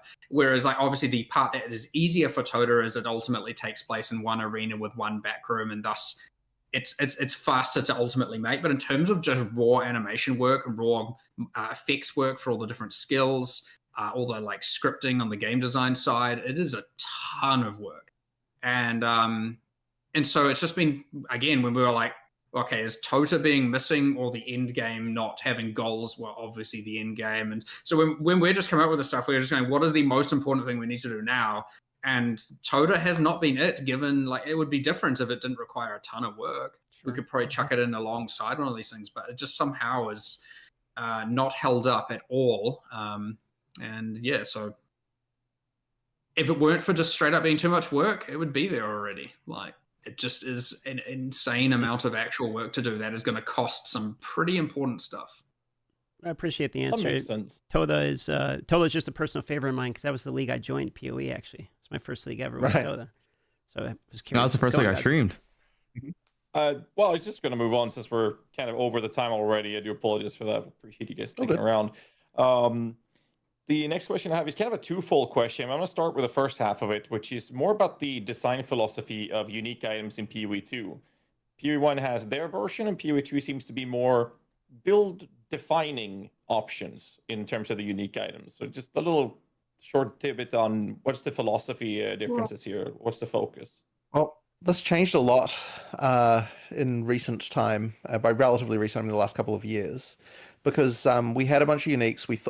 We honestly believed at the start that we would be able to just take a bunch of PoE 1 uniques, modify them slightly, and put them in PoE 2, and that just completely 100% is not a thing we can do. Like, it's interesting because the combat systems in PoE 2, working the way they are, had a way larger influence on what's an acceptable unique than what we kind of expected. And it's honestly surprising because like you'd still think, oh yeah, why can we not, like, how is it not that there's just like 50 PoE 1 uniques we could just literally take and just put in PoE 2 if we wanted to? And then you go through each one and you're like, okay, well this one can't be for that reason, this one can't be for that reason, like the dominant stat would just totally have to change. Like it's weird how it sort of ended up that way. And so even also when we did add a pile of uniques in I can't remember what patch it was like after 0.1. There was like a patch where we added a bunch of uniques, and those uniques, which were kind of like more in the PoE 1 design scale, have not really held up either. And honestly, we're gonna have to go back and they're probably pretty like bad. remove and or change a bunch of those as well. Like, Yeah. and this is like the sort of issue that we have in the kind of the sort of mid campaign kind of like, you know, like those uniques. They're just like really not holding up. And yeah, it's just funny how we just no longer have the ability. Like you kind of it feels like we've kind of got to have a skill or something on a PoE 2 unique in order to make it sort of somewhat worthwhile. So yeah, like I don't know I can even necessarily say exactly what it is particularly that's caused it to be that way, but for whatever reason, like when I look at a, you know, like a PoE 1 style designed unique at this point, it just does not rise to the level that we feel like you'd actually use it. And so yeah, I do wonder if one reason can be that I sort of suspect it's got something to do with the fact that in PoE 1 build you tend to just optimize one skill and that's all you're doing. And so then, like in PoE 2 context, we've got to care about more about that, like the larger build. Like there's a lot more going on with with a PoE 2 build. At least that's the intention. So I sort of have this feeling it's got something to do with that, but I don't know if I can necessarily promote exactly why it is that we do feel like, yeah, a unique has to be just a significant amount more going on. Well, that's fair. The follow. Sorry, go ahead. I do got a thing there because like what we're making now, like a lot of what we've been showing with 050, like a lot of the stuff you've seen recently, this is kind of, this age of uniques is probably, it's not something we've done before really. Like all the uniques we're making are definitely the most expensive in terms of development costs that we've ever made. Development costs. And as a result, they are more build defining. Now on the other end of the spectrum, you do have then the uniques that they kind of have their single special stat. There's kind of like 4 stats, one of them's a bit special, and it probably just has some sort of end game when combined with 6 other variables as a thing. And the problem with those is that they don't hit for like, most people when they get them, they're like, what the hell, why would I want that? And they just end up being these really like hyper niche end game things. So that was a type of philosophy we had where they were effectively meant to be the puzzle piece, right? And you need multiple puzzle pieces in order to do the thing. Those uniques are generally failing when you find them, like generally speaking. And Jonathan did this exercise with me yesterday. We opened up that same character when we were looking at something. He showed me every unique. We went through all of them, and he just goes like, and he was like, why would I want this? Why would I need this? And I was explaining the like end game build used with them. And he's like, well, how the hell, like, okay. But then it drops at level 23. I mean, Big J's a noob. And so there is a problem with that. And so our new philosophy has just been like, let's try and make these way more fulfill a fantasy. Because that's my biggest thing is just, I want you to feel like, you know, and that you saw that with the grenade launcher thing where it's just like, I just want you to just be a freaking grenade man. Like just run around spamming grenades. Come on. Right. And then like the face breaker thing, obviously recently is pretty cool. You had the like, the Raven and more summoner like delirium things. It's like, what if you were like Tang Mizu himself? Like you had his powers. Like that's a cool fantasy where you can like create mirrors and illusory things and like bend reality, and like that's a cool fantasy to me. You know, so some can be more narratively driven, some can just be like fire grenades everywhere. And that stuff is resulting in way cooler things. Like way, way, way cooler. Also way, way, way more expensive to make. And so what I want to get better at yet, I think something we haven't now. So I think we've now got the puzzle piece side. We understand what that looks like. We understand what the other end, which is the more expensive fantasy fulfilling build defining thing looks like. What we don't have is the middle ground where there's that kind of not as expensive to develop, but first time scuba, pretty impactful, just not like ultra impactful ground that we still need to do as well.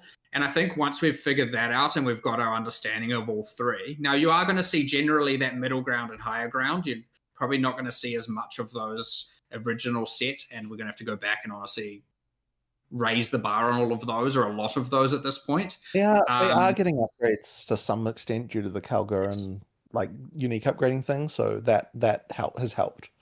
But there's still some of them that are a bit unsalvageable that we just need to do something with. And by the way, there are unsalvageable uniques in PoE 1 as well, right? It's just that there are 1,500 of them or some number, you know, and so they kind of get lost in the weeds, as opposed to right now, the I would say, you know, there's a mid ground of them where they honestly, you get it and you're like, I don't know why, I don't need it, you know. So there's, to me, so I think what we've now made is like, a lot of what we've made is so epic. I really love them. And like, you know, even talking about them and doing the videos, and there's so many more that haven't been, you know, I like the direction of uniques, where they actually are kind of unique. Going, and some secrets. And, not all of them are going to be good, of course, and all but that coming in. So once we get, like now that we've got that rhythm and we're working that, we're just going to get more and more efficient with it. But I honestly think, and this is a thing that I've said to Jonathan as well, where I'm like, I think maybe our number one problem in the game, like after 050 comes out, now that if Endgame's in a good spot, now that we've sorted that and we have a good progression, we've got goals, my personal number one fault with what we haven't got doing well, especially because of our reputation, is that I think that our thing that we need to step up and do the better at, that we currently have done very poorly, is our unique items. Like I straight up think that we were meant to be the like weird epic in terms of ARPGs, like we're real good at items and itemization and uniques and crafting systems, and like I do believe that we generally are, and I don't think PoE2 is an accurate reflection of what our capability should be. And so now that we're delivering like real cool shit, I just want to go and just fix up all of them. And so that's another one of these like 055 50 and between 1.0, I want to be like, nah, we have to save the uniques. Like that's a goal I have. Now, obviously different people have different levels of understanding of what's important to the game or the most important to the game, but like I would be shocked if that's not on like most people's top 3, top 5 list of like things that are the most wrong with the game currently. There's a lot of really good, there's a lot of really bad, and we can't have that. And I think the biggest thing, like to give a more specific example, you know, on my big rant, a lot of our uniques are level 1 to 30, right? Level 1 to 30-ish, and a lot of them are the puzzle piece. Some are good, some are not good, some are whatever, hit and miss. And we've got this like now Endgame band that we've added, and we've added a bunch to the new pinnacles. We've got a bunch of things you can farm for the different leagues. What we don't have now, and I think this is a huge problem, is between level 30 and 60, there's kind of just nothing. There's kind of, honestly, it's like barely any start to drop. And I don't mean the level requirements, I mean when it can drop. And the annoying thing about that as well is that often, like when you're in that band, the things you're getting are the ones that are like level 1 to 30. Yeah. And so then what you end up feeling is like you get these and they just feel like they suck, because like if you'd put them on at level 20, they would have been fine. But you're putting them on at level 40 and it's kind of like, well, this is just garbage. Yeah. Because of how our uniques work, our unique drops work, where it's like, first I'm going to decide if I'm dropping a unique, then I'll figure out what the unique is. It's like, I'm going to drop a unique. And then it's like, okay, let me go and find one. And it just so happens that every unique lower than that level is between 1 and 30. It means pretty much any unique drop between level 40 and 60 is just going to be bad. Like, a niche cases aside, like some jewelry in some cases, but like, that is a big problem where pretty much every unique you find in the current mid game, and thus ones leading into endgame, you have very few ones that allow you, like, get you set up for endgame. Like there are some, again, there is a few, but like it's nowhere near good enough. Nowhere near, not even in the right, you know, we're like 20% of the way to good enough there. So, you know, I don't often talk about what I consider to be, you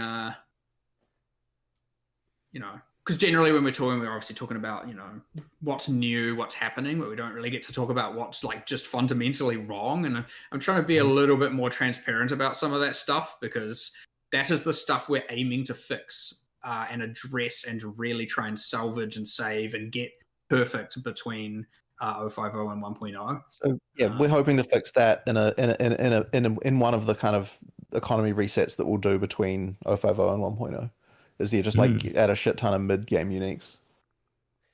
On the topic Sounds of sick. fixing things, my follow-up questions that I really was curious about this. I do first want to say that I'm a big fan of the Kalguran upping your uniques. This is the first time since PoE, 10, 12 years ago, I think, since I'm actually considering using Shober Chabber on a build. So, I mean, that's just because of the Kalguran upping. So that's funny. But my question is, regarding these build-defining uniques that you're adding, they're supposed to be interesting and impactful, giving you a skill, and people make builds around them, like the Grenade Man, for a prime example. A problem that I've seen being discussed a lot in the community has been that your main skill is supposed to have maximum sockets. It's a quote-unquote 6 socket, but it's actually only 5 sockets, right, in PoE2, but maximum sockets. And that is gated behind a level 20 version of the skill, which means it's going to cost more if the item is popular in the market. It's going to be rarer to find. It has a higher level requirement to drop and all those aspects. But there's already a power scaling difference between having a lower level skill of the skill itself and having a level 20 version in terms of what the benefits are. But the socket difference is so massive. So I was just curious if this is something you haven't thought of, or if it is a design you're happy with moving forward, that the max sockets is only on the level 20 versions. Max sockets below 20. We've discussed this many times, just FYI, like it's came up a lot. But I think for 050, and I'm hoping this gets done in time, and if not, it'll be shortly after. I was adding, like, as a kind of, like, in an ideal world, you'd just be able to either, well, at least you'd be able to just, like, okay, why not just allow using a perfect Jeweler's Orb on it, for example, and then just... I was literally about to say that. Why can you not just Jeweler's, yeah, that would make the most sense. But for now, you can't currently, but that will be the goal. But for now... Is there a reason we can't allow that? I think like some coding shit. But, I mean, feel free to look into it yourself, but... I mean, like, is it really that hard to implement that? I don't know. I What have no if idea how BJ it just works does it? in terms of the way to BJ store just codes it in, man. Oh, exactly. I have absolutely no idea, so we can find that out. But this is I might be able to just do that, honestly. Like, it might just be possible. Being that, if that doesn't work, because that is the ideal solution, at the very least, I was going to get a temporary, just like recipe thing added where you can Big J, get a level dude. 19 item, a level 20 uncut skill, and a perfect Jeweler's Orb, and then level 20 and 6-link the item. As a thing that we were just going to enable. That is Just doing the perfect jeweler thing. I feel like that would be. Surely we can make that happen. I don't know. Well, follow up on that if you want. BJ's gonna code it, man. Either way, multiple solutions. We will hopefully get one of them in time. All right. Well, one last question, and then we're going to cut out the patch notes related and some of the other ones here, since we're kind of at the edge of the time. If you want, we can do just a couple rapid fires from chat, and then we can call it there. Sound good? Sure. Okay. So I want to follow up on something that Ziggy D asked, very selfishly of me, admittedly. I'm playing the Spear Walker. I think it's the funnest looking thing, like, in the entire review that I saw. And it was about Tame Beast. And he mentioned that Tame Beast is like a level 9 cut gem. However, you can ascend and take the node that lets you capture beasts way before you can actually get to the cut gem. And you mentioned you might have a solution to this because it's a little bit of a noob trap, right? You take a node that you literally can't even use for like 10 levels or something. So I was wondering, when I saw the patch notes, it still said the gem starts at level 9. So I'm curious, do we have a solution for this coming to 0.5? Good question. I thought we were going to just change it. I thought we were going to change it so that the uncut gem was lower level. I thought we were going to make it so that Tame Beast was just a lower level skill, but that's what the last I heard about it. Certainly, the last discussion I had was that we were going to move it down to a lower level. Yeah. I think they forgot. So it could be the patch note was wrong. It could be something caused that to not happen. But that was definitely both Jonathan and I's understanding of the last of that conversation. So, but yes, we don't want that to be a problem. We will do something about it. James just messaged me that Tame Beast min levels is level 7 now. Patch notes missed it for some reason. Perfect. Okay. So he just messaged me that as we're talking. So that is the answer to that. So all good. Well, unless Ghazi got a last question for him before we start the rapid fire and wrap it up here. I was just wanted to have some sort of curiosity into your minds with basically the progression of what's going to happen between 0.5 and 1.0. We don't have to go too deep into it, but I'm curious because you, Mark, mentioned something that I keep referencing, and that is the plugging the holes. And I love that. I don't know why I love that comment, but plugging the holes and getting balance fixes and changes I love between going to 0.5 holes. and 1.0. So my question, just to keep it short, is what are the things you want to prioritize in the updates between now and end of the year during this time frame? So unique items, as Mark said, very big one. Like a lot of skill balance, a lot of just like character balance, skill adding balance, some skills to existing classes where necessary, and or changing functionality of how they work for just like where we're going back and just making sure that everything that we already released in the in 010 is like in a better place, like just like all of that sort of stuff. Like that's big. Passive tree reworks, just like improvements there is like another big one. Passive tree, it's good, it's good.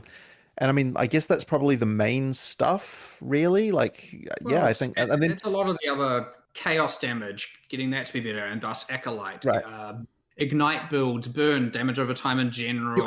Why is wildfire 0.5 second delay? In a few expansions, and it's just like, well, remove that. We just haven't got there yet, And as I said, the passive tree, the base types, the bloody hope the general more replayability improvements certainly would also be good if there's any new one. Like, I've been really nice after people play through this and get a feel for it to obviously identify the new evils, what's bad, what's annoying. Like, now that people are going to be replaying through Act 4 for the third time, that's 100% a thing, right? So like, is that like Act 4 didn't get a huge amount of changes in this patch, and I suspect part of the reason for that is because we haven't had the time. Like, there hasn't been a like resurgence of people saying I hate things in Act 4 because people haven't necessarily replayed it that much. So like, I'm sure there'll be things in Act 4 that after this patch, people will be like, oh, this is the horrible thing in Act 4 that I don't like. So we'll see. We'll just have to see what that is. That means Zone Act 4 is way too fucking big. I'm not sure if they'll come sooner or later, but I'd like to do sooner. I'd like to, when we have our like next economy reset between, that we have either the third ranger or the third druid ascendancies come in. Like, it'd be nice for all existing classes to have all ascendancies before the full release. What else? It's just the things, because they're just missing, right? It's just clearly ranger. It's gonna happen. Just missing the class. So as much of that as possible would be really, really ideal. And yeah, I don't see much else. I'm sure there. Just wanted to verify. You said that economy resets. That just to verify that I heard you right. There will be economy resets leagues. There will be economy resets. So there will effectively like there will be leagues. It's just that they're not going to be like they're not going to be the same as what like a proper like it's not going to be an 06 what an 060 would be. And the reason why we say that is because we don't want to set the wrong expectation, and like it's not going to be like the giant mega content release in that way. Now there will be content, right, because we're talking about adding uniques and skills and all that stuff, but it's not going to be quite the same. I think like I wouldn't expect necessarily to be like like the on the other hand, we're generally pretty good at taking little and turning it into a lot. So I guess we'll see what we end up with there. But I mean, the thing we've referenced before is like Legacy or Phyrexia type of stuff, right? Where you just take some existing stuff, you jumble it around, you like come up with a few things. Like, hell, maybe you freaking add an Atlas Master or do the jumble and Atlas Master stuff like Mark was saying earlier, like as a league, and just little stuff like that you can do that doesn't take too long to make it sort of worth playing again. But really, the main reason we want people to be playing again is so that they can test all the new balance and changes to kind of core systems that we're changing. Whatever the league end up will be something that has the least amount of impact on the team doing the balance, right? So as long as we're not using their time to then not solve the things they need to solve, that will be a big thing. But just things that are hard to even think about. If there is an economy reset, well, then we have to look at Runes of Elder, how it succeeded, how it failed, and integrate it into core. If it's fully successful, add an Atlas passive tree for it, all of that stuff. So all of that will be happening around the same time, and then we'll have here's what our minus the 1.0 league, it's like here's what our end game is and what our end game looks like, so we'll just, which is the other thing, right? Because who knows what random end game changes we might then find we need after this is released, and then we have to make it, we have to, presumably any patch we do is going to involve improving that, whatever problems might end up being. Like, it's just stuff like that we're going to have to do. I had one quick follow-up to weave into this last question. So I'm going to keep it real short. You guys have done an excellent job in the past, track record history of shaking up the meta with character balance changes on a consistent basis, where people are not just playing the new content, but we're playing the game in a different way very often from league to league to league. So the question then goes to the changes coming from 0.5 or between 0.5 and 1.0. Will they also include character power balance and meta shakeups? Lots. That's one of the big focuses. It's like two-thirds of what it will contain is that. Nice. That's the goal, right? It is 90% of the goal is, and because uniques are ultimately about this, is just how characters are built. Well, no, let's say 80%, whereas 20% is like improving the content more. So most of it is going to be more oriented around character builds, character powers, etc. Yeah, this game is a lot of character balance. And even to the degree of like, okay, there are some skills that don't feel good to use. There are some, so it's not just power, it's also feel, how these things feel to play. Are they rewarding to play? When I do A, B, C, D and do my combo piece, does it land or is it just like meh? So going back and revisiting even some of the effects and some of the audio, and obviously the numbers, whatever we can do to really just go and say everything we've now, or maybe it's like, there's an A and a B, but we need the C, you need the finale piece to it. And so we go and add that. So you have new skills, modified skills, changed both aesthetically, cosmetically, and in balance, potential new classes, a whole bunch of new uniques, I'm hoping, with a bunch of uniques being rebalanced, like all of this stuff across the board. Now, normally, when we have a big reveal, we don't talk about all this stuff because we like everything to be, new, but like it's pretty easy to talk about all the things that we need to make better. And so that's really what we're going to do. And we'll just hopefully be able to get through it all. But how these things go, we don't stop development. So even though full release occurs, we're going to still then balance in 1.1 and 1.2 and 1.3. And, it's just never going to end. So if we don't get 100% right, we'll just keep going. All right. So we're going to do a couple rapid fires here. Lost TM's audio there. Oh, how about now? Am I back? We good? There we go. All right. Yeah, sorry about that. I was typing in the chat to tell them to put their questions together, and I hit the mute button. Okay, so we're going to do rapid fire from the chat here, and then we're going to call it a day. So first one here, is there anything added to the game you guys would consider to be like aspirational content? Basically, they're saying extremely difficult content coming to the game, like Ubers, etc.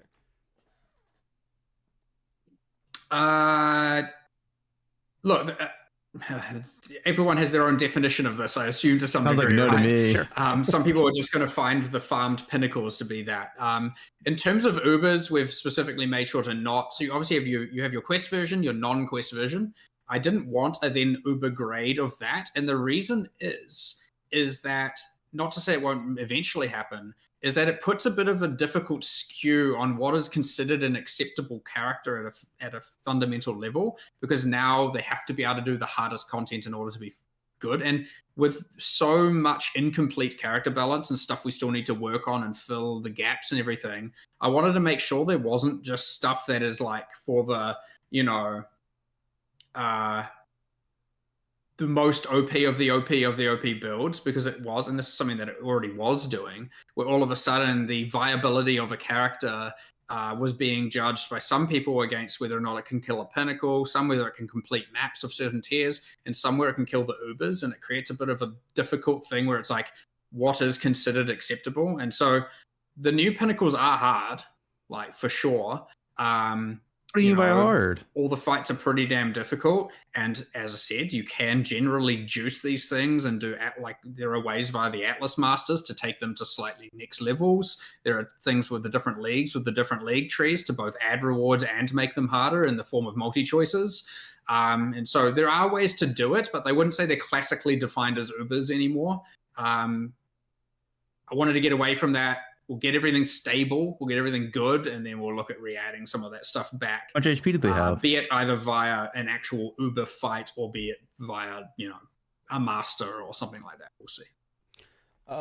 Quick question about Recombinator was moved out of the game, so we're kind of curious about what's going on with that. Gone. Yeah. Kind of didn't like it, to be honest. Like it's always been in this annoying balance position where like fuck the recoms, numbers dude. that it has to be I don't want to pull like, either, to be honest.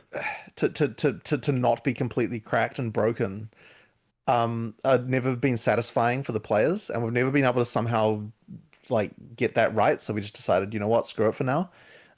We'll see we might revisit that again later if we can find some way to change it in some way. But yeah, it's just too I good. think all the new runes we added, all of the runic ward, it's just so much better. It's so much more understandable, so much more broadly usable, like not insanely overcomplicated. They're just better. So we were like, look, it had recombinating, it just doesn't need it. Like, here's all the stuff that we can do that is clearly better. I mean, at first we kept it because there's like a little bit of a loss aversion thing, but it's like, okay, look, we're at like, do we really need it at this point? So ultimately we just decided to axe it, noting that like everything we're adding in its stead is just significant upgrades IMO. Okay. I'm assuming similar logic with like the expedition shops. They're still in the game, but they're kind of like not the primary focus. They're gone. The Expedition shops are dead. Gone as well. Yeah. Okay. I mean, they were basically just taken from nothing Tier 1 anyway. and like they never really were. They were completely useless. It was taken and then downgraded and then kind of like, oh, we don't want it to be. They were just not good. So again, it was like we're like, let's get rid of the stuff that's just clearly subpar and replace it with stuff that's just clearly better. Like, we don't have to be so attached to it, and you know. Sure. Okay. On to the next one here from chat. Corruption. So you guys made like a fairly significant change, actually, the corruption, where instead of it like randomizing it, it's like a multiplier, right? So you want to divine it first before you corruption. Would you like to speak to that change, though? Well, that is what we did. Yes. Yes. What was the goal there? I guess ultimately, liked the idea that when you get I mean, I agree. I understand why some people are going to be like, no, I have to use divines now. Well, yep, that's what you got to do, right? You got to make it much more, a bit of a harder decision to decide, am I going to divine this item to be its perfect role and then do it, or am I not? And I guess, I don't know, I just prefer it more. It's a bit more hardcore. It's a bit more Val. It's a bit more, costly, and generally speaking, I'm a fan of that, as opposed to just every time I find this, I just Val it no matter what. Which, I just think it's personally better, but I can see people not entirely agreeing with that, and you're right to that opinion, and the change is good, I guess, is my answer, but I just 100% prefer it, and I'd say most of the people we spoke to definitely preferred it as well. I've seen it overwhelmingly liked. I haven't really seen almost anybody saying they don't like it. Well, in that case, then win. In previous interviews we've had, a conversation has been brought up multiple times, has been inflation and wanting a divine sync, and every time the comment has been, we need more uniques, we need more interesting uniques to divine orb, and I never really felt that it really did that job enough. And I think that with this change alone and continuously adding more uniques, you might actually hit the spot where this is doing exactly what we've been screaming for the past year. Right. Speaking of divines, one thing that came up was divine orbs are now more common, which was one of the patch notes. I mean, small line, big decision. So is that there to balance out like the changes of the Atlas, unless Quan is really not that more common, or what's that line mean? It's definitely more common, divine orbs. I wonder how much more common. I'm almost tempted to not mention the reason why we did that. But I don't know how you feel about that, Mark. Say it, Mark. Sure. Say it. All right. Just do it. Just do it. Yes. I want to hear it. All right. So basically, okay, so this is going to sound ultra dumb, I suspect, to some people. So we'll see how this goes. But okay.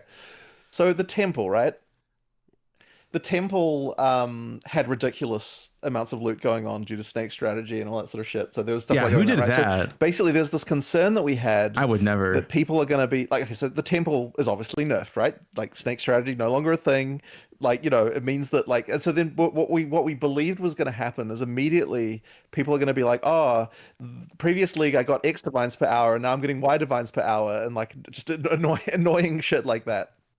And so we're like, if we just change the drop rate of divines, nobody will be able to make the comparison anymore.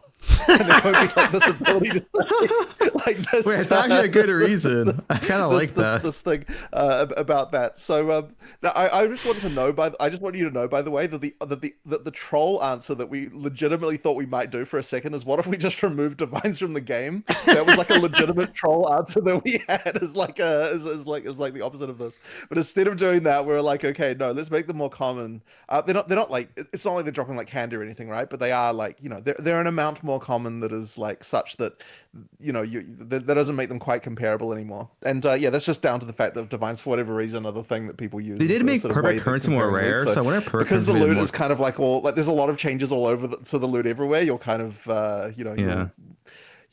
I guess it just makes the whole thing less comparable, and yeah, that is truly part of the reason why we did that. But yes, we do want to divine syncs as well, which is the vital thing. So yeah. All right, well, I'll do one more here, and we'll call it right 2 hours and like 35 minutes here. I mean, I like just that a real change. common We'll see one how that it keeps feels. popping up is people are just Makes asking about sense. performance improvements. Like with every league, you guys typically do quite a bit of performance improvements. Are we expecting that going in 0.5? I know you talked a little bit about Steam Deck, for instance, but console, PC, all of it. I wouldn't say that. I mean, look, there have been changes, but I wouldn't say that they're revolutionary to the point that I would call them out specifically as like we made big performance improvements. Like there's just the sort of usual iteration that we do. One of the big things that we've been really trying to fight has just been this annoying freaking driver device removed thing, which maybe people don't even know what that is, but like sometimes the game will freeze and then it reboots the graphic stuff and then it all comes back, like that thing. And like we haven't fixed it yet. We're still looking into it. It's just been like the engine team has been just banging their head against it for so long now. Like we're actually at the point now, by the way, where like Nvidia told us a couple of days ago, we want you to ship us, like air freight us a PC that reproduces this. It's like the thing. So now we're going to steal one of our PCs and send it to Nvidia to see if that will get the ability to work out what's going on. But like, yeah, there's been a lot of trying to sort out like this kind of stuff and like work on crashes and that kind of thing. So there's less like performance in the sense of like, frame rate higher. But we still will be doing more about that and like the 05X patches and that kind of thing. Yeah, okay, you know what I like? One last kind of random question here, which I don't know if you have an answer for, but I'm going to try. Okay, I know Hex Blast was the skill people were using before. It got changed at one point. It really hasn't hit a point in which it's really seen much use. I know it was beloved by some people out there. I know you might not have the answer off the top of your head, but could we see some love for Hex Blast or Fix or Revert or anything? Yeah, Hex Blast is where's your stance on that worthless, skill? man. You killed it. I have not thought about that one for a while, I have to admit. So it'd be one of those things that would look at an 05X timeline, I would say. Sure. Because yeah, it's just if it's not working and people aren't using it, then that'll be one of the things that we want looking to buff, I suspect. Okay, I'll just throw that there. All right, well that's it. Oh, go on. I was going to say the chaos hits and chaos dots just needs a whole bunch of love, and reviewing all the skills and the mechanics adjacent to it is just part of that. So, True. There'll be some adding skills, some changing of roles, just so like anything could happen really, but it is on the radar for sure. Well, there we go. I mean, we could go all day, but we're 2 hours and 40 minutes in, so I think we'll call it here, boys. I would say thanks for your time. You guys went really in depth on a lot of stuff, and I really enjoyed the conversation. So. Thanks for the opportunity and the answer and for taking your Sunday. I know you guys are at home, so chat seemed to enjoy that one as well. So thank you guys. Excellent. Thank you.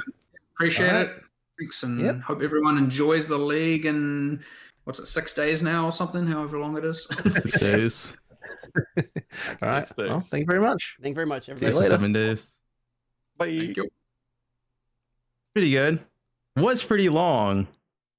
W interview. That was pretty long though. I do like the ending questions. Ending questions are pretty good. I also like how Big J is just fixing stuff, dude. Big J is playing Endgame now, and now he's just fixing stuff. Maybe we need to give a Big J more wine often. Like every day he comes into work, just give Big J some wine. Starts fixing everything.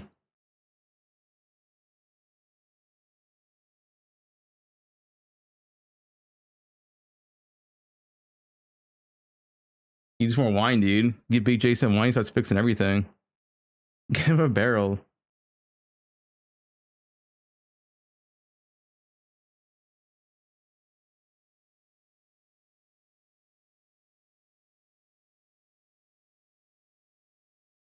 Hydra Alice is gonna nerf us. It'd be interesting to see how more common divines are. I was gonna say divines might not be the trade currency anymore. Like they're gonna be that much more common, and then stuff like perfect exalts, perfect chaos orbs are gonna be more rare this patch.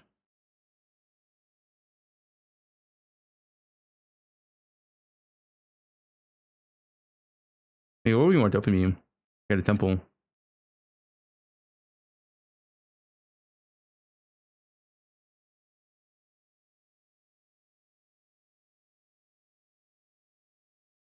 Divines are the currency in our temple, but temple printed everything. It wasn't just divines. Temple also presents infinite perfect X and perfect chaos orbs. Like I literally have 5,000 perfect exalts in my stash. Right? They printed everything, and you can't use 5,000 perfect X in this game. It's not even possible. Okay, everything is unmuting. You should be able to hear me now. Yo, what up, everybody? Thanks for watching. That was a pretty fun one. Got a lot of information out of that one. I was not expecting, to get. The unique item conversation was good. The one about like conscious decision about league mechanics dropping certain type of materials. I know I didn't get every single question that somebody would want. We thought it was going to be an hour and a half interview. It ended up being 2.5 hours. We had to cut about a third of our questions at the end there.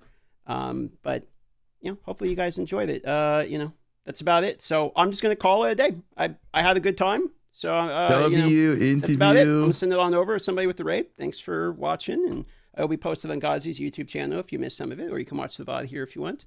That's about it. Cheers, everybody. I hope you enjoy 0.5, and I'll see you tomorrow. Enjoy the rest of your day. All right. That was long, though.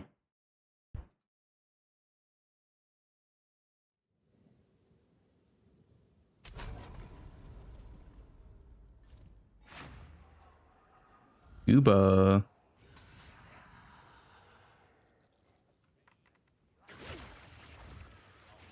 Log in. TLDR? I can't really TLDR. There's a lot of like in-depth mechanical and just like general theory and how they make the game and stuff. There's really no TLDR. Like they'll explain why they're doing decisions, why it's being like this. There is no TLDR.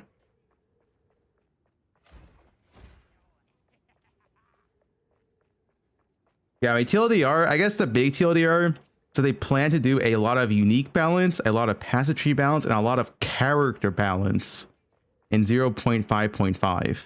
They want to fix all this before 1.0. They want to focus a lot, make sure the balance is really good for 1.0.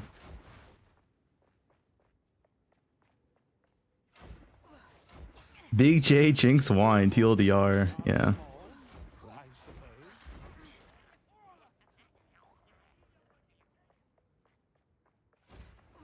Yeah, right. They're gonna release all the Ascendancies. Yeah. They essentially want the game to be in a quote unquote like finished state by 1.0 outside of all classes released. So 1.0 have Act 5, Act 6. Hopefully have their trial Ascendancy. Hopefully have good character balance, really good uniques, etc., etc.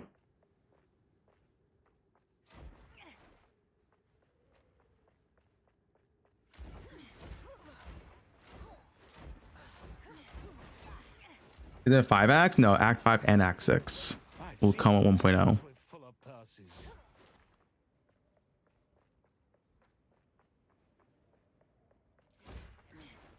No, they didn't talk about twisters. They're not talking about balance on the podcast. It was more like general questions of what their plans are, why they do some things the way they do, why some things are the way they are. Nah, they're not asking, hey man, why is twisters broken? You want to fix that?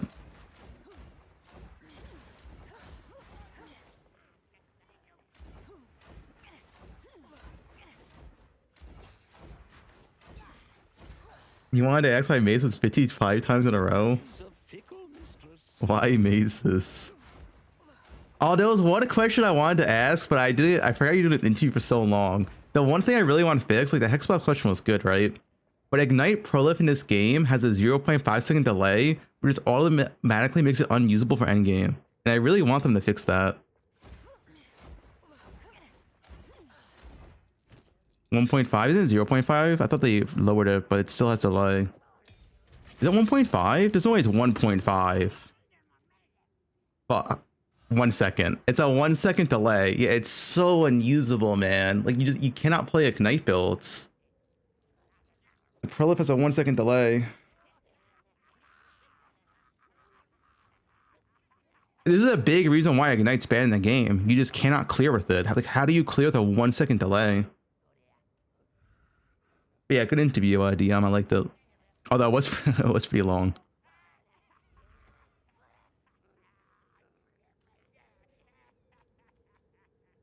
like hit bills are chain and instantly fork and chainily. I mean, fork and instantly and all that, right? You're hitting the whole screen. Held of Ice has like imagine if Held of Ice had a 1 second delay. If Held of Ice had a 1 second delay, it'd be so useless. That's essentially what it is, right? It's like Ignite literally cannot be good until the support gem is fixed. You would never use Held of Ice if it had a 1 second delay. It's just the same deal.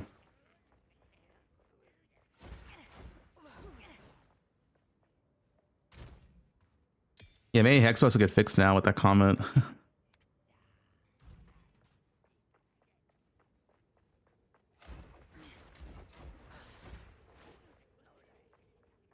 Put a delay on Held of Ice.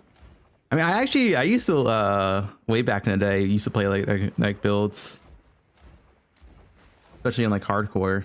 But they're so bad in PoE too because you need Prolif as Ignite, and there's no real good Prolif in poe2.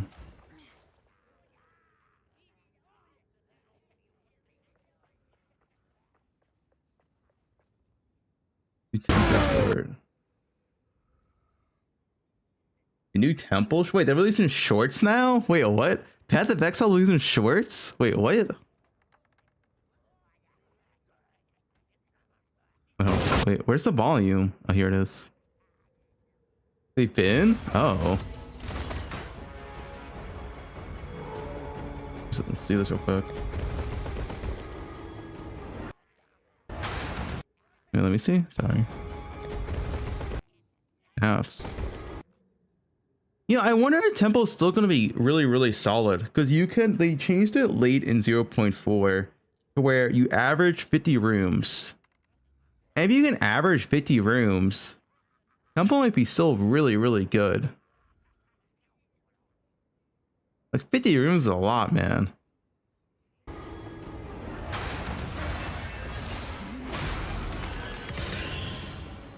Divine Orb.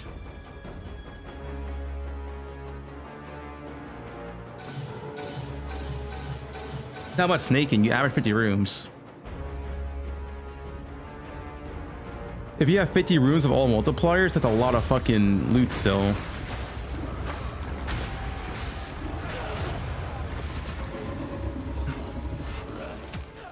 Nah, it's not new info. We know all this. They've already explained all of this. It's just like showing it visually, I guess.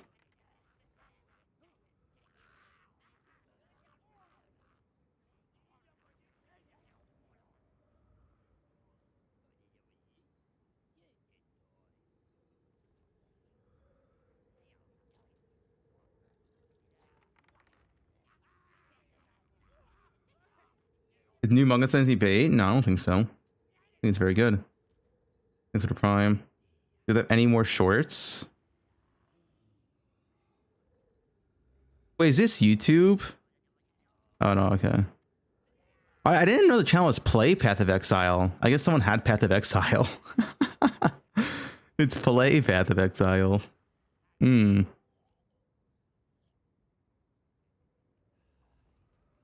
here? Starting with the Gemling Legionnaire. Once Nah, that's just what we saw.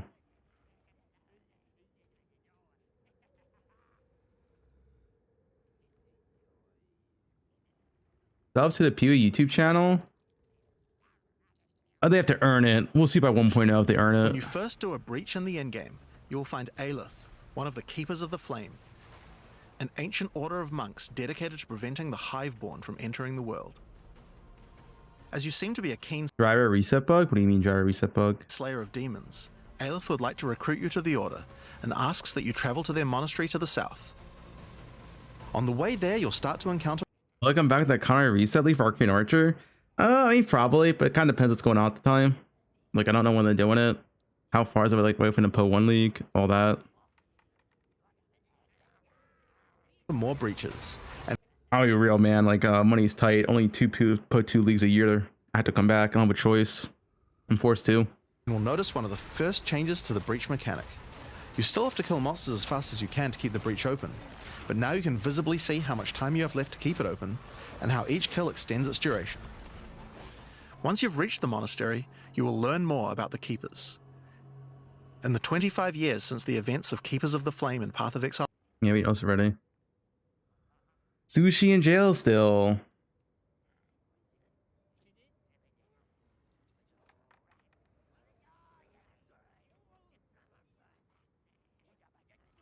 You need to find a sugar mommy like Jung Roan. You mean like Jung Roan, like sushi, like farmer? Where they find these? Like, what's going on?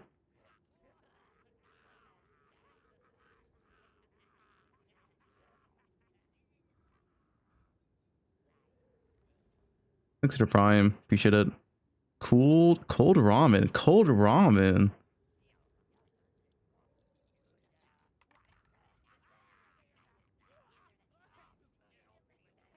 Oh, you're my only hope. Sushi jail.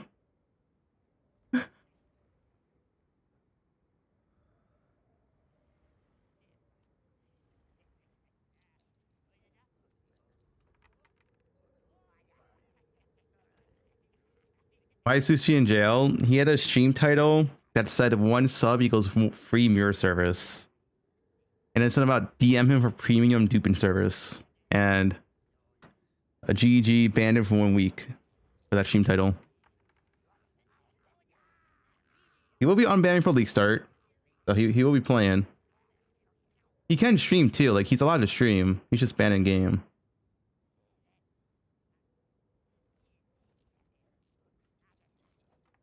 That's why they call him David the Duper. Or Dave the Duper.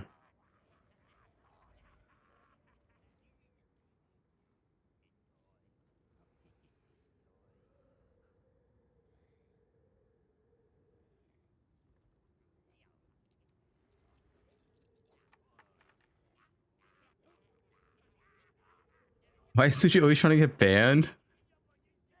He's on thin ice.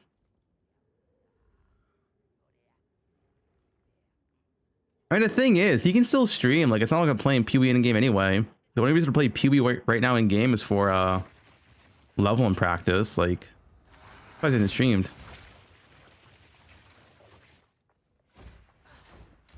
I thought for sure you were dead this time.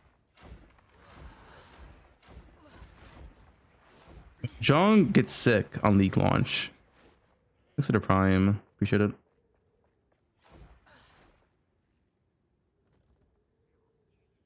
Call this cuck? Call who?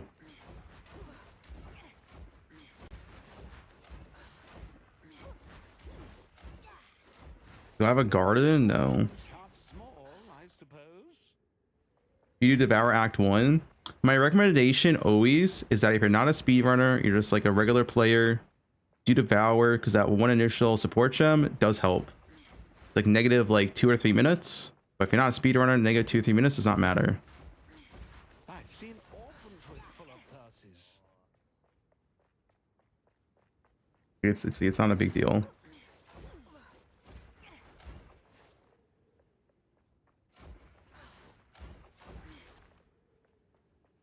Why aren't you doing it then? Shut up, JKL. My times are good enough, Act 1.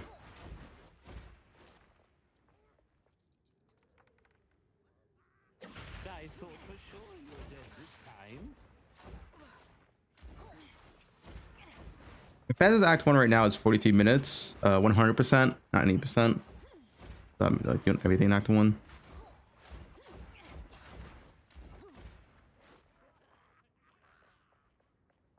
I'm playing like the worst class, dude. I'm playing Ranger. If I played Warrior, probably like 35 minutes. Ranger is like the fucking worst class in Act 1, man. Besides Monk. Monk's worse, I guess. Whatever.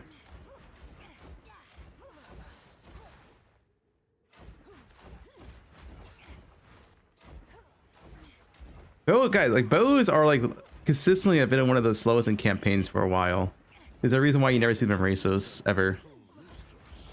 Like they're always finishing like pretty low. And it's been true. But bows are just not fast in campaign early on. It's just how it is. Like once you get to like 31, you have ice shot snipe set up, it feels really, really good and it's pretty fast. But before then, it's like, yeah. Let's start better. Possible ban Invader. Why do you have this on you? Hmm.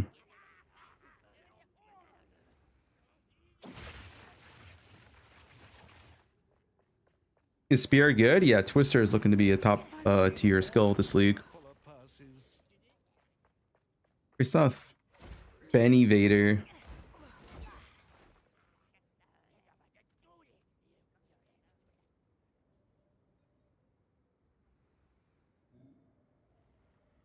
Yeah, I'm gonna play iShot. I'm gonna start working on the endgame MOBA. The leveling guide's already done. There's nothing change the leveling guide. So if you want to see a leveling guide and you want to practice, that's already done. I gotta start working on the endgame guide, which I'll probably start doing tonight. Bear build is still good, yeah.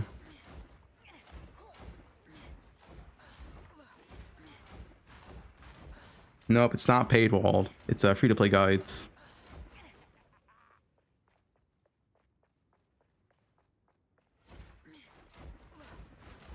A tower still a thing? Towers only give vision. They don't do anything else.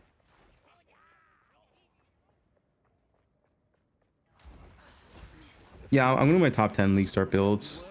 Of course. I like doing those videos. Well, I'm gonna have a video for my leveling guide, a video for my endgame guide, the top 10 league starters, some interesting builds, and maybe like an endgame video before it launches. We'll see. Kind of hard to say. I usually do make an endgame progression guide, but I can't really make an endgame progression guide this time around because it's brand new, right? That's probably a video I'll make after launch. Like usually I make a video like how to progress your Alice pretty fast, but that's not a thing this patch because we don't know what's gonna happen.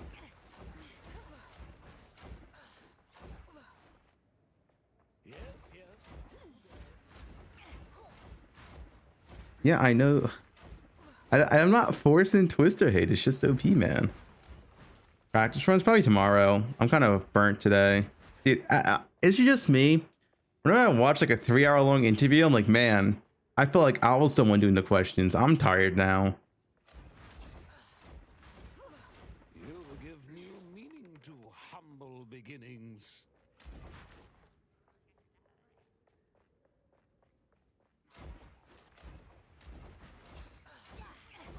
Just you, because I'm streaming. Martial artist looks good. Which class to be OP? Always Deadeye. I think martial artist is gonna one-shot bosses if you care for that. It's like no way that class doesn't one-shot bosses. Titan's always OP. Just don't play maces. Oracle is still extremely good.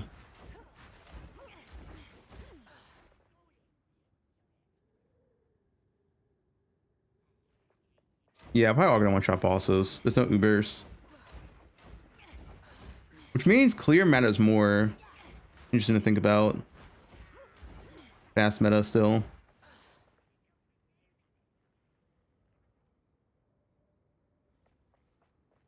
Is it Ranger a femboy? Ranger's a girl. It's like a tomboy.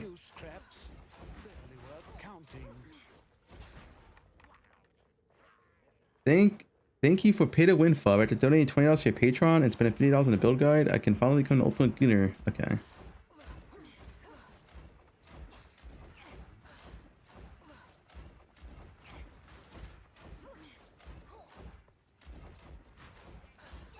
This grenade the grenade Deadeye is really good early in mid game, but I think it falls off when you start investing into it compared to other builds. But at that point, you just play a crossbow skill. I don't think you want to invest like a mirror into like a grenade skill, but you can just play a crossbow skill instead at that point.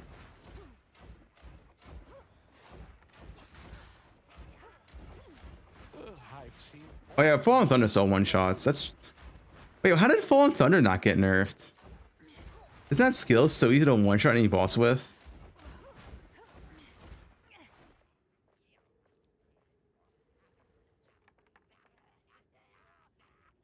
Yeah, and power charge generation is also easier as well. Yeah, Fallen Thunder sounds like it needs to be nerfed. Stop snitching.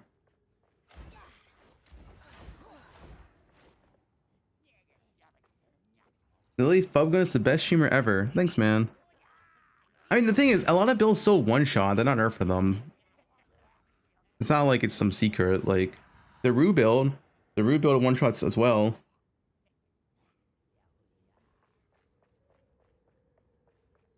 I can probably... The shield wall build also still one-shots if you do the Nebulok attack. I can probably still find like 10 builds that still one-shot Zesh 4 right now. Post nerfs.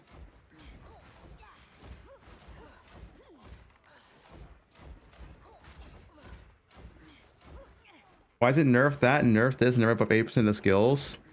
Well, because if a build is one-shot in Zesh 4, it should probably be nerfed, no? Unless it's like multi-mirrors, right? But we're talking like reasonable budget. I don't think any build should be one-shot in Zesh 4, like the 50 to 100 divine range. It just shouldn't be a thing, but that does exist for a lot of builds. It's like, that's the hardest content and you can just one-shot it with like only that much currency. It's like, okay. There's not much to aim for, right? He wants something to aim for. I've seen orphans with fuller purses. Now, a lot of skills do need buffs as well. You need both. You need buffs and nerfs. There's a lot of bad skills in the game as well.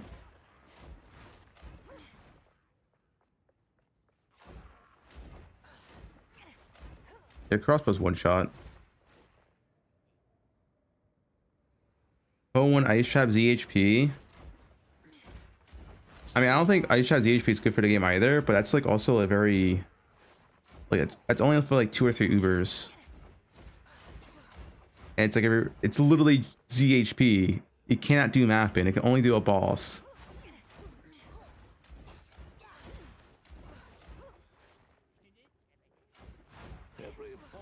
Yeah. These are like regular builds. These are regular mapping builds that are one-shot on bosses on like just medium budgets.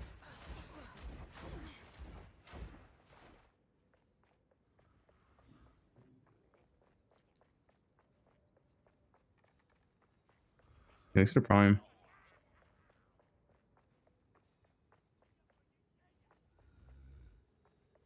Endgame build for a shot, probably the next few days before the launch, like always. I'll try to finish most of it tonight. I think what I will do, I'll start doing the build guide tonight, and then I'll make a test character tomorrow. Like I don't know, maybe like a 10D test character. Also use like for the video showcase and stuff around there. Because you guys already seen the early game showcase. Like I've done multiple level tests and stuff.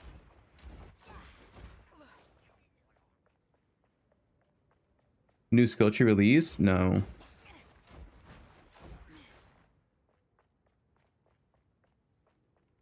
I'll probably build a character tomorrow for the ice shot guy.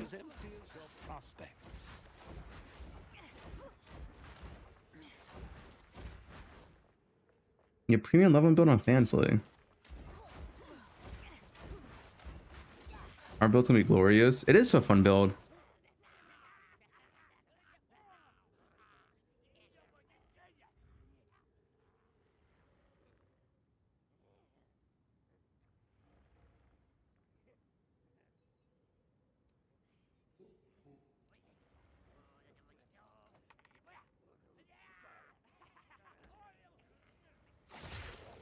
I see scuba, I type scuba.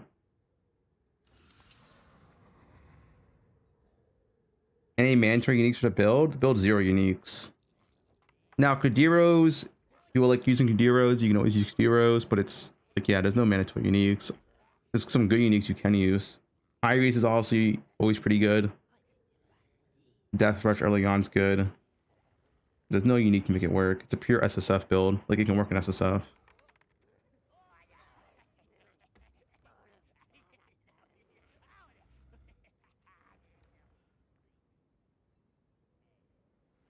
We don't know how good at Harry's Iris is because we don't know the new evasion on the base type. Maybe it's similar to values to before. It might be too nerfed though, yeah. We'll just use regular evasion chest. We'll have to wait and see.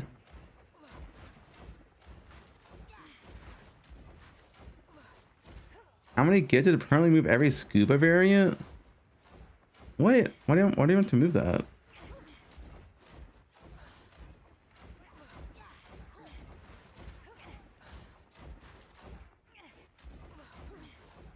A few scraps. Fuck that shit, Catamount. Haters. Scuba.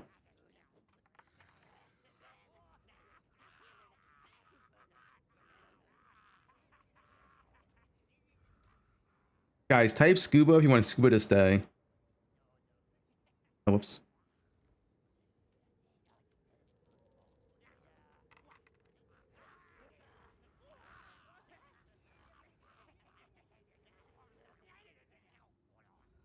Farmer wide HD. Can't believe you removed that, man.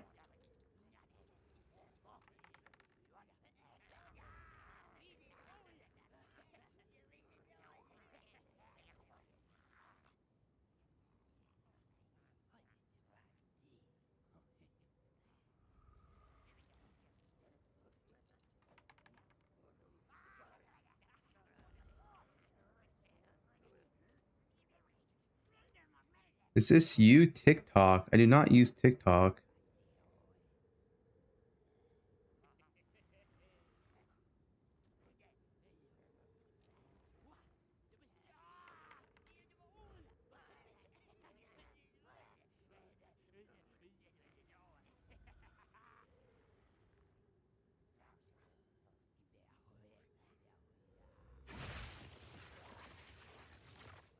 Was it 10 good for endgame build file or 5? Find out. Any good info? Yeah, a lot of bounce is gonna come. 0.5.5.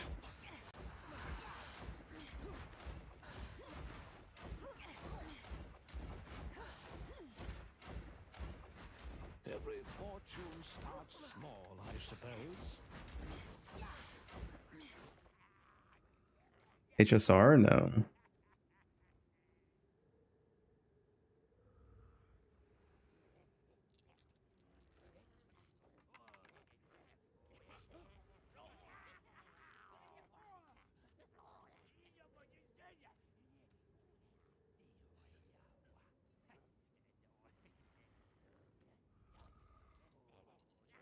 Alright. I think I'm probably done for today. Shorter stream, but I'm like fucking... I'm like so tired after the interview, man. I don't want to do a level in practice. I don't really want to do anything. I just want to chill and react, so... yeah.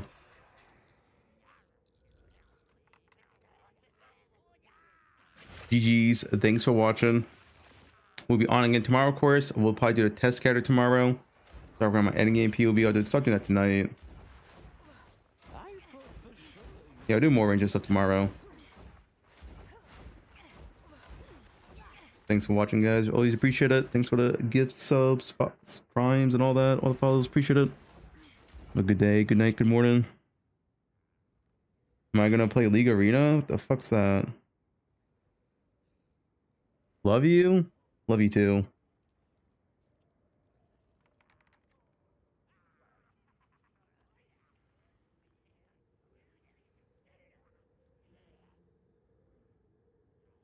Set it back. Yep, just more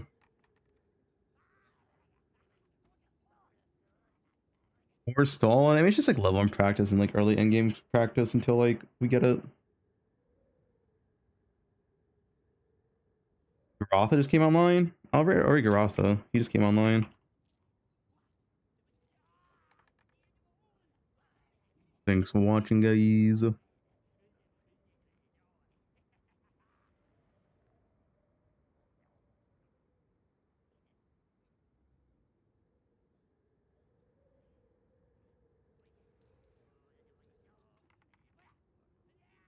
Scuba, but does he have scuba in his chat? Let me check.